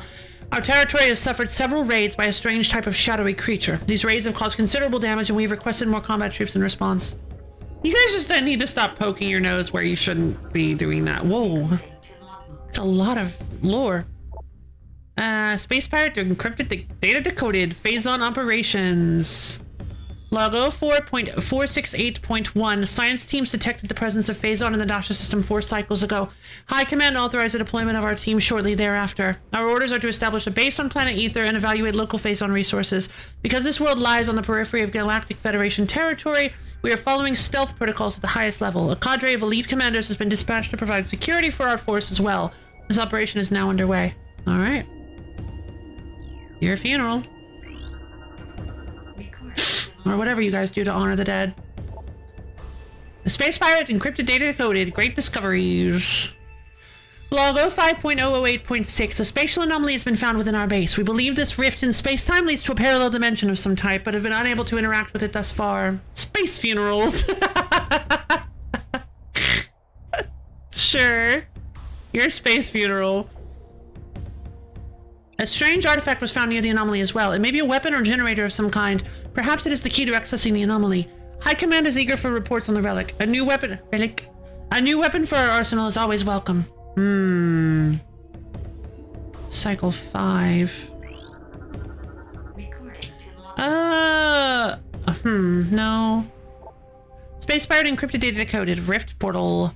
Log 05.442.1. The rift portal has been opened. The artifact weapon, dubbed the Dark Beam by Science Team, just so that Samus can get it and incorporate into her beam technology, provides the energy needed to open the portal, although for a limited time. We've sent expeditions through the portal and they've returned with incredible news. The portal leads to a parallel version of Ether. This dark Ether has suffered a global calamity, turning it into a toxic wasteland. It is the homeworld of the shadowy creatures who have been raiding our base for the last cycle. Most importantly, it is the prime location of phazon in this sector. Extraction plans are being prepared. We will not be denied. You guys are so bad at this. You guys have the most incredible death wish I've ever seen. Drink some space swamp water. No! You don't know where that's been. Space, presumably, but no. Phazon raids. Log 06.221.7. So I guess the first number is the is the cycle. I guess it has to do with like the dating system.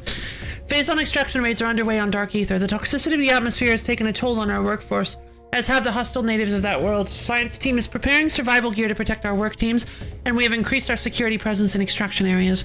Fortunately, High Command is sending more troops and supplies. Our troops and resources are spread dangerously thin, and this mission cannot fail. Alright. Casualty report 07.203.04. Mining Expedition 422 reports 3 dead, 2 injured, 1 missing in action. Captured bioform transferred to science team for study on 07.203.01. What's the current date? Security report 07.202.06. Command Unit 878. Command Unit 8. Commando Unit 87 has failed to report. Unit was dispatched to recon the swamp. No!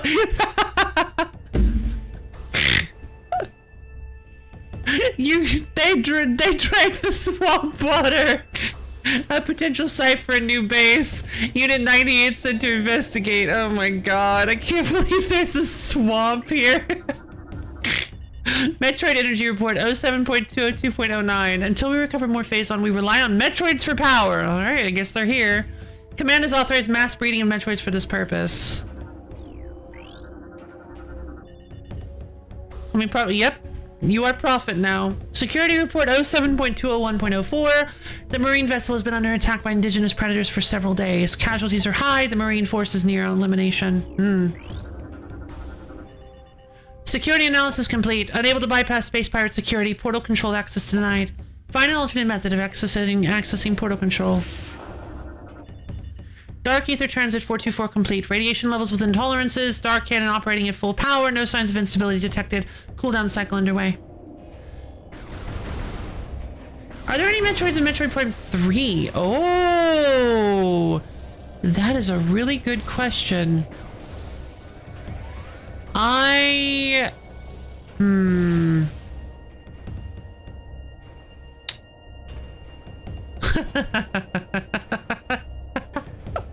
You know? Kinda.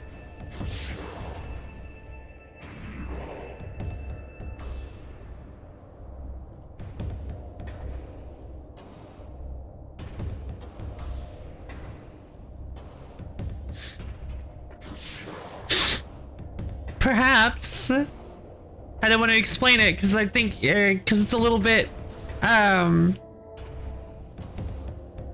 insofar as she can still be considered a Metroid.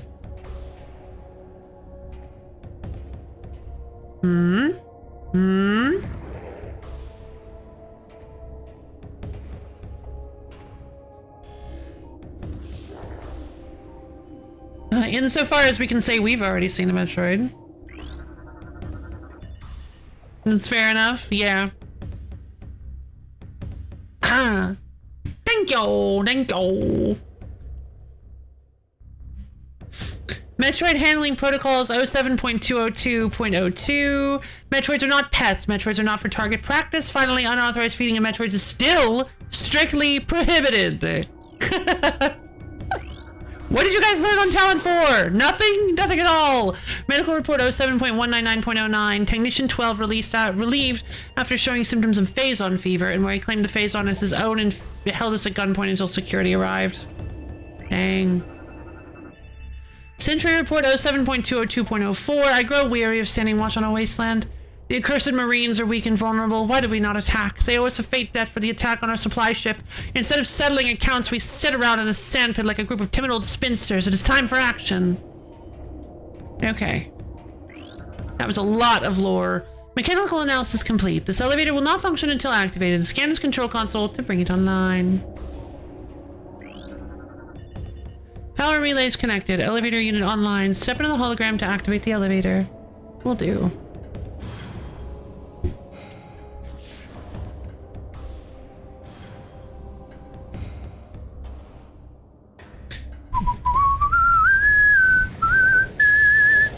Whoa! You were there the whole time! Second floor, more lore! Actually, yes. I believe that is the case. There's still dudes here.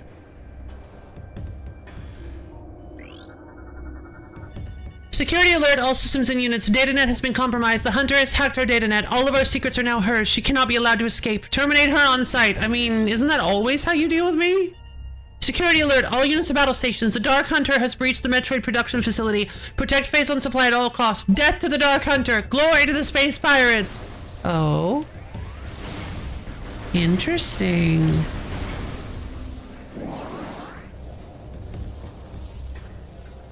I gotta find this dark me. Oh, hi. I didn't know you could fire through those. Can I jump through them? Nope.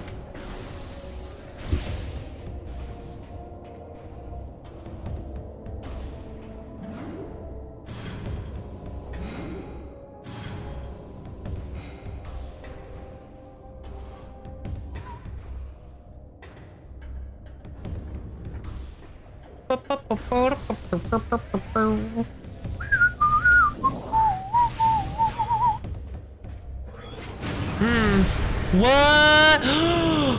Uh-oh. Well, I did ask for it. Hey. Who are you? Security systems active. Unique energy required for door access. Energize door with dark energy to open it. But I don't have dark energy. Call me prof. Yeah. That's a very good point. Phazon collection report 07.202.02. Phazon supply at Site 1 is diminishing. Sites 2 and 3 are supply rated above 90%. Site 4 remains a problem due to high presence of hostile bioforms. Okay. It's always the pirates. Planetary stability report 07.203.01. Planetary energy is critical, creating violent climate changes and tectonic shifts. Unless these conditions can be reversed, global destruction is inevitable.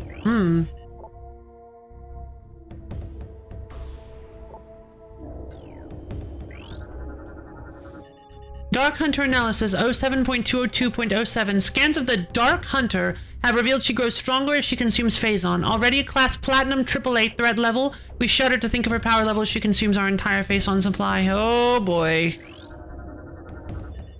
Last door control security bypass. Door will remain in the open position. Security and control systems have been jammed at the source.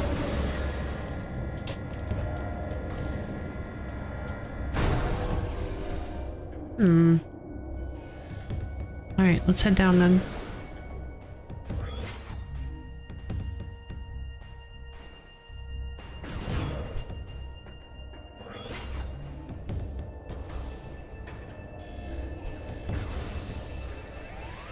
Looks like I need to get this dark beam in order to progress, or at least start making some progress of some kind.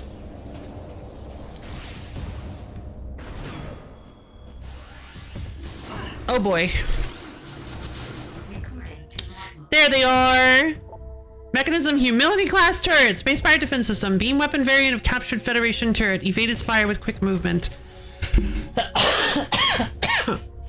The Space Pirates copied captured Federation Growler turrets, but found the cannon unit inadequate. They replaced the Growler's weapon with a powerful galvanic accelerator cannon. The Humility turret packs a strong punch, but retains the Growler system's weaknesses. Fast targets can evade the crude targeting system, and the armor can't take much punishment.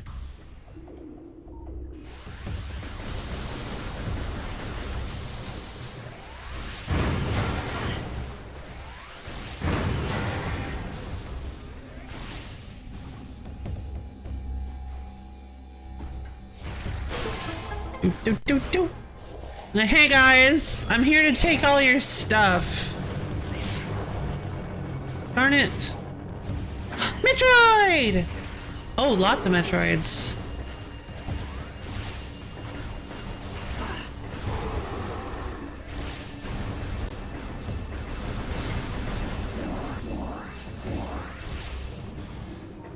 Hey baby. Bioscan complete. Containment field is keeping Metroid subject in a constant state of agitation. It is unable to enter sleep cycles. You guys stink! That's so rude! They're making it so the baby can't sleep. Elevator systems online. Give me all your primes, it's bad for your health. Yeah, it's bad for everything. Oh, jeez. There's Phazon in there. Ah, these are the Phazon Metroids. Yeah, these are Phazon-infused Metroids. Yeah, there's a guy in there. Talon Metroid, yeah. Morphology Talon Metroid, energy craving parasite. Taken from planet Talon 4, target leeches bioenergy from its victims. Stunned by concussive blast, vulnerable to dark energy. Space pirates harvest and enslave pirates inventing insomnia beams just to me. Yeah, right? Jesus! Space pirates harvest and enslave Metroids for use in their operations. The Talon Metroid will latch onto prey with powerful pincers and proceed to drain its life energy. This causes the creature to grow in size and mass until they become a big Metroid. The creatures are vulnerable to the chilling effect of dark energy and can be detached by entering morph ball mode and deploying a bomb. I see. Had to give me a weapon to fight the Metroids. Bioscan complete. Evidence of symbiotic bonding present in subject system. Subject is barely alive and is periodically leached of his bioenergy by Metroids. Oh, that's horrifying. So they're aware that... Oh, wow. So these Metroids are aware enough of their restricted food source that they actually like keep leftovers. They let him recover so that they can periodically feed off of him. I don't think I've ever heard of infant Metroids like this because like yeah, I'm sorry. Bioscan complete. Metroid subject is suffering from food poisoning. It has ingested several pet treats and space pirate rations. These do not agree with its digestive system. Oh no! Bioscan complete. Metroid subject has several blast wounds from space pirate weaponry on low power settings. They wanted it alive after they were finished with it. Ugh. Hey Lucifer, what's up? Gotta go study, so can't stick around, but at least want to wish you a great stream. Thank you. So you get a look. Thank you. If you want to mute me, just mute the tab, because I think if you mute me, I think it doesn't count. I think it removes you from the watch list. I've heard rumors about that, so stop giving the Metroid treats. No, yeah, stop hurting the babies. Bioscan complete. Metroid subject has been energy drained repeatedly over the last 3 cycles. Subject's cellular structure has become unstable. I mean, I know they're incredibly invasive and they wipe out whole planets, but like this is cruel. Metroid subject is heavily scarred. Wounds appear to be from repeated contact with its containment field, most likely received while attempting to escape. This is sad. That's what this is. This is just really sad. Space pirate encrypted data decoded. The Hunter. Ooh, time to what do they call it? Ego search. Just blast them all you. Yeah, I guess that's a good point. Yeah, I just can't get them out. Logo 6.362.2. Yeah, I mean, if I could just finish them off, that would be fine. But this prolonged torture is just really depressing. Logo 6.362.2. Samus Aran, the accursed hunter, has arrived. The sudden arrival of the hunter is strange enough, but her actions are stranger still. She does not seek our destruction, but our Phazon. Oh, with each raid she steals Phazon ore, only killing those... I see. With each raid, she steals Phazon ore, only killing those who attempt to deny her. What she needs it for, we do not know. Though science team suspects she requires it to power her new armor suit. Dark in color, it is equipped with strange new weapons. The troops now call her the Dark Hunter. It is a fitting title. Yeah. Her new armor suit.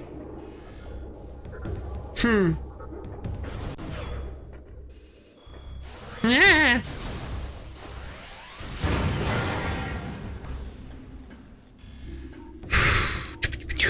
What's this? Mechanical analysis complete. Unit is a powered security barrier. The space pirates use this barrier to control access in this high security area. It must be rotated to advance. Yep, it's the other one. It's not me. Apparently, Dark Me showed up. Oh, that's so cool! Oh, I love that. Apparently, Dark Me showed up a while ago. Is it fate that I have found myself here? Literally and in both definitions of the word. She only kills the pirates to try to stop her, which is very different from her normal strategy of killing all of us. We have taken to calling this one nice service. That's really good. Pirate Air Trooper! Airborne Assault Trooper. Fast-moving and extremely well-armed. Jetpacks can be overloaded with thermal damage. Pirate Air Troopers are known for their cold precision and utter cruelty. Armed with both beam and missile systems, the Air Trooper can be a difficult foe to engage, especially at range. Their jetpacks... Are these guys asymmetrical? Their jetpacks can be overloaded with heat-based attacks, however.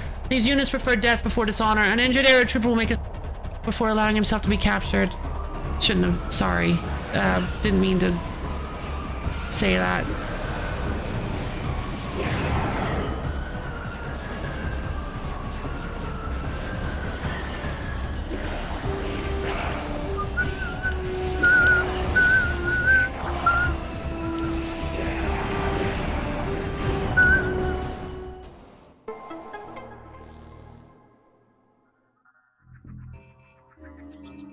Wasn't thinking.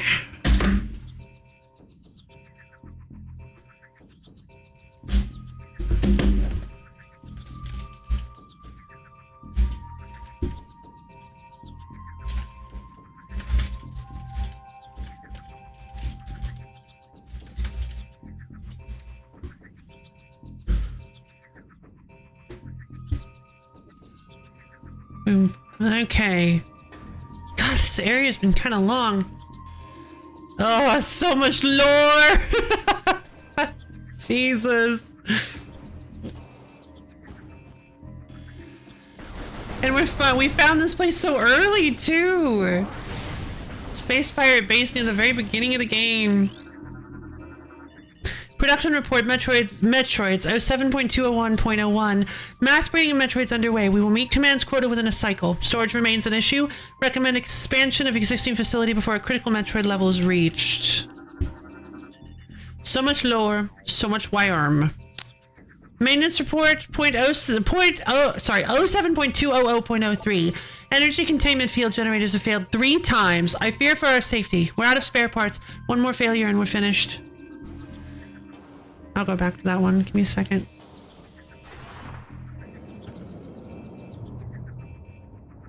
Roll up the stairs.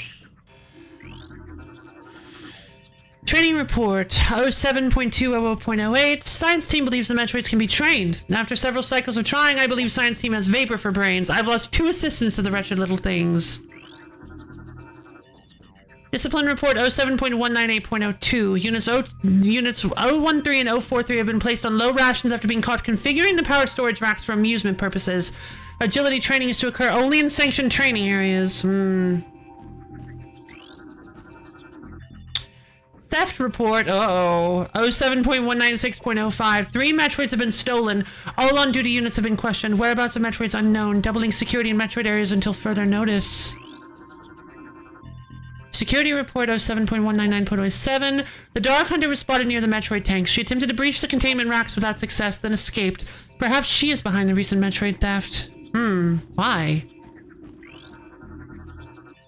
Magnetic rail system track detected. Rail system powered and active. Spider ball technology required to access track. Not sure why I didn't have the spider ball. Termination report 07.195.02. Metroid Unit 318 was put down today after a failed domestication session. Metroid Unit refused commands and terminated one of its handlers before it was subdued. Oh, babies. Injury report 07.200.07. Unit 686 released a Metroid for target practice today. The Metroid then assaulted 686. He should be regaining brain functions in a cycle. Jeez. Oh! These are... Gamma power storage rack movement system offline. Please activate the control system. Oh! Gotcha. So I bet we're... Okay. So it looks like we're going to turn the storage racks on and then we can control how high they go with those little nibbins. Space Pirate security system bypass. Power harnessing system online. Processing racks moving to position 1. Extreme caution recommended.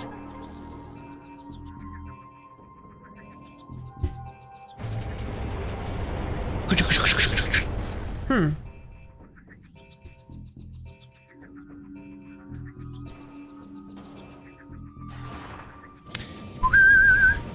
faster as a morph ball anyway!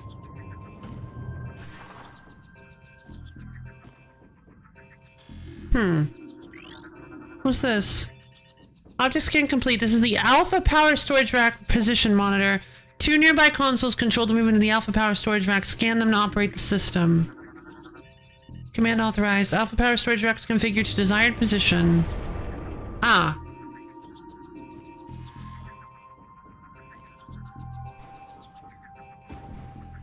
Yeah, that should be good.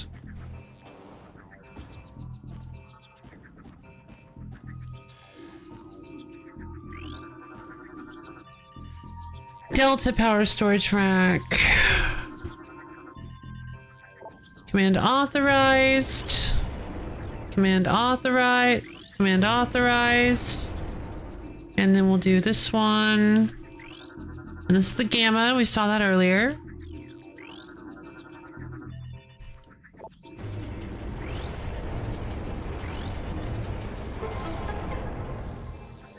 There we go.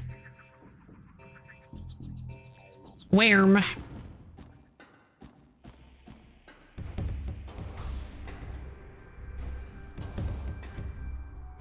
There's a super missile door over there.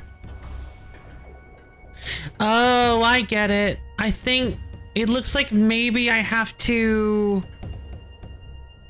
In order to get over there, I have to do 4 in the middle here? Interesting. Which means I have to use the spider ball to get over to it. I wonder when I get the super missile. I don't really remember, like, when or what order or anything you get any of these power-ups in.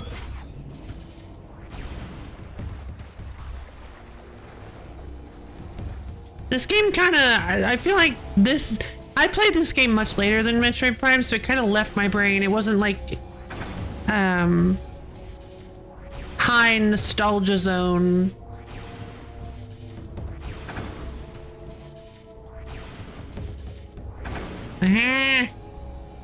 Rough. Beam. No, no, no, no, no, no, no, no.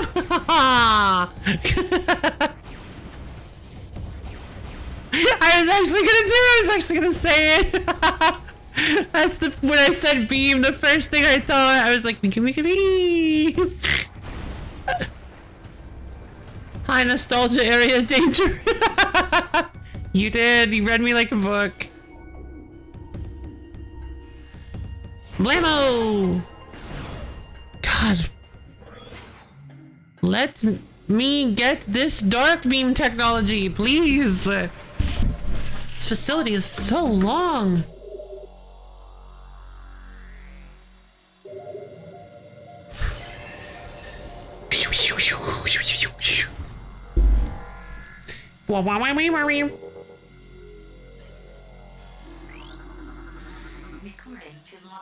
New lore.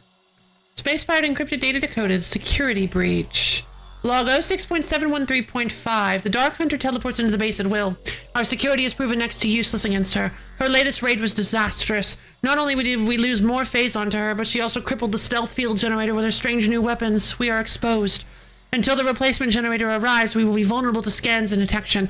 Our presence here is still minimal. Should the Federation find us, we will be unable to defend our position. Fortunately, Ether is on the fringe of Federation space. With luck, we will have a stealth field back in effect before being detected. Wait a minute, why exactly did I come here? Oh, right, it was a distress... Was it a distress signal, or... I don't actually remember why I came here. I think because I had heard about the frigate being the... No, because I learned about that through the... I don't remember why we came here. Structural analysis complete. Stress fractures detected. Decomposure of brimstone alloy within wall has weakened it. Structural integrity critical. I hear something. Ah.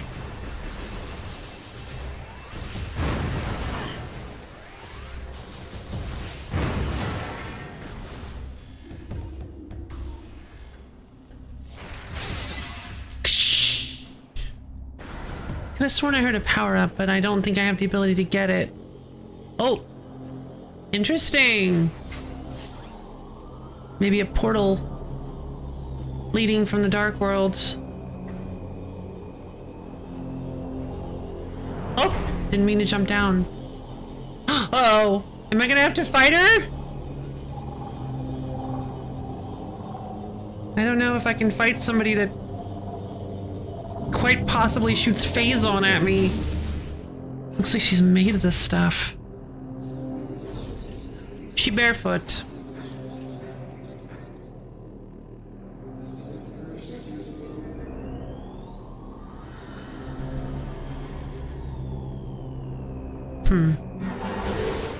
Whoa.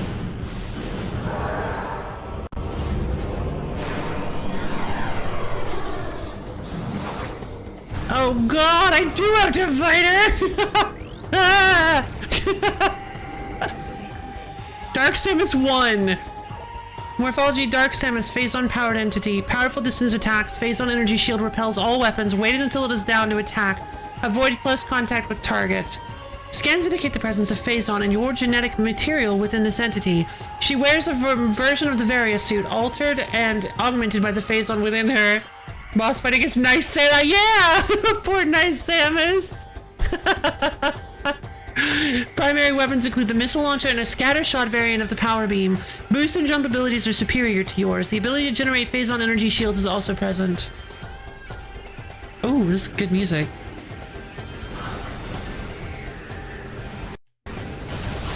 Oh, God.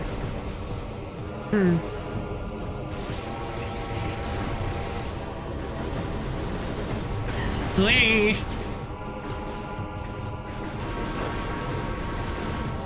Whoa. There's that Phazon energy shield.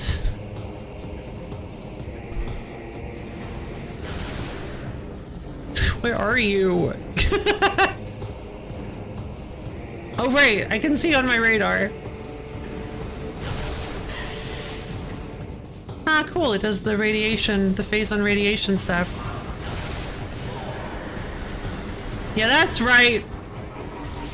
Are you laughing at me?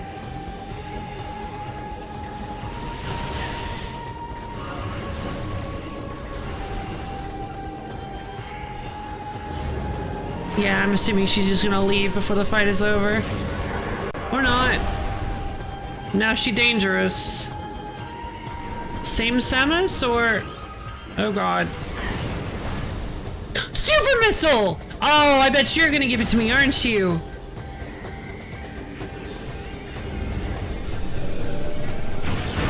Holy K! That's great! Wonderful! Are you shielded or are you just glowing? Nope, just glowing.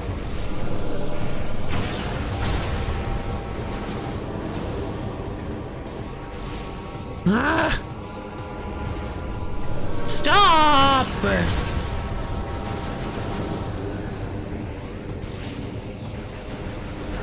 She's never gonna stop doing that move, is she?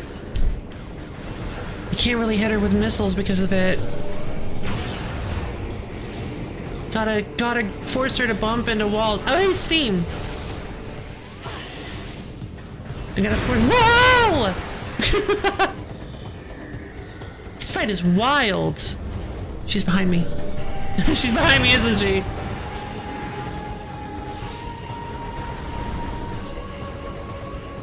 Uh-oh.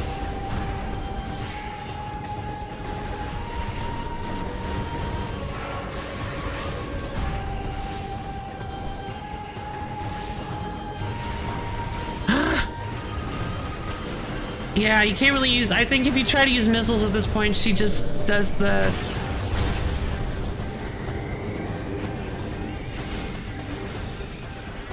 Huh? She just does that shields.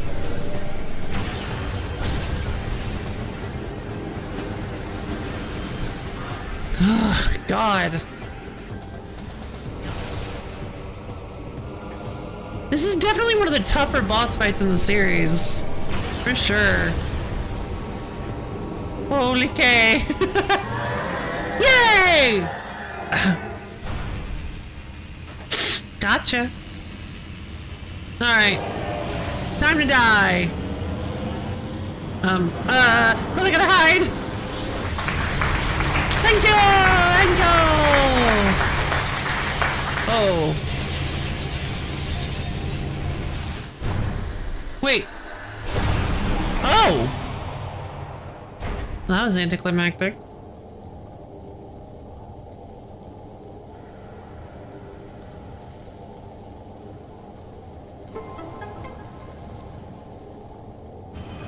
I mean, not really. It was actually a pretty climactic fight, just kind of early in the series, in the game. Luminoth weapon detected. Luminoth weapon. Weapon is in Space Pirate hands. Recover Luminoth weapon. Yeah, I know. It's probably right there, isn't it? Oh my god! What? That doesn't help me! Like, what? Game! Please! Never would have found it. I never would have found it otherwise.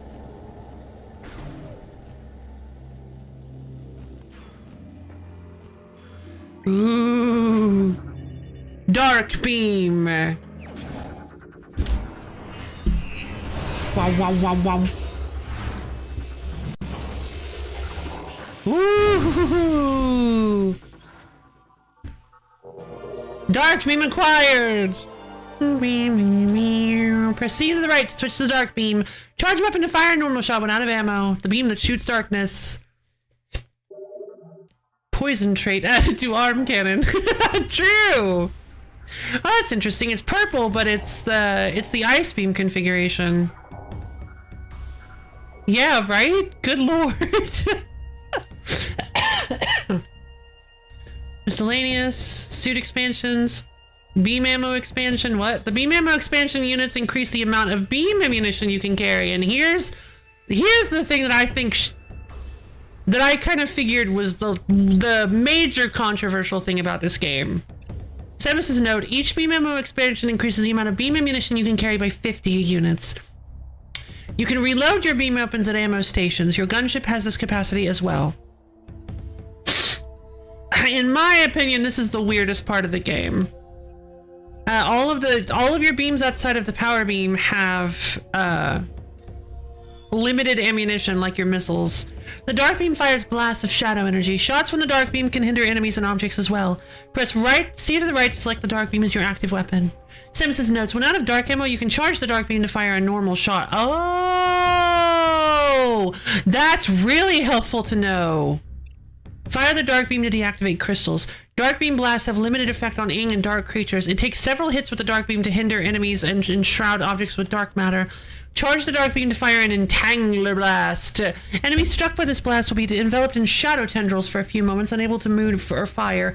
The entangler costs 5 dark ammo to fire. The entangler. Blurf. A little dark blob. I can shoot a little dark blob. Blob.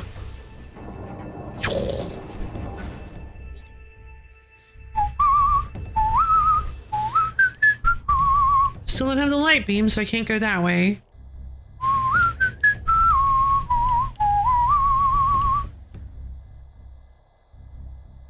I feel like maybe I should head back this way and save really quick. At 48 dark ammo.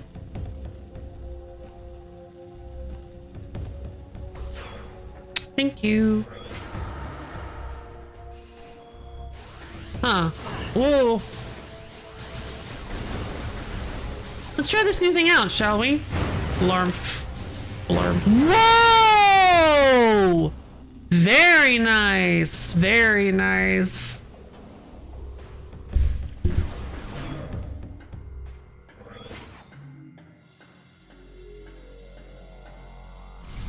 That's some damage output.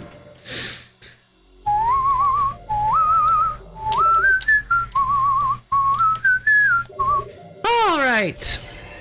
So, thanks to my late start, it's getting very late. I think having just beat Dark Samus 1 and acquiring the Dark Beam, I think this is a fantastic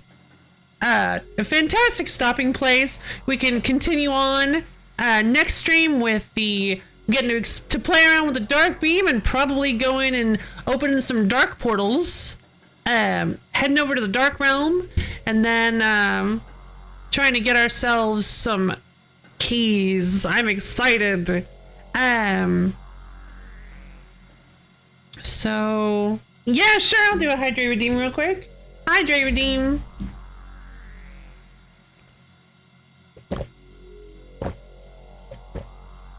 Bah. See you tomorrow and have a nice rest. Make sure to look like this. Wow. Sure, I'll do my best. I'll do my best to look like. I'll try. But yeah, thank you everybody for coming. This has been Metroid Prime 2 Echoes, the first stream of it. I am very excited to continue. I don't really This is actually more exciting because I remember very little about this game. Just fragmented bits and pieces. It's definitely not as fresh in my mind as Metroid Prime 1 was, so it's definitely more of an actual discovery with all the cool things that are going to be happening. I'm really excited. I think this is going to be a fun series. I should tell you guys, I did actually get Metroid Prime 3 working. So once we're done with this one, we can actually just move. We can actually just immediately move into Metroid Prime 3. So I think that'll be super duper fun.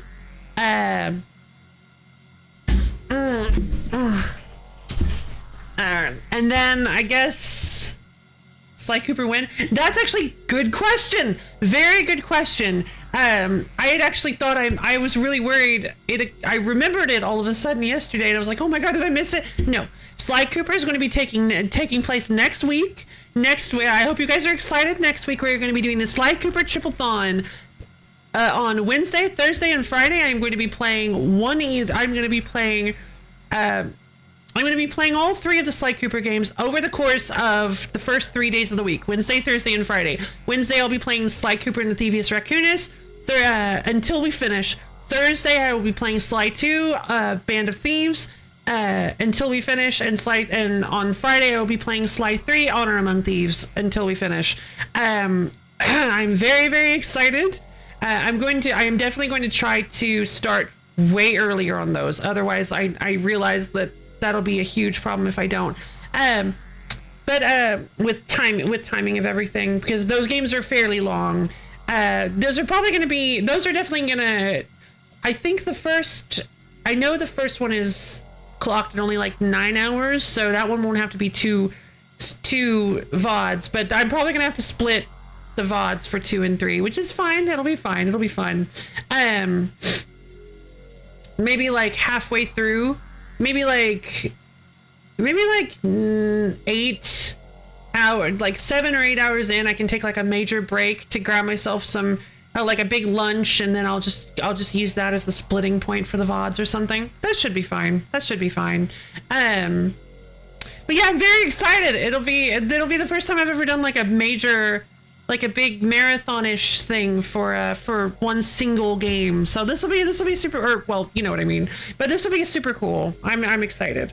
So I'm gonna get that schedule up as soon as I can. And fortunately, I'm actually thinking about you know what I think what I'm going to do is I'm actually going to put TBD. Yeah, I'm actually going to post the schedule really quickly with the Sly Cooper stuff on it, so you guys can be prepared. And then I'm going to put TBD on the names for the TBD on the name for the fantasy live stream.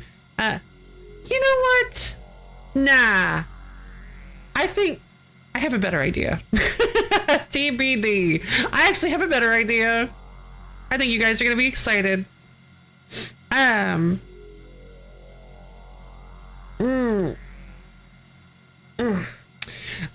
Also, actually, you know what? It might be really... Retro Saturday might actually be a really tough one to do, because I may actually just not stream on Saturday. We'll have to see, because depending on how long the Sly 3 stream goes, I may not. My sleep schedule may be all messed up. We'll have to see. I don't think it's going to be that long. I think Sly 3 is only like 13 or 14 hours.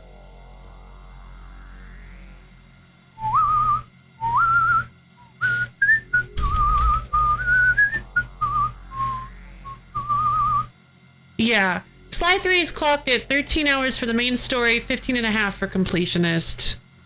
Actually, Slide 2 is listed as the longest one, believe it or not.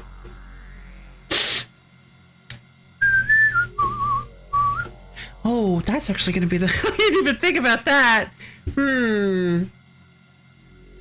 Well, I'll do my best. I'm excited. I've never done this before. I'm so excited. So let's see. Okay. Yep. I'll try to get that schedule posted as soon as I can, so all of you guys can get super duper ready and super duper excited for the long form content of LoFi Lady Gaming. Anyway, thank you guys for coming yet again. For anybody who's unaware, maybe in the Phantom audience, considering that I talked about the schedule a whole bunch, I have a Discord server. It's where you can get access to my schedule, as well as times when I go live and hang out with me and other fans. It is a super duper fun place. Thank you. You should totally come check it out, because it's super fun, and we've got lots of cool people there. Come by, introduce yourself. Just become part of this LoFi Lady family. Low family. There we go. But yeah, I hope you guys had fun, because I know I did. I'm liking this. I'm excited. I'm excited to try to manage my ammo levels, because I'm kind of getting to a point where I'm trying to learn more about how to like manage resources, like with consumables and limited ammo and stuff like that. I'm trying to get better about that, and I'm kind of enjoying learning how to do that a little bit more. So I'm definitely doing my best, and I think this is gonna be really fun. I think it's gonna be really fun to like manage the beam ammos and stuff, and because I'm already managing missiles, so I think it'll be fun. I can't wait to see what like the dark beam combo, beam combo is, like some sort of like some super blobby. It might actually be a continuous. Ooh, hold on. It might actually be a continuous like stream of darkness, like the Wave Buster. Dark beam machine, exactly. I'm very excited. I'm gonna walk back into this just in case I forgot to save. But yeah, I do recall there being some really cool and fun bits of this game, some interesting power-ups that you might not expect, some ones we've seen before, some ones we have not seen before. Really excited. I think in terms of power-ups, 3 is probably the one that is the most... I think I remember 3 having kind of a drought of power-ups. I don't remember 3 having a whole lot of them, but I may be misremembering that, because it has some weird suits and stuff. But I don't remember a whole lot of. I don't really remember any of the like. I don't really remember any of the. Yeah, I don't really remember any of the power-ups you get, aside from the beams and suits. Probably power bomb. You do get the grapple beam. I do remember the grapple beam, because that's in that super cool place. Weird. I guess we'll see. I do remember the game being even more cinematic than this one, because there's all sorts of like people you talk to and all sorts of incredible set pieces, and just I remember the worlds and things being just super beautiful and just very wildly diverse and interesting. So yes, I think that's probably where I'm gonna leave you guys. Gonna stop ranting for now, and yeah, I love each and every one of you, and I hope you all have a wonderific, stupendacular, awesome-tastic rest of your day, and I'll see all of you guys tomorrow! Oops. Bye!